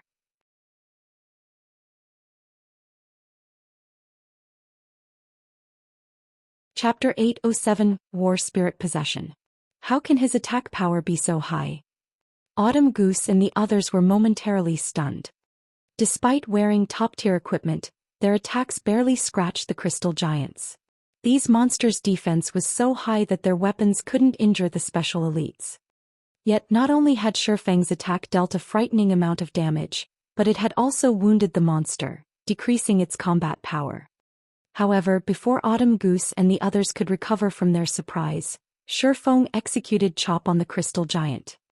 3 arcs of blue sword light converged to a single point and flew towards the crystal giant. The attack even sliced apart space, a black seam appearing along the sword light's trail. When the black seam encountered the crystal giant, the Special Elite's crystal exterior shattered. Shifeng's sword passed through the crystal giant's body as if it were air. Without any resistance whatsoever, the weapon cleaved through one side of the monster's body. -9,462. This damage hadn't been the result of a critical hit. This damage was simply from Shifeng's skill. Immediately, a large chunk of the crystal giant's HP vanished. Moreover, due to the injury from the attack, the crystal giant's movements became somewhat sluggish. After a brief fight, the crystal giant, which had 510,000 HP, fell to the ground, dropping a piece of equipment and several materials. Everyone in the party also received a bounty of EXP. Meanwhile, the crystal giant that Death Wind and the other party members fought still had over half of its HP. The difference between Shifeng's damage and theirs was obvious with a glance. Is he even human? How is his damage so high? Autumn Goose exclaimed when she glanced at Crystal Giant. Shifeng's damage was several times higher than theirs combined. Moreover, he easily defeated the Crystal Giant without receiving any help at all. Even in the Wind God's Spear, they would be hard-pressed to find such a strong player. I told you that Big Brother Yifeng is very strong, yet none of you believed me. You get it now, right? Blue Bamboo said proudly as she puffed her chest, acting as Shifeng's achievement were her own. Seeing her friend's behavior, Thoughtful Rain shook her head and smiled bitterly. However, Shifeng's performance had been satisfying. Previously, Autumn Goose and the others had continuously advised her to leave Zero Wing. Moreover, they had insisted that she would improve slower in the guild than if she joined the Wind God's Spear and that their organization's experts were far stronger. However, Shifeng's performance proved them wrong. With this, Autumn Goose and the others would most likely stop trying to persuade her to leave Zero Wing. Is this the strength of a Zero Wing expert? Gunfire was stunned after watching Shifeng's performance. He was considered one of the top-ranking experts in the organization. He had even killed many guild experts during his time in the Dark Knight Empire. However, if he compared himself to Shifeng, the difference between them was practically the difference between heaven and earth. He could not bring himself to believe that a player could be so powerful. First, Shifeng had tanked a level 44 lord. Now Shifeng swiftly defeated a level 43 special elite by himself. Both the swordsman's combat techniques and his basic attributes were far more powerful than his own. With such a powerful DPS player like Shifeng in the party, they could clear out the crystal giants and crystal wolves far faster. In less than half an hour, the giants and wolves inside the cave had died, leaving behind all sorts of weapons, equipment, and materials. We're leveling so fast. I will usually need to grind for 2 or 3 hours to earn this much EXP. If we continue grinding at this pace, I'll reach level 36 within a day. Autumn Goose's excitement grew as she looked at her own EXP bar. Players could use mounts once they reached level 40. At that time, she would not have to waste so much time running about. She could also explore new places, reducing her competition over resources. The other party members also received a huge boost to their EXP bars. Their leveling speed here was at least 2 or 3 times faster than their usual leveling speed. To Shifeng, however, the EXP he obtained from killing the crystal giants and crystal wolves was not nearly enough. He was level 39 already. Moreover, he required double the normal EXP to level up. The EXP these special elites and common monsters provided barely moved his EXP bar. There's a skill book here. Deathwind stated when he noticed a thick, glowing golden book on the ground. Picking it up, he exclaimed, "A berserk skill book. We've hit the jackpot." The main method to learn skills in God's domain was by visiting NPC instructors. Players also learned skills by purchasing them with legacy skill points or obtaining skill books. The skills that instructors offered were general. Their strength was also subpar at best. However, one could learn a large variety of skills with this method. Meanwhile, although the skills one purchased with legacy points were very powerful, it was extremely difficult to obtain legacy points. Normally, players only obtained them by leveling up. As for skills learned from skill books, they were generally quite powerful. Some were even stronger than legacy skills. In the current God's domain, a player's strength did not only depend on weapons and equipment. Skills were very important as well. It was especially true for berserk skills. If an elite player learned a berserk skill, they could contend with expert players. They might even be able to defeat them. If an expert player learned a berserk skill, they could defeat top-tier experts who lacked their own berserk skill. They could also hold off a lord-ranked monster of the same level for a short time. Hence, berserk skills were incredibly valuable in God's domain. Unfortunately, berserk skills were even rarer than top-tier dark gold equipment. On the market, a single berserk skill book could cost several hundred gold. This fascinated countless players. If they could obtain an extremely powerful berserk skill, they could easily sell it for hundreds of gold to a large guild. However, players were rarely willing to sell their berserk skills. Even now, the powerful Wind God's Spear only had 2 players with berserk skills. "Big Brother Wind, what kind of berserk skill is it?" Blue Bamboo asked, her eyes practically glowing. "Is it for magical classes?" When the others heard this, they glanced at the golden skill book as well. They were all curious about the skill book. "It's a melee class berserk skill called War Spirit Possession," Deathwind said. He then displayed the skill's introduction to the party chat. War Spirit Possession allows a heroic spirit to possess a melee class for a short period. When activated, decreases all skill cooldowns by 30%, increases damage by 20%, strength by 90%, agility by 50%, and endurance by 50% for 60 seconds. Cooldown 8 hours. Cannot be stacked with other attribute-increasing skills. Such a powerful berserk skill. Many in the party fell speechless after reading the skill's details. Generally, a berserk skill only increased one attribute. Berserk skills that covered multiple attributes were extremely rare. This skill book excited Autumn Goose, Deathwind, and Gunfire, who were all melee classes. On the other hand, Blue Bamboo and Thoughtful Rain were slightly disappointed. With this berserk skill, questing by themselves or fighting other players would become much easier. Don't just focus on the skill book. There's still a fine gold treasure chest here, Shifeng informed the others as he pointed towards the large golden treasure chest that sat deep inside the cave.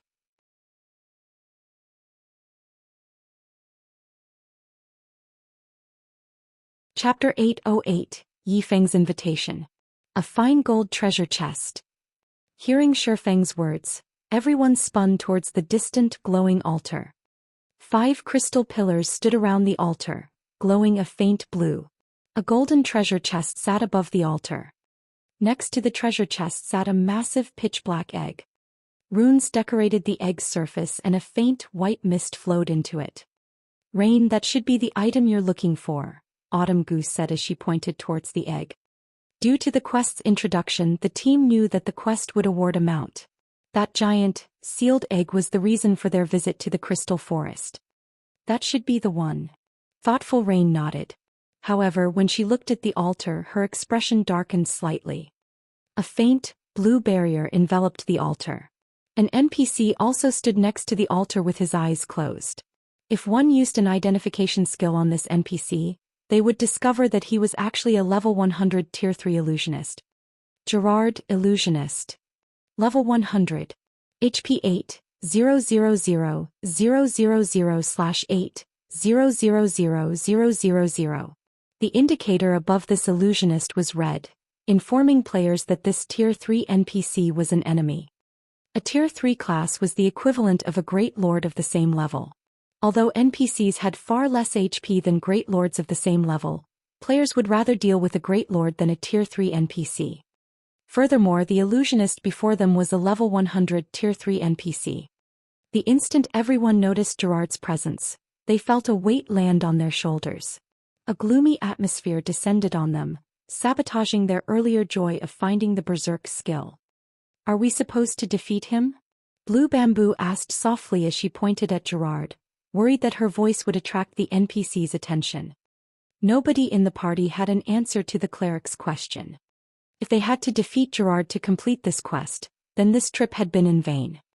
Even a level 100 Tier 1 NPC could beat them black and blue, much less a level 100 Tier 3 NPC.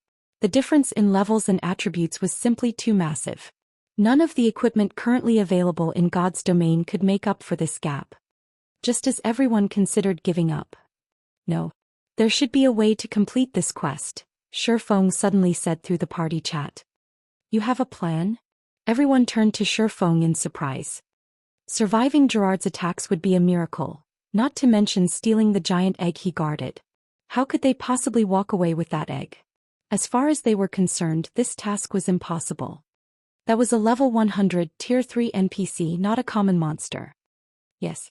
That NPC is clearly maintaining the defensive magic array and injecting most of his mana into that giant egg. There are 2 possible outcomes if we approach him. In the first scenario, Gerard gives up maintaining the magic array and attacks us, while in the second scenario he continues to maintain the magic array, but summons a beast to deal with us. If that is the case, Gerard himself will be unable to move. If we interrupt his casting, the defensive magic array will fail. In either scenario, we have a chance to steal the egg as long as we interrupt the magic array. The only problem is delaying Gerald and creating an opportunity for one of us to steal the egg. Everyone nodded, agreeing with Shifeng's logic. "But which one of us will delay the NPC?" Autumn Goose asked. "Even if Big Brother Wind is a shield warrior against a level 100 Tier 3 NPC, he will die instantly. And which one of us will be responsible for stealing the egg?" Putting it bluntly, they did not even qualify as cannon fodder. How could they successfully steal the egg?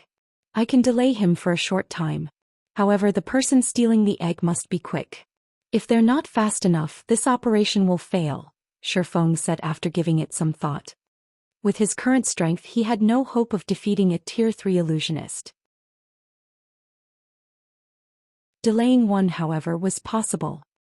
Although Shifeng had spoken softly, his words had dumbfounded his companions.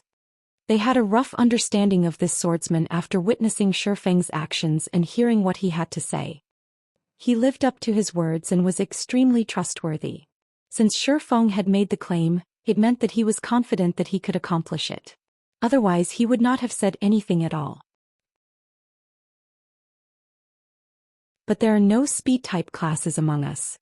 We won't make it in time," Thoughtful Rain said, shaking her head. Setting aside magical classes and Shifeng, who had to pin down the NPC, everyone else was a warrior. They would be able to steal the egg fast enough. Don't we have the war spirit possession? Shifeng asked, chuckling. The war spirit possession skill increased a player's agility. Naturally, the player's speed would also increase. Moreover, he had speed scrolls in his bag. With these, they should be able to reach the egg in time. But this skill book is too valuable. Moreover, we have only come this far thanks to you, Yifeng. Would you really be alright with letting outsiders learn the war spirit possession? Autumn Goose asked awkwardly. The berserk skill was more valuable than top-tier equipment or weapons. It's just a skill book. If you feel so bad about it, why don't you join Zero Wing? If experts like you join Zero Wing, you will be given a set of dark gold equipment. Receiving a berserk skill is also normal. Moreover, Zero Wing's management is not strict. There aren't many restrictions on our members. If you want to go out on an adventure or do a quest, the guild will even provide with all sorts of assistance, Shifeng offered, grinning. All three of these players, Autumn Goose, Deathwind and Gunfire, exhibited remarkable combat standards. They only lacked some formal guidance. Otherwise, they could become a force to be reckoned with. Zero Wing had grown a lot stronger. However, it still had very few experts. If Autumn Goose and the others joined Zero Wing, it would undoubtedly make the guild even stronger. Not to mention a mere berserk skill book, Shifeng was even willing to give each of them a tier 1 set equipment if they joined the guild. To other expert players, the war spirit possession might be precious, but to Zero Wing's experts it was nothing. Shifeng could simply give them the power of darkness. Although the power of darkness did not provide as much of a boost as the war spirit possession did, its duration was far longer. Overall, the power of darkness was stronger than the war spirit possession by a large margin. Moreover, compared to several berserk skill books, Shifeng was more interested in the fine gold treasure chest. That treasure chest was even rarer than a berserk skill. After Shifeng's blatant attempt to recruit them, Autumn Goose and the others pondered their options for some time. Previously they had felt nothing more than disdain for guilds. However, after seeing Thoughtful Rain and Blue Bamboo's daily lifestyle in the game, in addition to the fact that Zero Wing was home to an expert like Shifeng, their impressions of Zero Wing had changed significantly.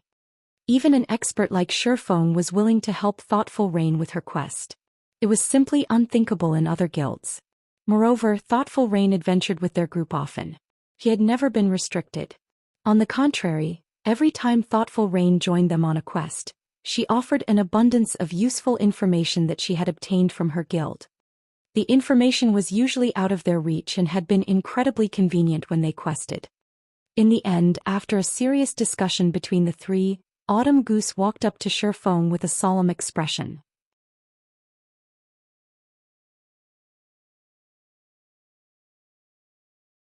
Chapter 809, Power of a Tier 3. Although we don't think that joining Zero Wing would be a mistake, we have many friends in the Wind God's Spear. Various guilds are also targeting the Wind God's Spear in the Dark Knight Empire. It is not in a favorable position right now. We won't abandon the Wind God's Spear during such a crucial time, so please forgive us for rejecting your goodwill. Autumn Goose spoke with determination. Shifeng could tell that the berserker loved and was devoted to the organization. After all, they were all companions who had experienced life and death with each other. How could they abandon that for personal gain? If he were in their shoes, he wouldn't do such a thing either. Moreover, Autumn Goose understood that should they join Zero Wing, if they were seen fighting with the members of the Wind God's Spear, those guilds would turn to Zero Wing and cause trouble. Zero Wing would be dragged into the Wind God's Spear's mess. I understand. If you wish to join a guild in the future, please consider Zero Wing. Shifeng nodded. However, you cannot refuse the War Spirit Possession skill book. We cannot complete this quest without it. Shifeng had understood that it would be very difficult to poach members from the Wind God's Spear. After all, it was an organization of players that detested guilds, to begin with. However, he had still wanted to try. He would take any opportunity he was given. After all, on the off chance he succeeded, he would make a huge profit. Meanwhile, Thoughtful Rain and Blue Bamboo, who had watched this from the side, were somewhat disappointed. If Autumn Goose and the others had joined Zero Wing, they would have a much easier time questing and adventuring together. Following which, after a brief discussion, it was decided that Autumn Goose would learn the War Spirit Possession. Ah, right, take these, Shifeng said. He retrieved 5 silver magic scrolls from his bag, handing them to his 5 party members. Is this a Tier 1 instantaneous movement magic scroll? Deathwind could not help his shock after examining the scroll. There were all kinds of magic scrolls in God's domain. Among them, the most precious were the summoning scrolls, although the instantaneous movement magic scrolls followed closely behind.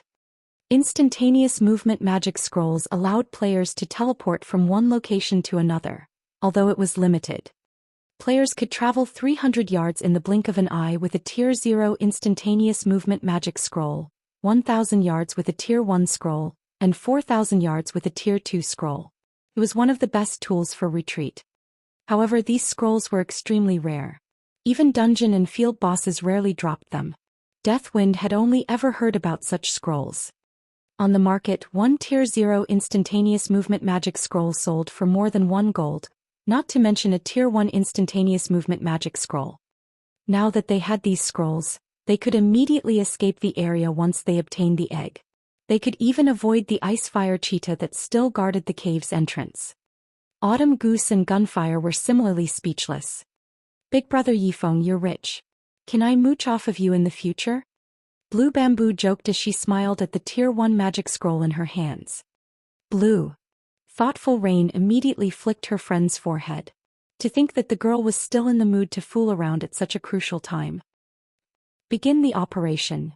Upon seeing Autumn Goose in position, he charged towards Gerard the illusionist. When he was 80 yards from the NPC, Gerard discovered Shifeng's presence. Foolish fellows. You rushed to your deaths. I'll send all of you to hell. Gerard smiled disdainfully as he swung his staff. Immediately, a black magic array appeared beside Gerard. A 2-headed hellhound launched itself from the magic array. Are you kidding me? A level 100 Lord-ranked monster. Isn't this cheating? Blue Bamboo's jaw dropped when she saw the crimson hellhound. A Tier 3 NPC was already enough trouble. Now, said NPC had summoned a level 100 Lord. This was absurd. Everyone else's expressions similarly darkened. Heh. Shifeng, however, only revealed a faint smile. The hellhound hadn't surprised him in the least. An illusionist was a Tier 3 class. It was not unusual for one to summon a Tier 2 Lord. Powerful illusionists were even capable of summoning Tier 3 Lords. A Tier 3 illusionist was even more effective in battle than a Tier 3 Great Mage. Of course, while illusionists were capable of summoning powerful monsters, they were very weak. After emerging from the magic array, the hellhound opened its 2 mouths and spewed crimson flames.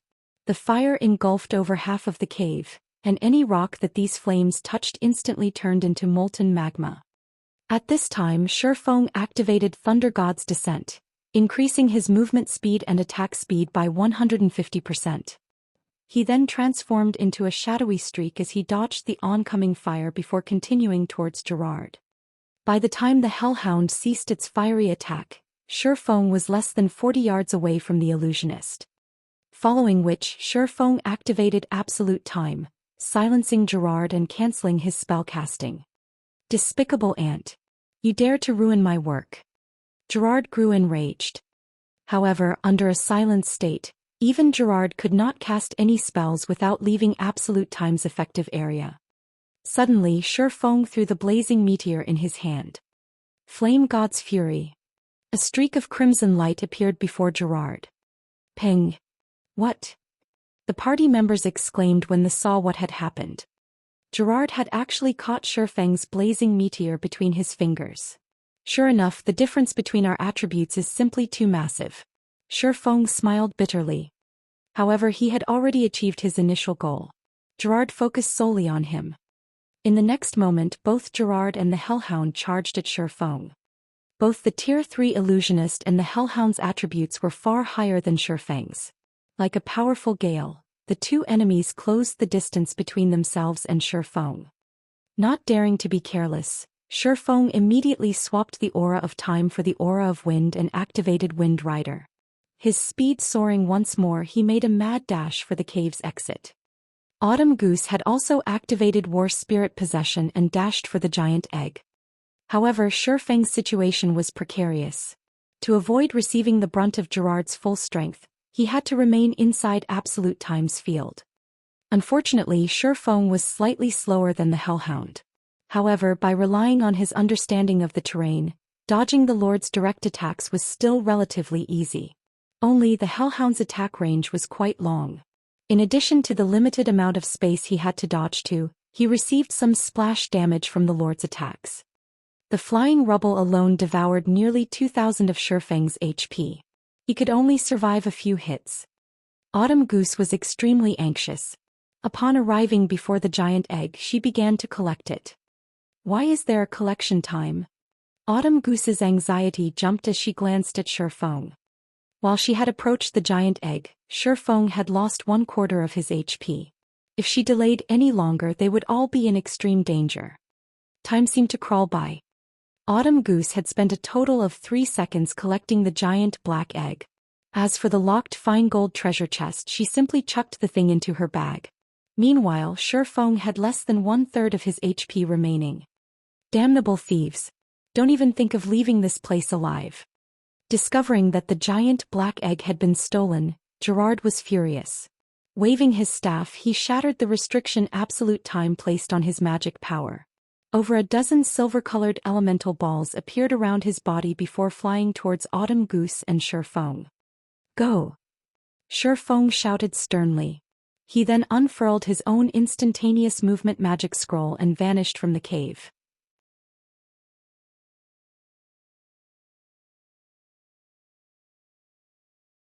Chapter 8:10 Wings Horror. In a secluded, primitive forest, several figures suddenly appeared. As these figures appeared, a distant cave crumbled as a pillar of light shot into the sky. The frightening power that radiated from the pillar of light caused the air to stagnate.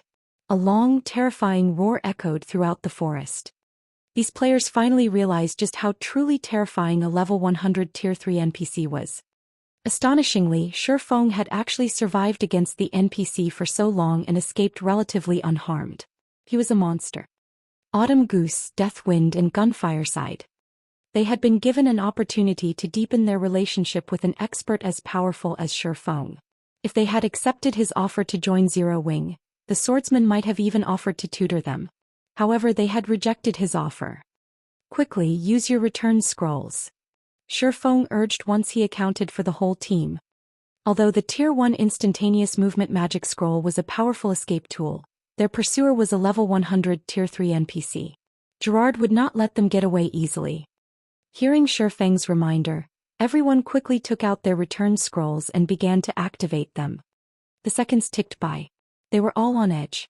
If Gerard caught up to them, they wouldn't have another chance to escape.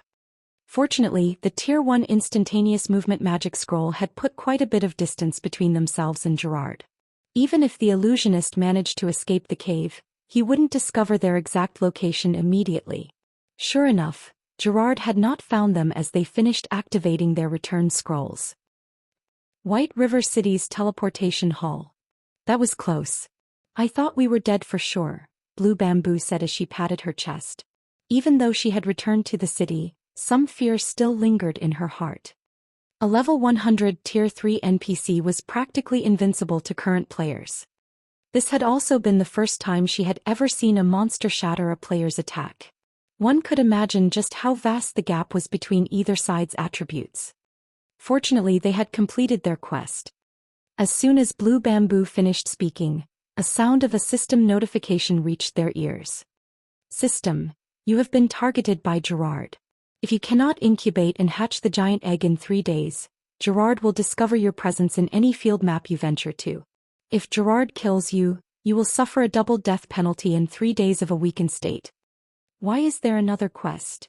Thoughtful Rain frowned as she looked at the system notification. Her initial quest had been to retrieve the giant egg. Now, after so much trouble to accomplish that, she received another one. Moreover, the penalty for failure was considerably severe. If she failed this quest, a level 100 Tier 3 NPC would hunt them down. Unfortunately, players at this stage of the game had no hope of killing this NPC. In other words, they would no longer be able to explore or level up if she failed. Autumn Goose and the others wore similarly horrified expressions. Although they had helped Thoughtful Rain, they had never expected to be held accountable for the quest as well. This was the first time they had encountered such a quest. They had experienced Gerard's power personally. If they encountered Gerard in the fields, they would only find death. Does the egg's description include any incubation methods?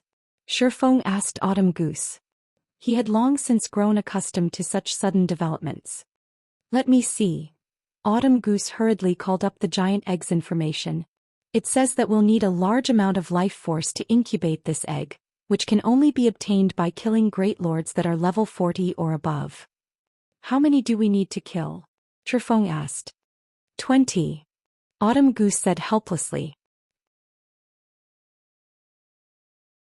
20. This is a joke, right? We're talking about great lords. Blue Bamboo could not help but despair. Deathwind and Gunfire frowned as well. A level 40 great lord was no laughing matter. Generally, each of these monsters required a raid team of 100 level 40 players geared with top-tier equipment. Even then, any mistake could get them all killed. Even if they gathered such a team, raiding a single great lord would most likely require an entire day. The sacrifices they'd have to make were also staggering. No matter how one thought about it, it was impossible to raid 20 level 40 great lords in 3 short days. First of all, level 40 great lords were not that easy to find. Normally, these monsters only lurked in 100-man team dungeons. Even finding 20 great lords in the fields would take more than 3 days. How difficult was raiding a level 40 100-man team dungeon? Even now, the various large guilds were still attempting to challenge the hard mode version of these dungeons, not to mention hell mode. Even if they mobilized all of Wind God's spear, they could not complete this quest. While everyone struggled with their frustration and despair. It isn't exactly impossible to complete this quest, Shifeng said after giving it some thought. However, I'll need to prepare first. You guys should wait here for a while. Of course, it was impossible to kill a level 40 great lord with the power of a 6-man party. However, a 20-man team might have a chance. What? He even has a plan for this. Gunfire watched Shifeng's departing back with doubtful eyes. Even Thoughtful Rain and Blue Bamboo, who were in the same guild as Shifeng, were shocked. They had been talking about level 40 great lords, yet Shifeng spoke of them as if they were only common monsters. After waiting for some time, they heard excitement spread throughout the teleportation hall. Wah!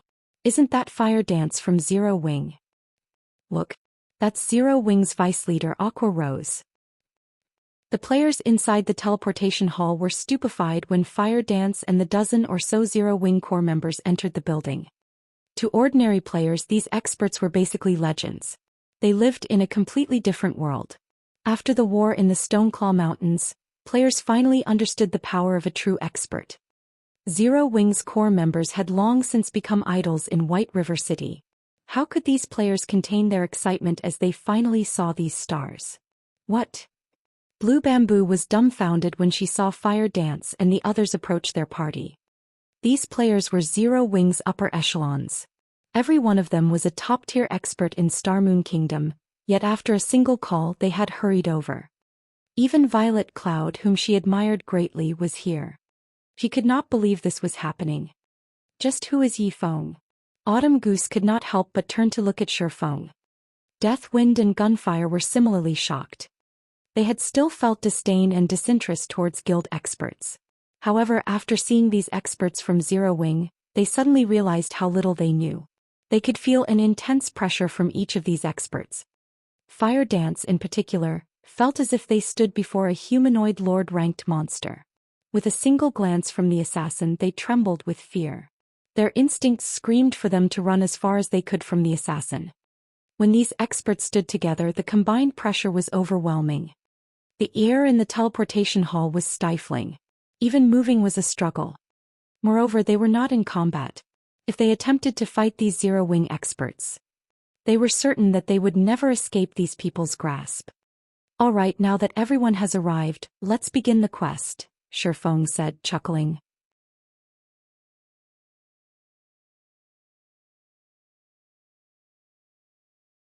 Chapter 8:11 Giant Beast. White River City, War God's Temple. For a long time, players had seldom visited this place. However, due to the appearance of the Abyss battlefield, it had become a popular hub for players. Independent team recruiting members. Those who want the double EXP buff, come on over. Town reclamation team recruiting. Minimum requirement of level 30. Equipment must be at least mysterious iron rank. Must have reached the trial tower's second floor. Noobs do not disturb. Looking for players to carry me through the Abyss battlefield. 5 silver for 100 honor points. Limited spots available. First come, first served.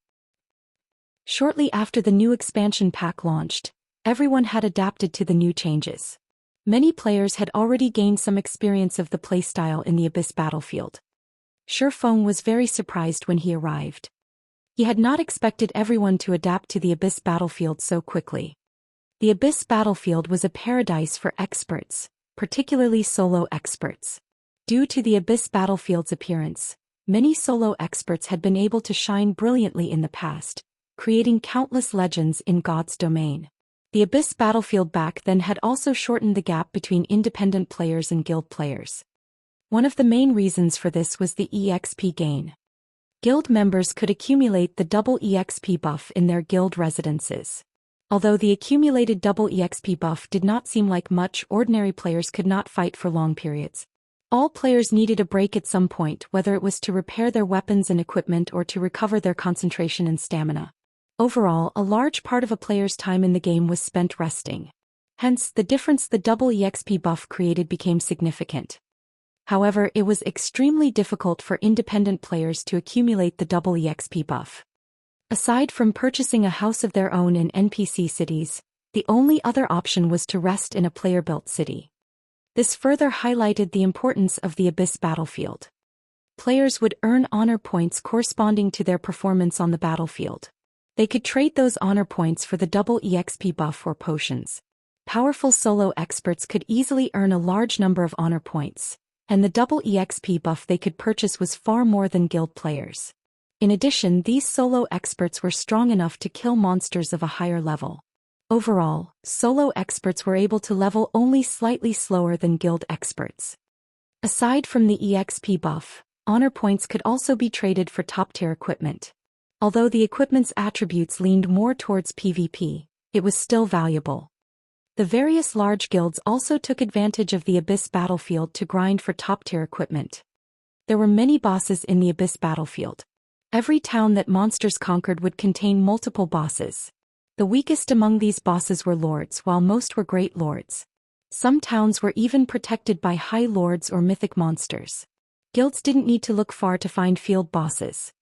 However, although there were many advantages to the Abyss battlefield, it had its downsides as well. Every player who entered the battlefield was allotted 1 life each day. In addition, the monsters dropped neither materials nor money. They only dropped weapons and equipment. If one's goal was purely to obtain top-tier equipment, the Abyss battlefield was the perfect place for them. Shifeng led his team into the Abyss battlefield. After entering the Abyss battlefield, players were transported to the human race's campsite. As soon as Shifeng and the others arrived, they were greeted by a sea of players. White River City's players weren't the only ones who had gathered at this campsite. Players had arrived from every city in Star Moon Kingdom. They were all gearing up and preparing to set out. However, as this was a battlefield, one could see wandering abyssal monsters in every direction. Players generally formed 100-man groups in the Abyss battlefield. That way they had a higher chance of survival. After all, the longer they remained alive, the more opportunities they would have to earn honor points. This run has been the best. I earned 500 points during this run. I can afford a basic double EXP potion. I'll get 10% of the double EXP buff with that. I might be able to reach level 32 by the end of the day. That's nothing. I heard that the players in Heaven's Burial's main army have conquered a town. With the honor points they earned, they can purchase 3 basic double EXP potions. For those that perform well, they might even earn enough points to buy a basic body strengthening potion. Wow. That much. One of those potions could improve my attributes by 10% and reduce my stamina consumption by 15% for 2 hours. The basic body strengthening potion costs 5 times as much as the basic double EXP potion. What did you think? They cleared out the abyssal monsters of an entire town. Naturally, they received a ton of honor points. The various guilds are dispatching their armies to clear out these monster towns. With enough basic body strengthening potions, raiding dungeons will be a breeze. It's a pity that my guild is so small. We are nowhere near strong enough to clear out a town. The players around the campsite chatted as they stood in line to repair their weapons and equipment. They envied the players who had joined large guilds. Unlike those players, they had to accumulate honor points slowly by killing wandering abyssal monsters in the abyss battlefield's outermost regions. Let's go. Shifeng opened the battlefield's map. After examining it for a moment, he headed towards the nearest small ruined city. Wow, those guys got guts. They are leaving the campsite with just a 20-man team. Are they tired of living? I think they're experts. So what if they're experts? Once they start fighting, they'll learn that even experts are useless here. Moreover, didn't you see which direction they went? They are heading towards South Lake City. None of the players who have gone there have returned alive. The players resting at the campsite fell into a heated discussion when they saw Shifeng's group of cloaked figures.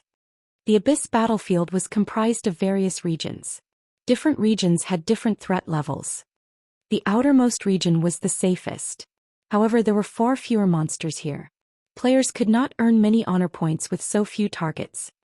More monsters wandered around the outer region of towns, most being elites with a few chieftains thrown in the mix. Ordinary players who ventured into these areas quickly lost their lives. However, one could earn quite a sum of honor points if they survived. Monsters were abundant inside a town. There were also plenty of lord-ranked monsters present. Sometimes even great lords would appear in towns. A party of players would find it very difficult to survive. As for small cities, these were considered monster nests. When players entered the city, their attributes were suppressed immediately. Generally, great lords guarded these small cities. Sometimes one even encountered a mythic monster. Even a 100-man elite team would find it very difficult to survive here. Grand lords generally ruled over medium cities, and players had a very high possibility of encountering a mythic monster. In large-sized cities, players were guaranteed to find a mythic monster waiting for them. Even a guild-organized 1,000-man army risked a one-way trip by attempting to challenge these locations. Naturally, Shifeng understood the battlefield's layout. He was far more familiar with the battlefield's rules than any other player. To grind for great lords, towns were the safest choice. However, Shifeng had a time limit. Hence, he had no choice but to pick a small city. After traveling for over 2 hours, Shifeng and the others finally arrived at South Lake City. The entire city had become a nest for abyssal monsters. One could smell the rich scent of blood from the city's edge. Is that a Grand Lord? Autumn Goose's heart pounded when she saw the giant monster, which was over 100 meters long, hovering above the city.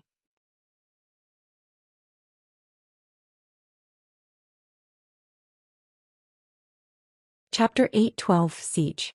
How can a monster be so massive? Every member of the party was flabbergasted as they watched the massive figure in the sky.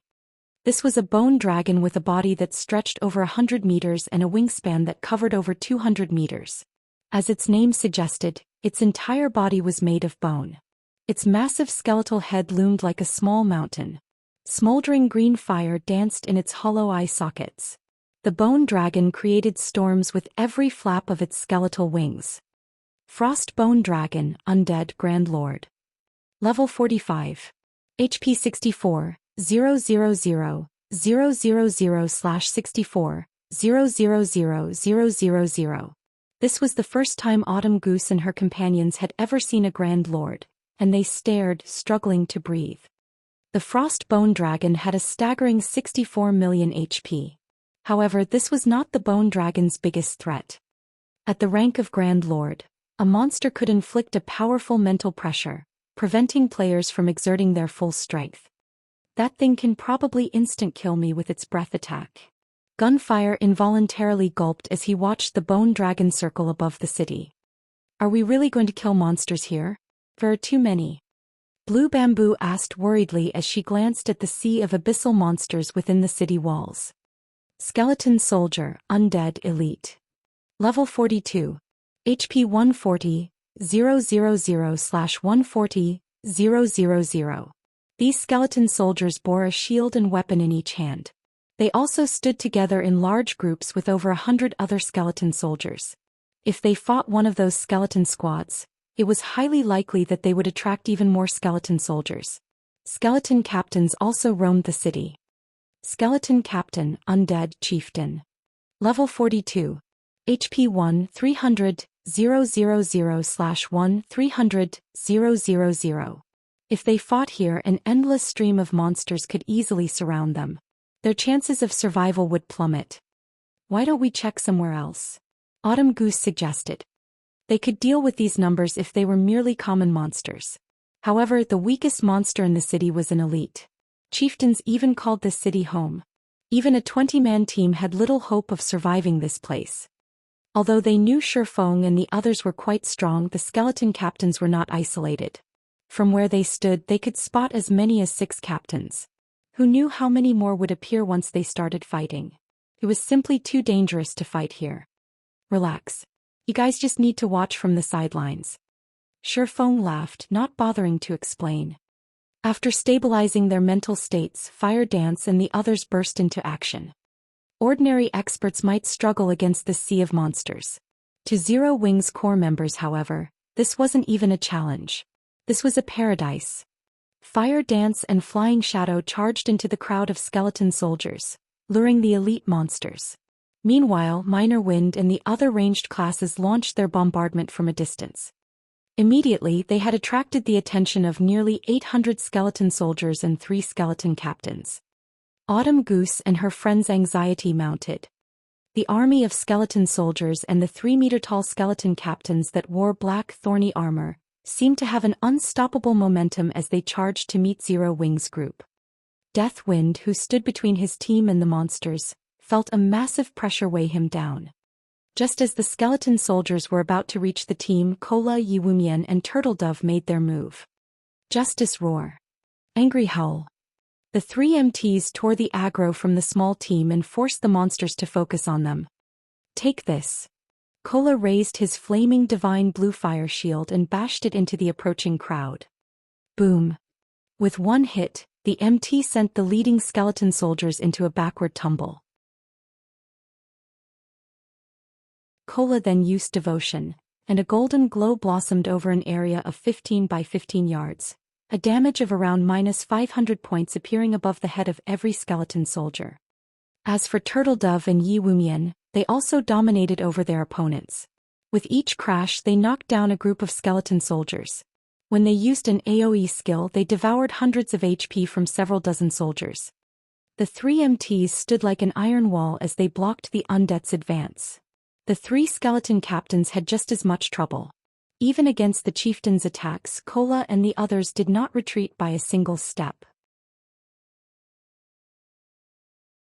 They dodged the majority of the attacks sent at them, launching counterattacks and dealing over -2,000 damage to each chieftain. So strong. Gunfire could not help his shock. Not only could these 3 MTs hold back the hundreds of elite monsters and 3 chieftains, but they also dodged most of the incoming attacks, barely losing any HP. They should have stabilized the aggro by now. Let's start attacking as well, Blackie said excitedly. As Blackie spoke, he activated Stars of Light. Aqua Rose also used the Tier 1 spell, Death and Decay. Meanwhile, Shifeng had switched to the Aura of Fire and activated Firestorm. At this time, Cola and the others suddenly stomped the 3 skeleton captains, causing all 3 to lose their balance and fall to the ground. Immediately after, the 3 MTs retreated. In the next moment, the area before Cola and the others transformed into hell itself. Huge stars fell from the sky, black smoke emerged from the ground, and fire erupted into the air. The ground shook as if the end of the world had arrived. Boom. After several seconds, most of the 800 or so skeleton soldiers had been annihilated. The 3 skeleton captains had lost close to half of their HP. Everyone's level bars exploded with EXP. Blue Bamboo even leveled up on the spot, climbing from level 34 to level 35. At this time, Kola and the others slammed their shields into the three skeleton captains and began building their aggro once more. Meanwhile, Shadow Sword and Rampant Blade used charge and appeared before a skeleton captain. They then swung their great swords at the chieftain's joints, momentarily freezing the captain's movement. 2 critical damages of over -5,000 points appeared above the chieftain's head. As for Fire Dance, she appeared behind another skeleton captain and used Absolute Strike. -28,467. Fire Dance immediately followed up with a backstab, her attack triggering 1,000 transformations critical point effect. The fragmented legendary weapon then transformed into a streak of silver light as it pierced and shattered the skeleton captain's sturdy armor. A frightening damage of -19,482 points appeared above the skeleton captain's head. Is she even human? Fire Dance's damage shocked Autumn Goose and her team. Thoughtful Rain and Blue Bamboo were also shocked into silence. This was their first time they had seen their guild's upper echelons grind monsters. The difference between the way they normally grinded was like the difference between heaven and earth. In a party dungeon, a chieftain-ranked monster was a boss. In front of Fire Dance, however, it was no different than a common monster. Not a single one of Fire Dance's attacks dealt less than -10,000 damage. Under the continuous bombardment of Zero Wing's core members, the 3 skeleton captains had not even had a chance to land a finger on Kola and the other 2 MTs. Meanwhile, Violet Cloud, one of the team's healers, had become one of the main damage dealers. Each of her numerous mana balls dealt over -600 damage to the skeleton captains. As a result, the chieftain's HPs fell at a rate visible to the naked eye. After just 20 seconds, the 3 skeleton captains and the remaining skeleton soldiers crumbled to the ground, transforming into piles of bones and dropping several pieces of equipment. They also granted every player with a significant amount of EXP.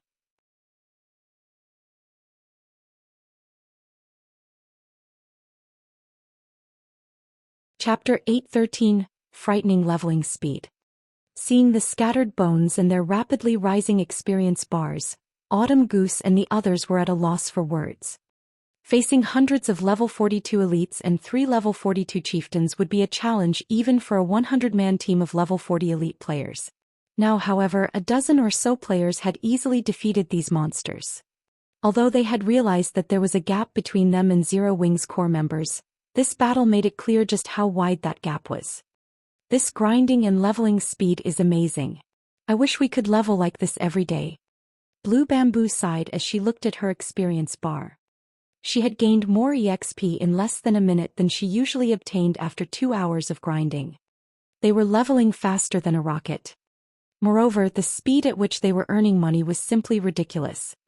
In less than 1 minute they had gained 6 pieces of equipment. Nowadays, in God's domain, the higher a monster's level was, the lower its drop rate for equipment would be. They had killed many level 40 monsters before. Even when they killed level 40 elites, they rarely obtained any equipment. Only level 40 chieftains were certain to drop equipment. Even then, they usually only dropped 1 or 2 pieces. Among the 6 pieces of equipment they had obtained, 4 were level 40 bronze equipment, and 2 were level 40 mysterious iron equipment. Although they were not pieces of top-tier equipment, they could sell for quite a bit of money. Even after splitting the profits among the team, they would earn more than what an ordinary player earned in a single day. Shifeng had intended to split the loot equally. However, Autumn Goose and the others rejected the offer. After all, they had not done anything. They also were not members of Zero Wing. They already felt uncomfortable about receiving a share of such a lucrative amount of EXP despite not contributing. As for Thoughtful Rain and Blue Bamboo, the 2 girls similarly rejected the offer. In the end, Shifeng had no choice but to pass the equipment to Aqua Rose to store in the guild warehouse. Fire Dance, Flying Shadow, Minor Wind, lure the monsters. We'll clear the city's borders before we enter the city itself, Shifeng commanded after he finished collecting the drops. In the Abyss battlefield, the basic strategy to capture a city was to eliminate the monsters in the outer edge. If they did not take care of the minions outside the city, once they started fighting in the city, a single roar from a boss could very well attract every single minion. The monsters would surround them, greatly increasing their chances of wiping. Hence, it was important to annihilate the monsters outside the city first. Moreover, in the Abyss battlefield, monsters in towns and cities had long respawn times. They didn't have to worry about endless respawning. They also wouldn't have to waste a lot of time getting out of the city. Following which, Fire Dance, Flying Shadow and Minor Wind lured wave after wave of monsters towards Cola and the others. After the MTs had built up their aggro with the skeleton captains, Shurfeng would use Firestorm. Anyone else who possessed AoE skills would join him with their own attacks, finishing off the skeleton soldiers quickly. Afterward, everyone would focus their attacks on the chieftain-ranked skeleton captains. The team finished off a wave of monsters every 5 minutes, rapidly filling their experience bars. After 3 hours of hard work, Autumn Goose and the others reached level 35, whereas Blue Bamboo reached level 36. The 5 felt as if they were dreaming as they watched their absurd leveling speed. We're leveling so fast. I'm the same level as the boss now. Gunfire was flabbergasted by his own level. Autumn Goose and Deathwind had similar reactions. Even expert players needed to grind for 2 or 3 days just to reach their level. It should be known that there were 48 hours in a single day in God's domain. Now, however, they had only taken 3 hours to level up. Their leveling speed was ridiculous. Furthermore, the monsters outside the city were no threat to Zero Wings members at all. Finally, after grinding for over 9 hours, the team had managed to kill all the abyssal monsters in South Lake City's outer region. Meanwhile, Thoughtful Rain and the others had reached level 37, whereas Fire Dance, Aqua Rose and the other members of Zero Wing had reached level 39. As for Shurfeng, he had reached 81% of level 39. He was only 19% away from the level 40 threshold. After clearing out the monsters from the city's north side, Shurfeng led everyone into the city. South Lake City was far more dangerous inside its walls than it was outside. Abyssal monsters had a hierarchy. The lowest monsters generally lived in the outermost regions. As players ventured deeper into a city, they would encounter higher-ranked and stronger monsters. Rather than increasing inside the city, the concentration of monsters decreased significantly. However, it was not difficult to spot the skeleton warriors that roamed the city streets. Skeleton Warrior, Undead Special Elite. Level 42. HP 550, 000/550, 000.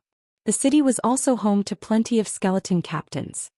Even a level 40 100-man elite team would have to be extremely careful upon arriving here. One mistake could attract hundreds of skeleton warriors and 7 or 8 skeleton captains, leaving the team surrounded. Fortunately, Zero Wing's core members would have little trouble handling such a situation. They could defeat a monster army of such size with relative ease. However, Shurfeng's goal was not to level up but to kill great lords. Hence he prioritized scouting the city over grinding. I've discovered a great lord over here. Flying Shadow, who used stealth to scout the city, reported through the team chat. I'm in the city plaza. Only there is another team of players fighting the Great Lord right now. Who are they? Shurfeng asked, surprised. The others were surprised and curious as well. South Lake City was many times more dangerous than monster towns in the Abyss battlefield.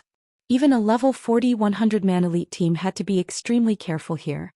Their team had spent so much time clearing out the monsters around the city, yet someone had gotten ahead of them and had already begun killing a great lord. They're a 100-man team.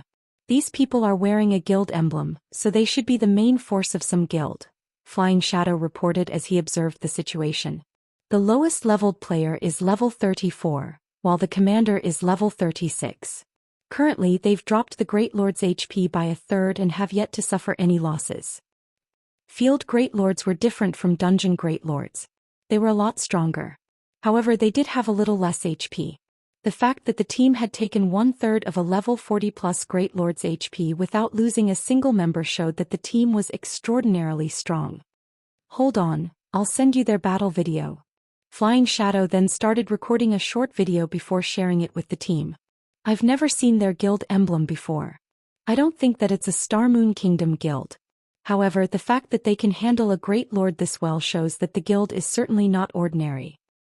Upon receiving the video, they watched the short clip of this guild in battle. In the video, the corpses of abyssal monsters filled the wide fountain plaza. Meanwhile, a group of players faced a giant skeleton. The giant skeleton stood over 10 meters tall. The skeleton wore black, heavy armor and wielded 2 massive war axes. Skeleton General, Undead Great Lord. Level 43. HP 18-000/18-000-000. The Skeleton General brandished its war axes madly, each swing causing the earth to tremble. However, the players fighting the Skeleton General were very coordinated. Their MTs guided the Skeleton General's attacks to an area void of other people. Meanwhile, the healers and ranged damage dealers responded when and how they needed to, decreasing the Great Lord's HP continuously. Overall, the players were quite organized. This is interesting. I hadn't expected to meet them in a place like this. Shifeng's lips curled up into a faint smile after seeing the players in the video.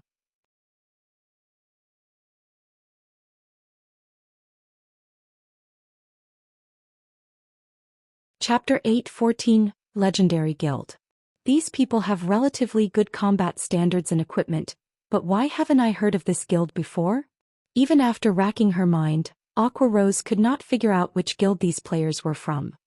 The Skeleton General displayed frightening power. Not only did it possess extremely high strength, but it was also very fast. Even for Cola, tanking this Great Lord would be a burden. Although these players did not possess an MT like Cola, who had extremely high defense and strength, they made up for the lack of strength with the cooperation of 4 MTs. The team's damage dealers also kept the boss in check. This made it possible to raid the Skeleton General.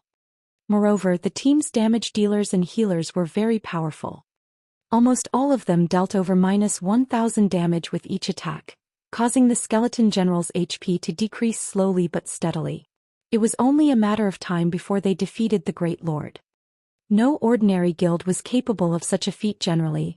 Only the experts of famous large guilds could raid a level 43 Great Lord so easily. However, Aqua Rose knew nearly every famous guild in the virtual gaming world, but she had never seen this guild emblem before. Look, that Skeleton General seems to be summoning a companion.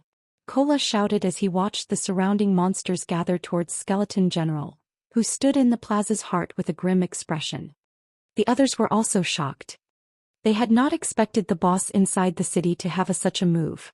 With this, killing the Skeleton General would be far more difficult. After all, one was already required to go all out against a Great Lord. More monsters joining the fray might become the last straw that broke the camel's back.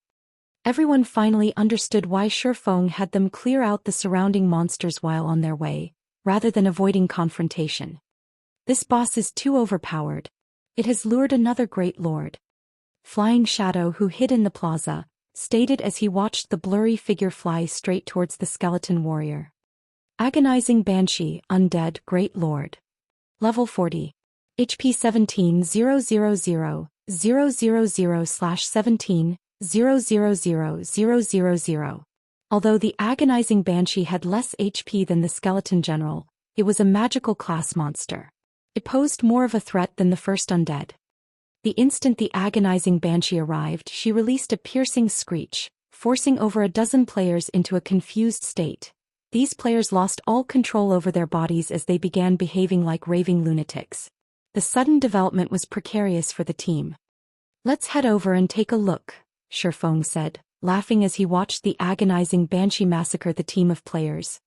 It was not unusual that Aqua Rose had not heard of this guild. After all, the guild wasn't famous. It was an upstart guild. The guild's name was Immortal Light. Immortal Light was based in the Twin Towers Kingdom. The Twin Towers Kingdom and Star Moon Kingdom were adjacent to each other. Hence, Shifeng knew quite a bit about the Twin Towers Kingdom. Although Immortal Light was only an upstart guild, it had performed exceedingly well in the competition for dominance over the Twin Towers Kingdom. It had stolen over a dozen cities from the first-rate guild, Emperor's Light, going as far as to occupy the third largest city in the Twin Towers Kingdom. In Shifeng's previous life, Immortal Light had been one of Shadow's allies. However, Immortal Light was much stronger than Shadow had been. In God's domain, it was very difficult for a small guild to survive. Hence, these guilds needed to work together. However, immortal light was different from shadow. After 10 years of development in God's domain, it had become a first-rate guild and had occupied over half of the Twin Towers kingdom. It had even dominated various cities in other kingdoms. Back then, it had developed into a guild that could rival even Ouroboros. Meanwhile, Immortal Light's guild leader, Sindhart, was a very famous expert in God's domain. He had been one of God's domain's 12 sacred elementalists in the past. Immortal Light also had several other Tier 5 experts. Even Ouroboros and Emperor's Light had not dared to provoke the guild in the past. One could say that Immortal Light had been a legend in the Twin Towers kingdom.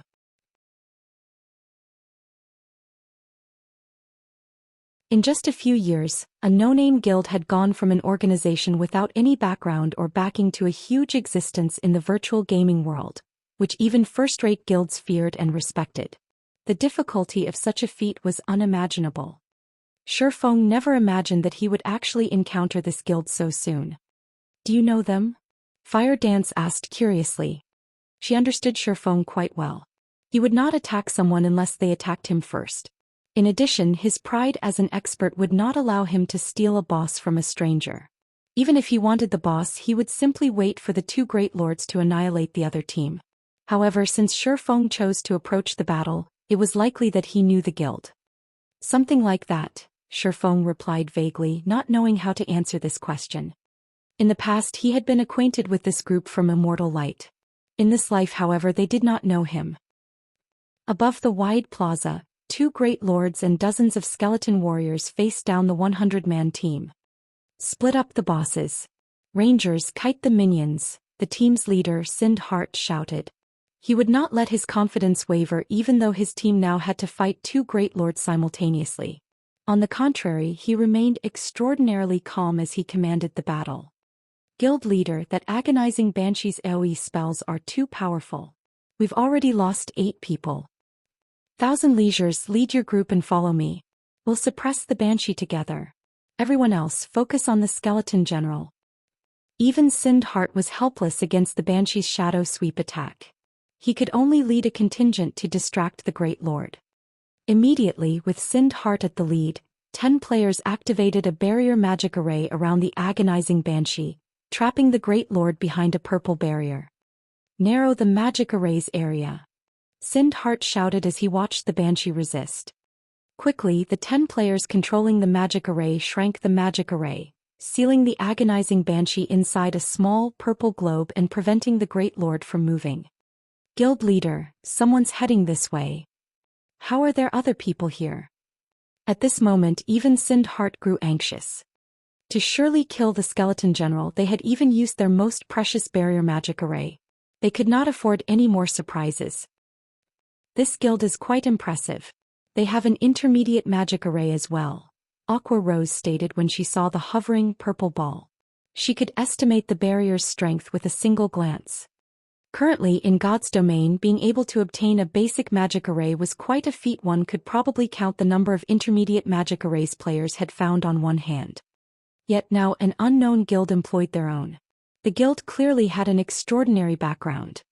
"Friend, if you are interested in these two great lords, why don't we take them on together and split the loot equally?" Sindhart shouted. Although the group that had just arrived only consisted of 20 players, the fact that this small group had made it this far spoke of their extraordinary strength. Without knowing Shifeng and his team's motives, Sindhart was unwilling to give up on the great lords. Hence he might as well make them an offer. After all, even if Shifeng's team were strong, they could not handle two great lords at once. "Guild leader, I think they're from Zero Wing." "What? Zero Wing? Isn't that Star Moon Kingdom's #1 guild?" The players from Immortal Light were instantly on edge, wearing grim expressions.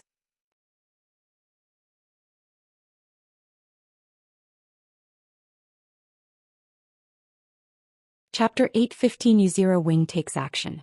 Why are they here? Sindhart was shocked when he saw Shifeng and his team. Even in the Twin Towers Kingdom, Zero Wing was resoundingly famous. Starting out as a small guild, Zero Wing had faced down the various large guilds in White River City, becoming White River City's overlord. Later on, It successfully repelled the Dragon Phoenix Pavilion, a super first-rate guild. However, this was not Zero Wing's greatest achievement. Afterward, Zero Wing had occupied Stone Forest Town and won a war against the joint forces of the Star Alliance, a first-rate guild and their various allies, instantly becoming the most sought-after guild in Star Moon Kingdom. In addition, Zero Wing was a guild of experts. Its guild leader, Black Flame, even ranked 51st on the God's Domain experts list and had been given the title of Sword King. A recently established guild like Immortal Light could not possibly compete with a guild like Zero Wing. Those people are Zero Wing's upper echelons. Look, that's Aqua Rose. Fire Dance is here as well. Look over there. Isn't that Violet Cloud, Cola, Turtledove, Minor Wind, Shadow Sword, Blackie and Yi Wumian? Why are so many of Zero Wing's experts here? Immortal Light's members panicked for a moment. Aqua Rose and the others were all publicly acknowledged top-tier experts. One of them could exterminate a 100-man elite team by themselves. Haha. I never thought our guild would be so famous. Even a guild from another kingdom knows us. Blue Bamboo could not help her pride as when she saw the Immortal Light's collective anxiety. I wonder when my name will be as famous as Big Sis Fires and the others. Fire Dance and her fellow echelons couldn't help but laugh when they heard Blue Bamboo's excitement. In reality, even they had never imagined that they would one day become famous experts in God's domain. Before they had met Shifeng, they had never dreamed of such a thing. Now, however, they were targets for players' admiration. Is Zero Wing really such an amazing guild? When Autumn Goose overheard the Immortal Light's members, she was shocked. She and her companions were independent players from the faraway Dark Knight Empire. Hence, they had only heard rumors of Zero Wing's strength through the forums. They had never witnessed the guild in action. In their opinion, however, even the large guilds in the Dark Knight Empire were subpar at best. Hence, how strong could a guild from a kingdom possibly be? However, after witnessing these players' performance, they had a clearer understanding of the guild's strength. They felt that Zero Wing was different from those large guilds in the Dark Knight Empire. Yet it would seem that Zero Wing was far more powerful than Blue Bamboo and the official forums made it out to be. Guild leader Sind, rest assured, we aren't here to steal your bosses. However, we won't help you with these bosses either. If you can't handle them, give up. We'll take over from here, Shifeng said, shaking his head as he responded to Sindhart's proposal. Level 40+ Great Lords were not easy to find even in the Abyss battlefield. Moreover, a Great Lord dropped far better loot than a Lord. Monsters of such rank generally dropped top-tier equipment. Even in Zero Wing, level 40 top-tier equipment was still quite rare.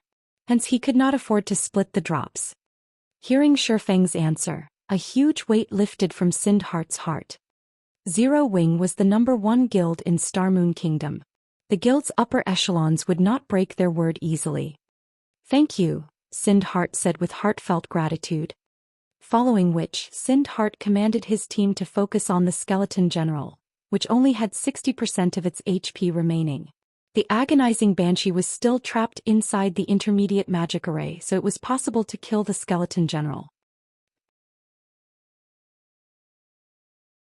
Time passed quickly.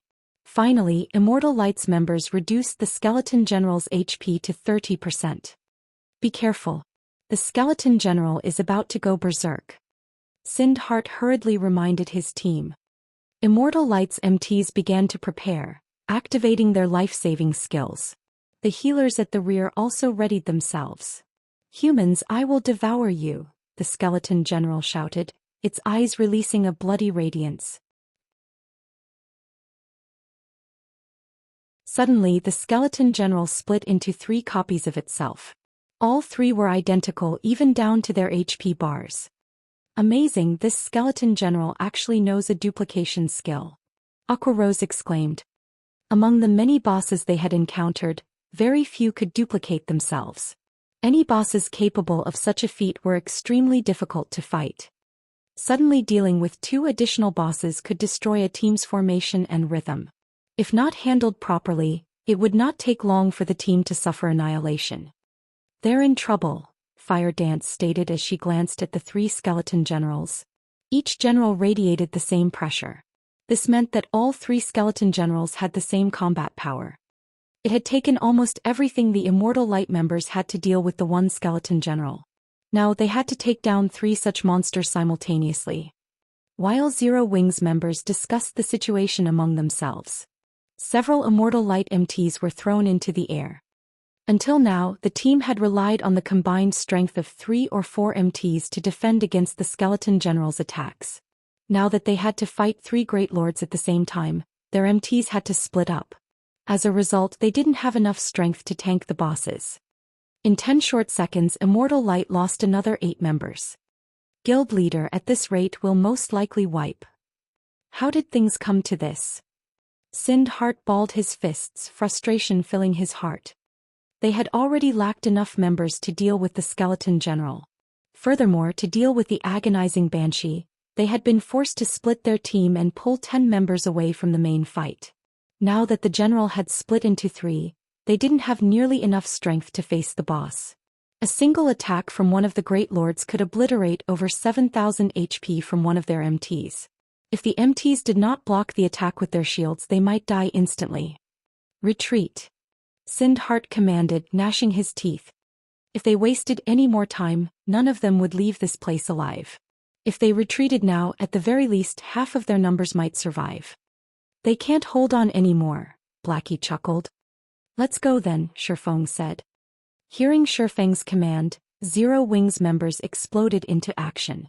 Kola and Yi Wumian charged at the fully regenerated skeleton general, whereas Turtledove made her way towards the agonizing Banshee.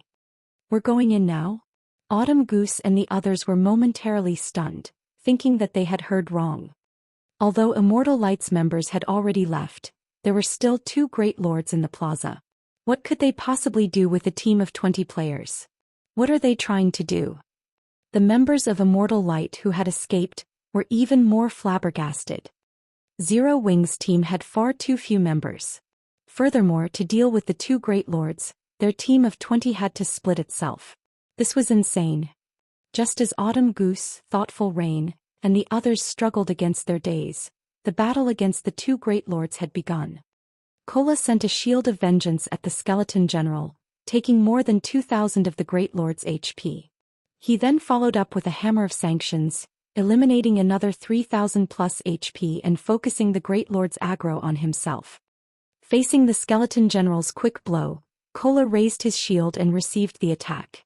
He was immediately forced to retreat by 6 steps, both his hands numbing slightly. A damage of over -3,000 points appeared above his head. However, to Kola, who had over 18,000 HP, this damage was acceptable. That's a lot of strength. I can use this opportunity to test a move that I recently learned. Kola smiled. Seeing another of the skeleton general's battle axes swiftly approach, he lifted his shield, blocking and pushing against the attack. As the attack sent Kola backward, he only lost around 1,700 HP, far less than the previous attack. Very quickly, Violet Cloud recovered his HP to full. Let's also begin, Aqua Rose said as she smiled at the agonizing Banshee. She then used Blue Fire Summon. Immediately, 3 Blue Fire Crows appeared on the battlefield and assisted Turtledove against the agonizing Banshee.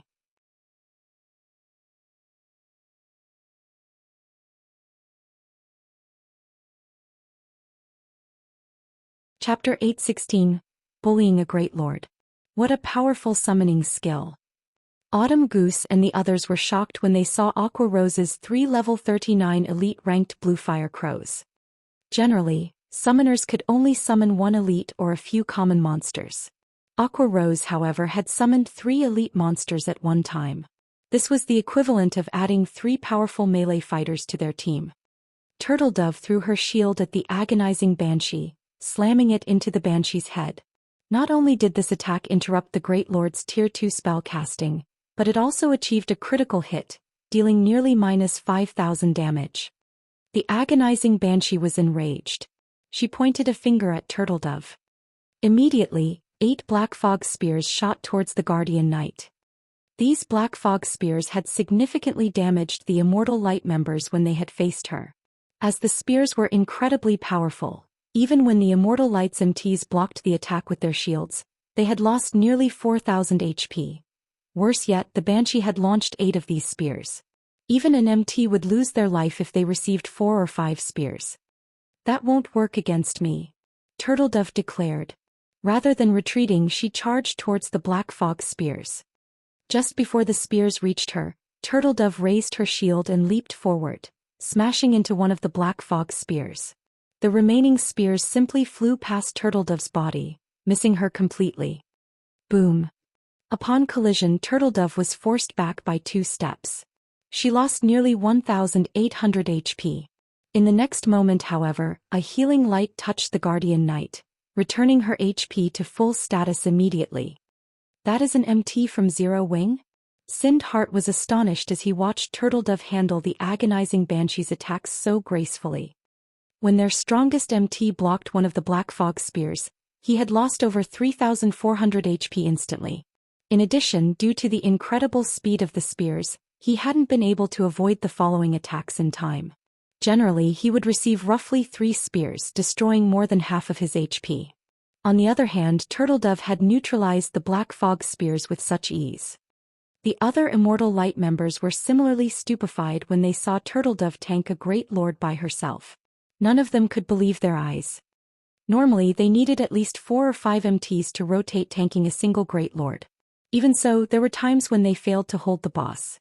Turtledove was definitely stronger than they were. However, the members of Immortal Light did not know that Turtledove currently wore a Tier 1 set equipment. Her plate armor was even epic rank. Although equipping the Divine Frost armor had caused Turtledove to lose the final set effect of the Yin-Yang Walker set equipment, the former not only reduced the damage she took, but one of its passive skills also reduced the agonizing Banshee's movement speed and attack speed. Although the Black Fog spears were quite fast, Turtledove could easily determine the best evasion route with the speed reduction effect. Moreover, Turtledove was a Guardian Knight. Her magic resistance was very high. With over 18,000 HP, she could even survive a direct hit from a Tier 2 spell. Very quickly, Cola and Turtledove had pinned down the 2 Great Lords. Now everyone just needed to focus everything they had on 2 bosses. Are those monsters really Great Lords? Blue Bamboo felt as if she were dreaming as she watched Turtledove tank the agonizing Banshee without assistance. Even now, she alone had maintained Turtledove's HP at full. Normally, when she raided High Lords with Autumn Goose and the others, they needed at least 3 healers to focus on a single MT. Even so, their heals were not always sufficient. Yet, despite facing a Great Lord, only she was the only necessary healer to keep Turtledove alive. Autumn Goose also wondered if the agonizing Banshee seemed very weak. She even doubted that the MT needed her assistance as she focused solely on damage. However, Autumn Goose was very aware. The agonizing Banshee was not weak at all. Rather, Zero Wings members were just that strong, which resulted in such a misconception. Only now did she understand why Shifeng had been so confident, why all of these experts from Zero Wing were so confident. Now that the MTs had solidified their hold on the bosses, Zero Wings members had no issue dealing sufficient damage. The assassin class relied on speed to deal massive amounts of damage over time. Fire Dance, however, played the class differently. Standing behind the skeleton general, Fire Dance launched streak after streak of silver light at the Great Lord. Despite the skeleton general's incredible defense, the female assassin's damage was mind-boggling. Minus 9,480. Minus 30,121. Minus 16,916.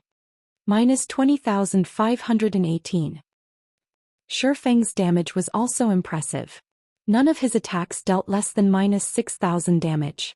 From time to time, his chop achieved a critical hit, dealing over minus 20,000 damage with a single attack.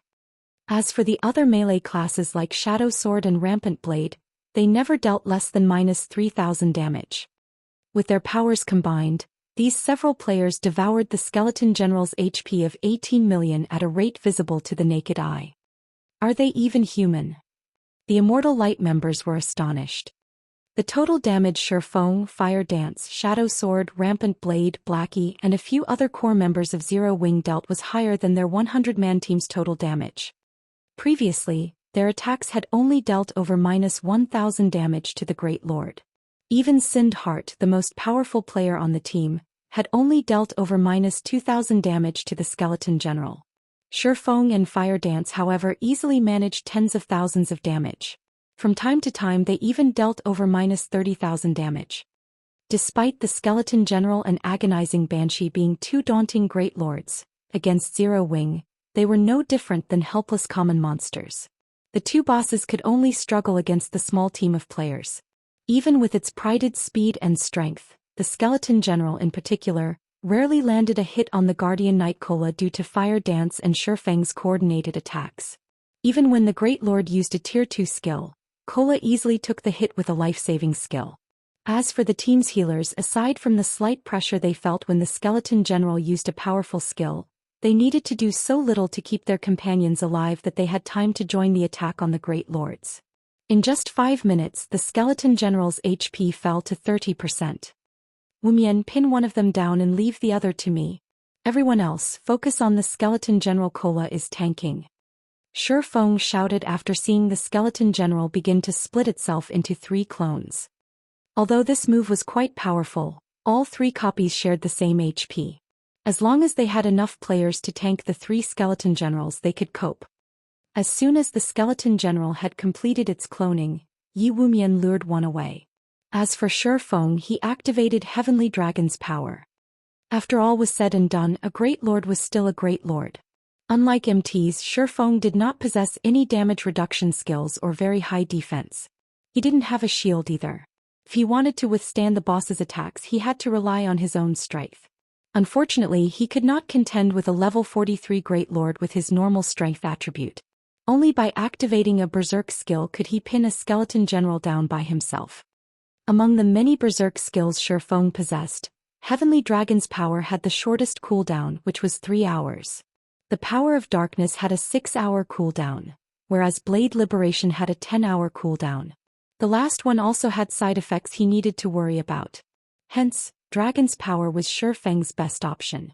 Moreover, Heavenly Dragon's power was his best-suited Berserk skill for head-on confrontations. It was the best option against bosses.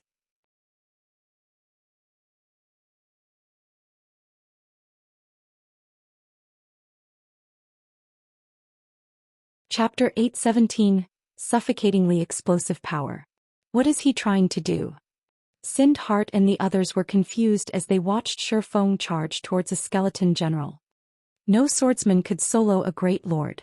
Even a Berserker, a class famed for its strength, would fly through the air if they tried to block a Great Lord's attack with their weapons. Ping! Shifeng used Killing Ray to block one of the skeleton general's descending battle axes. Sure enough, my attributes aren't high enough to deal with this Great Lord. The resulting impact had forced Shifeng to retreat by 3 steps, his hand numbing slightly. Meanwhile, a damage of over -700 points appeared above his head. However, to Shifeng, who had close to 50,000 HP after activating Heavenly Dragon's power, such a small amount of damage was nothing. His battle recovery regenerated nearly 500 HP every 5 seconds. Violet Cloud waved her staff and immediately, a faint golden film blanketed Shifeng's body. Bluish-green life force flowed into the swordsman. Suddenly, a recovering status appeared over Shifeng's status bar, recovering over 1,600 HP every 5 seconds for 15 seconds.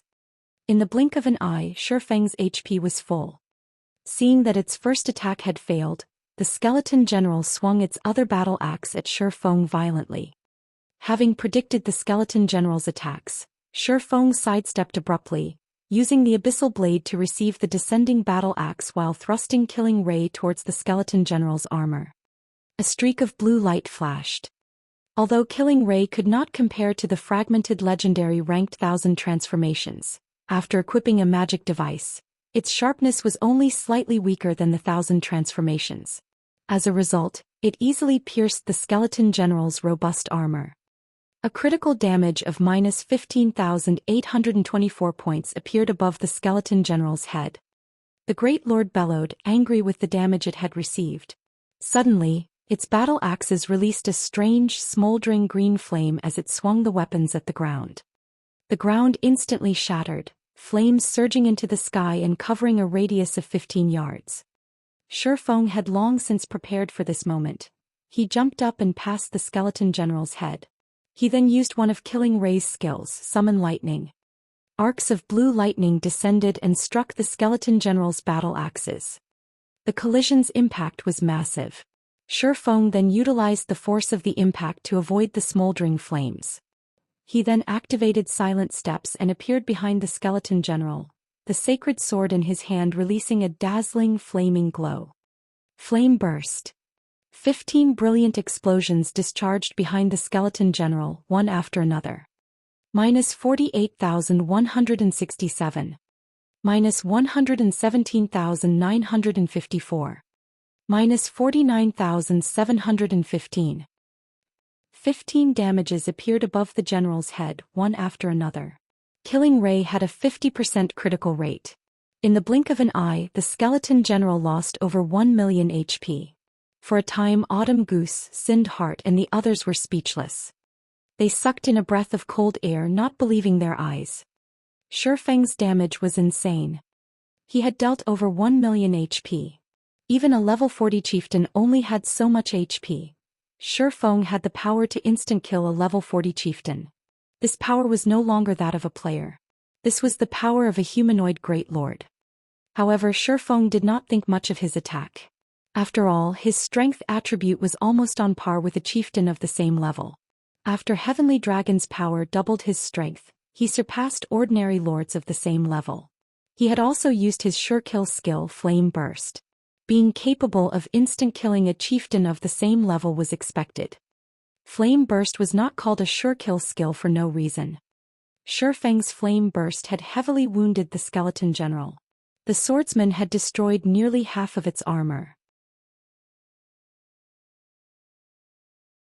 Several bones beneath the armor had even cracked. "Focus on killing my skeleton general," Feng shouted to his team. Not only had the general lost some of its combat power after receiving the several injuries, but its defense had also dropped significantly. Hence, dealing with this skeleton general would be much easier than dealing with the other two. Sure enough, in less than 1 minute, the skeleton general's HP fell below 500,000.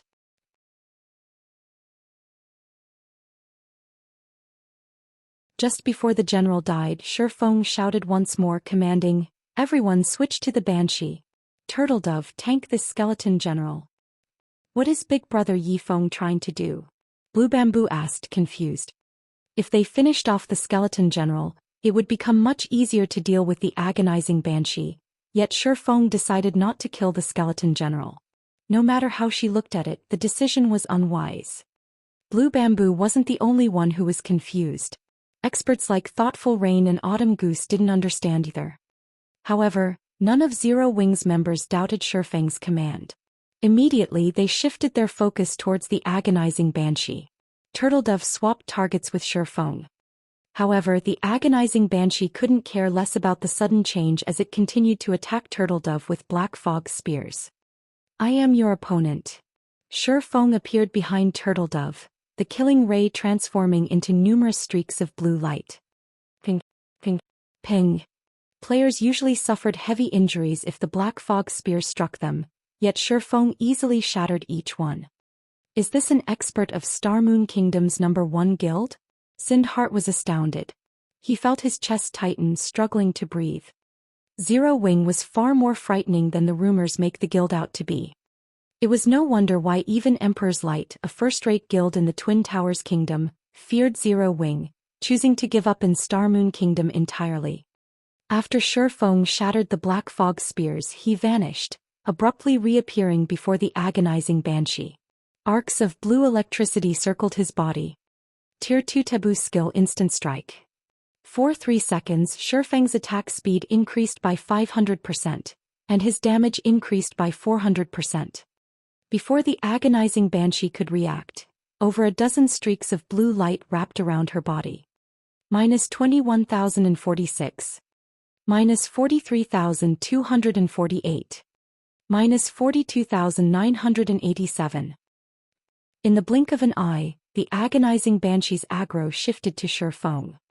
However, even though Feng now held the Great Lord's aggro, the situation had not changed. The agonizing banshee was a magical class monster. Even as a great lord, her strength could not compare to Shifeng's while he had a berserk skill active. As the banshee began to cast another spell, Shifeng struck, interrupting her casting. For 3 whole seconds, the agonizing banshee could not use a single spell. Instead, she lost more than 1,000,000 HP.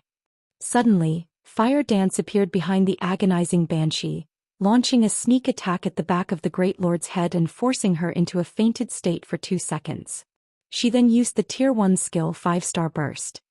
-16,718. -34,297. 5 numbers appeared above the agonizing banshee's head in quick succession, only slightly lower than the damage of Shifeng's normal attacks while in a berserk state. Following which the agonizing banshee received a one-sided beating, her HP draining like flowing water. When her HP reached 30%, the Great Lord was thoroughly enraged. As the agonizing banshee released a piercing scream, a massive black magic array appeared in the sky. Everyone immediately felt their strength leave their bodies. Crap. This spell absorbs players' stamina. Fire Dance immediately noticed the abnormality. If players ran out of stamina, even with godlike combat power, they were helpless.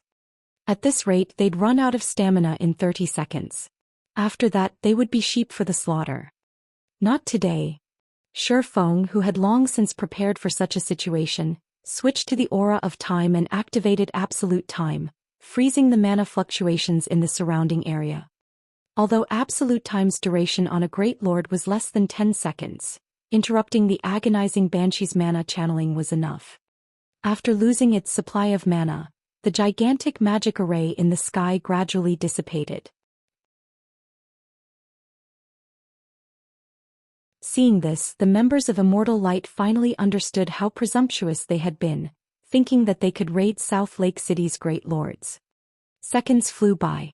Finally, both the agonizing Banshee and Skeleton General's HPs were below 100,000. Shifeng activated Divine Providence, significantly increasing his luck attribute. He then used Thundering Flash to finish off the agonizing Banshee, before following up with a Thunder Flame explosion on the Skeleton General. After a momentary struggle, the agonizing Banshee and the Skeleton General fell to the ground, one after the other, dropping several items around their bodies.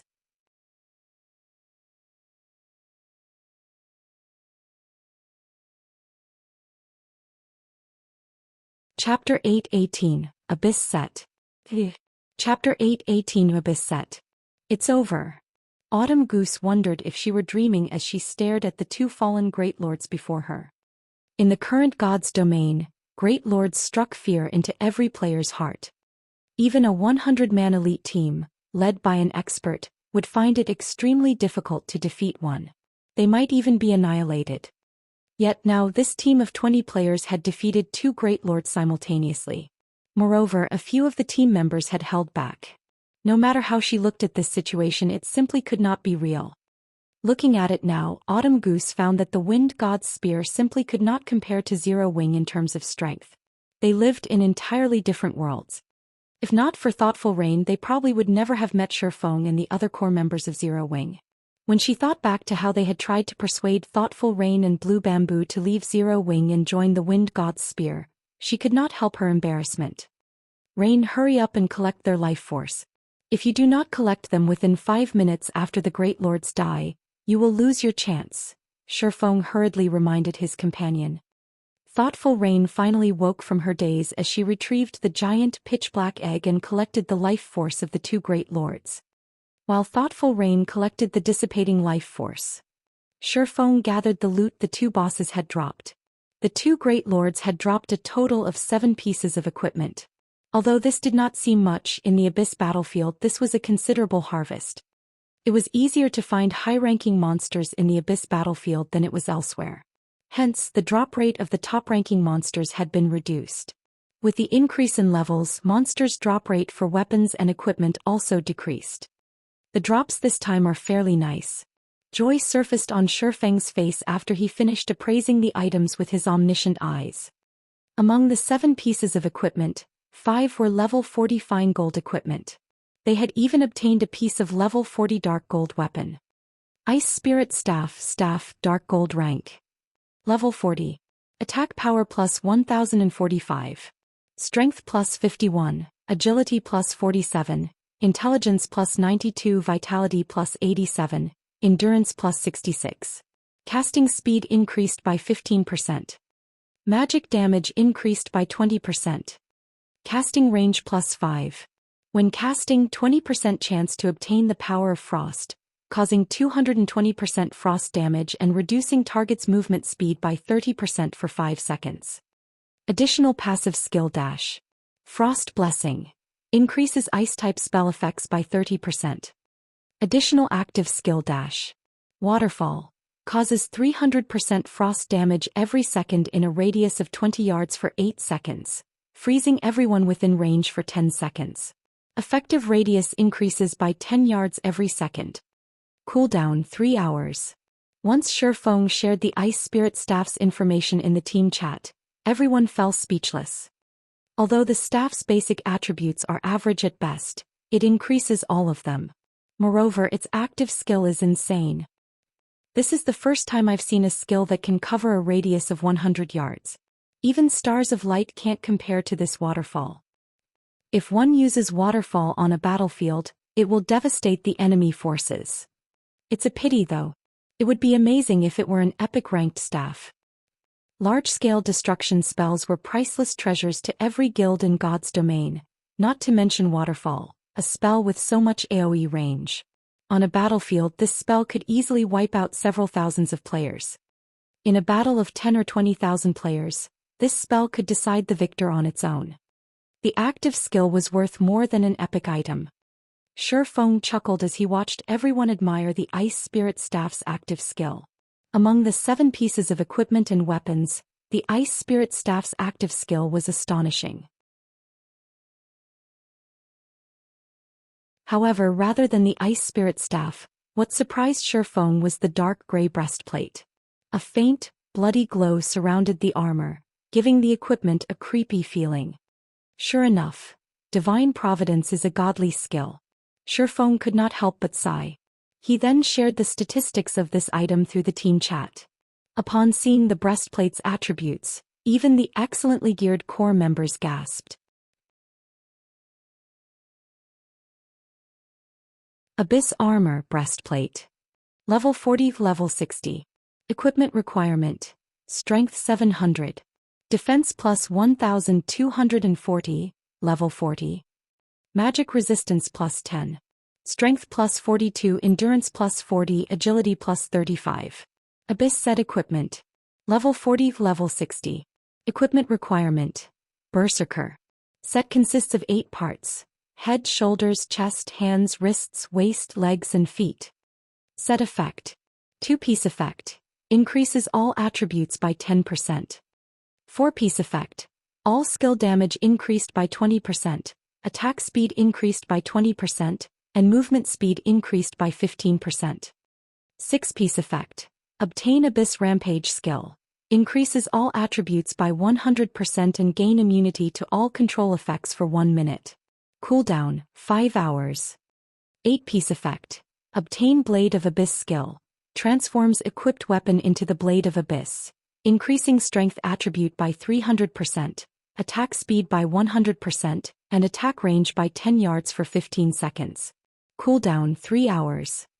What a powerful set. Blackie nearly drooled when he saw read the Abyss set equipment's information. The breastplate's basic attributes were only the equivalent of a dark gold item.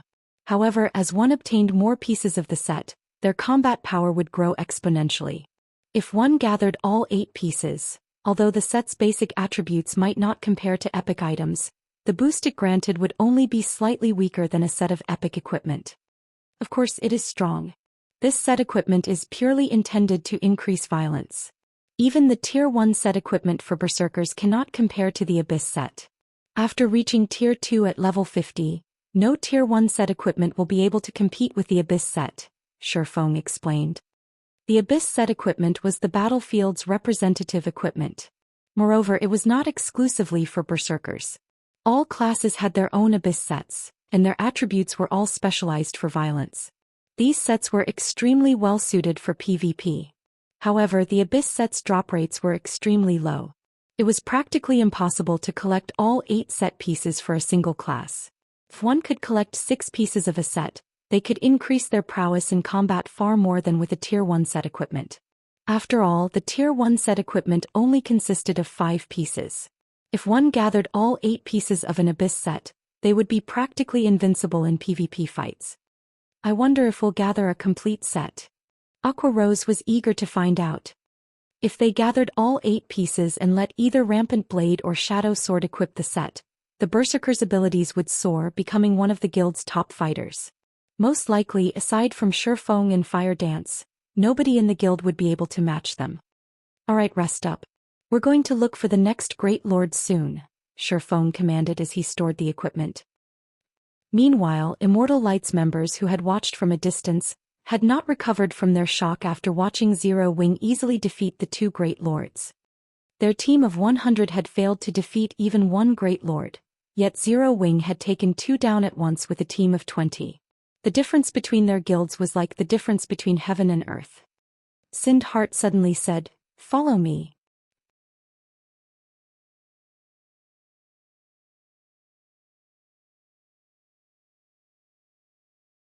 Chapter 8:19, City Deed.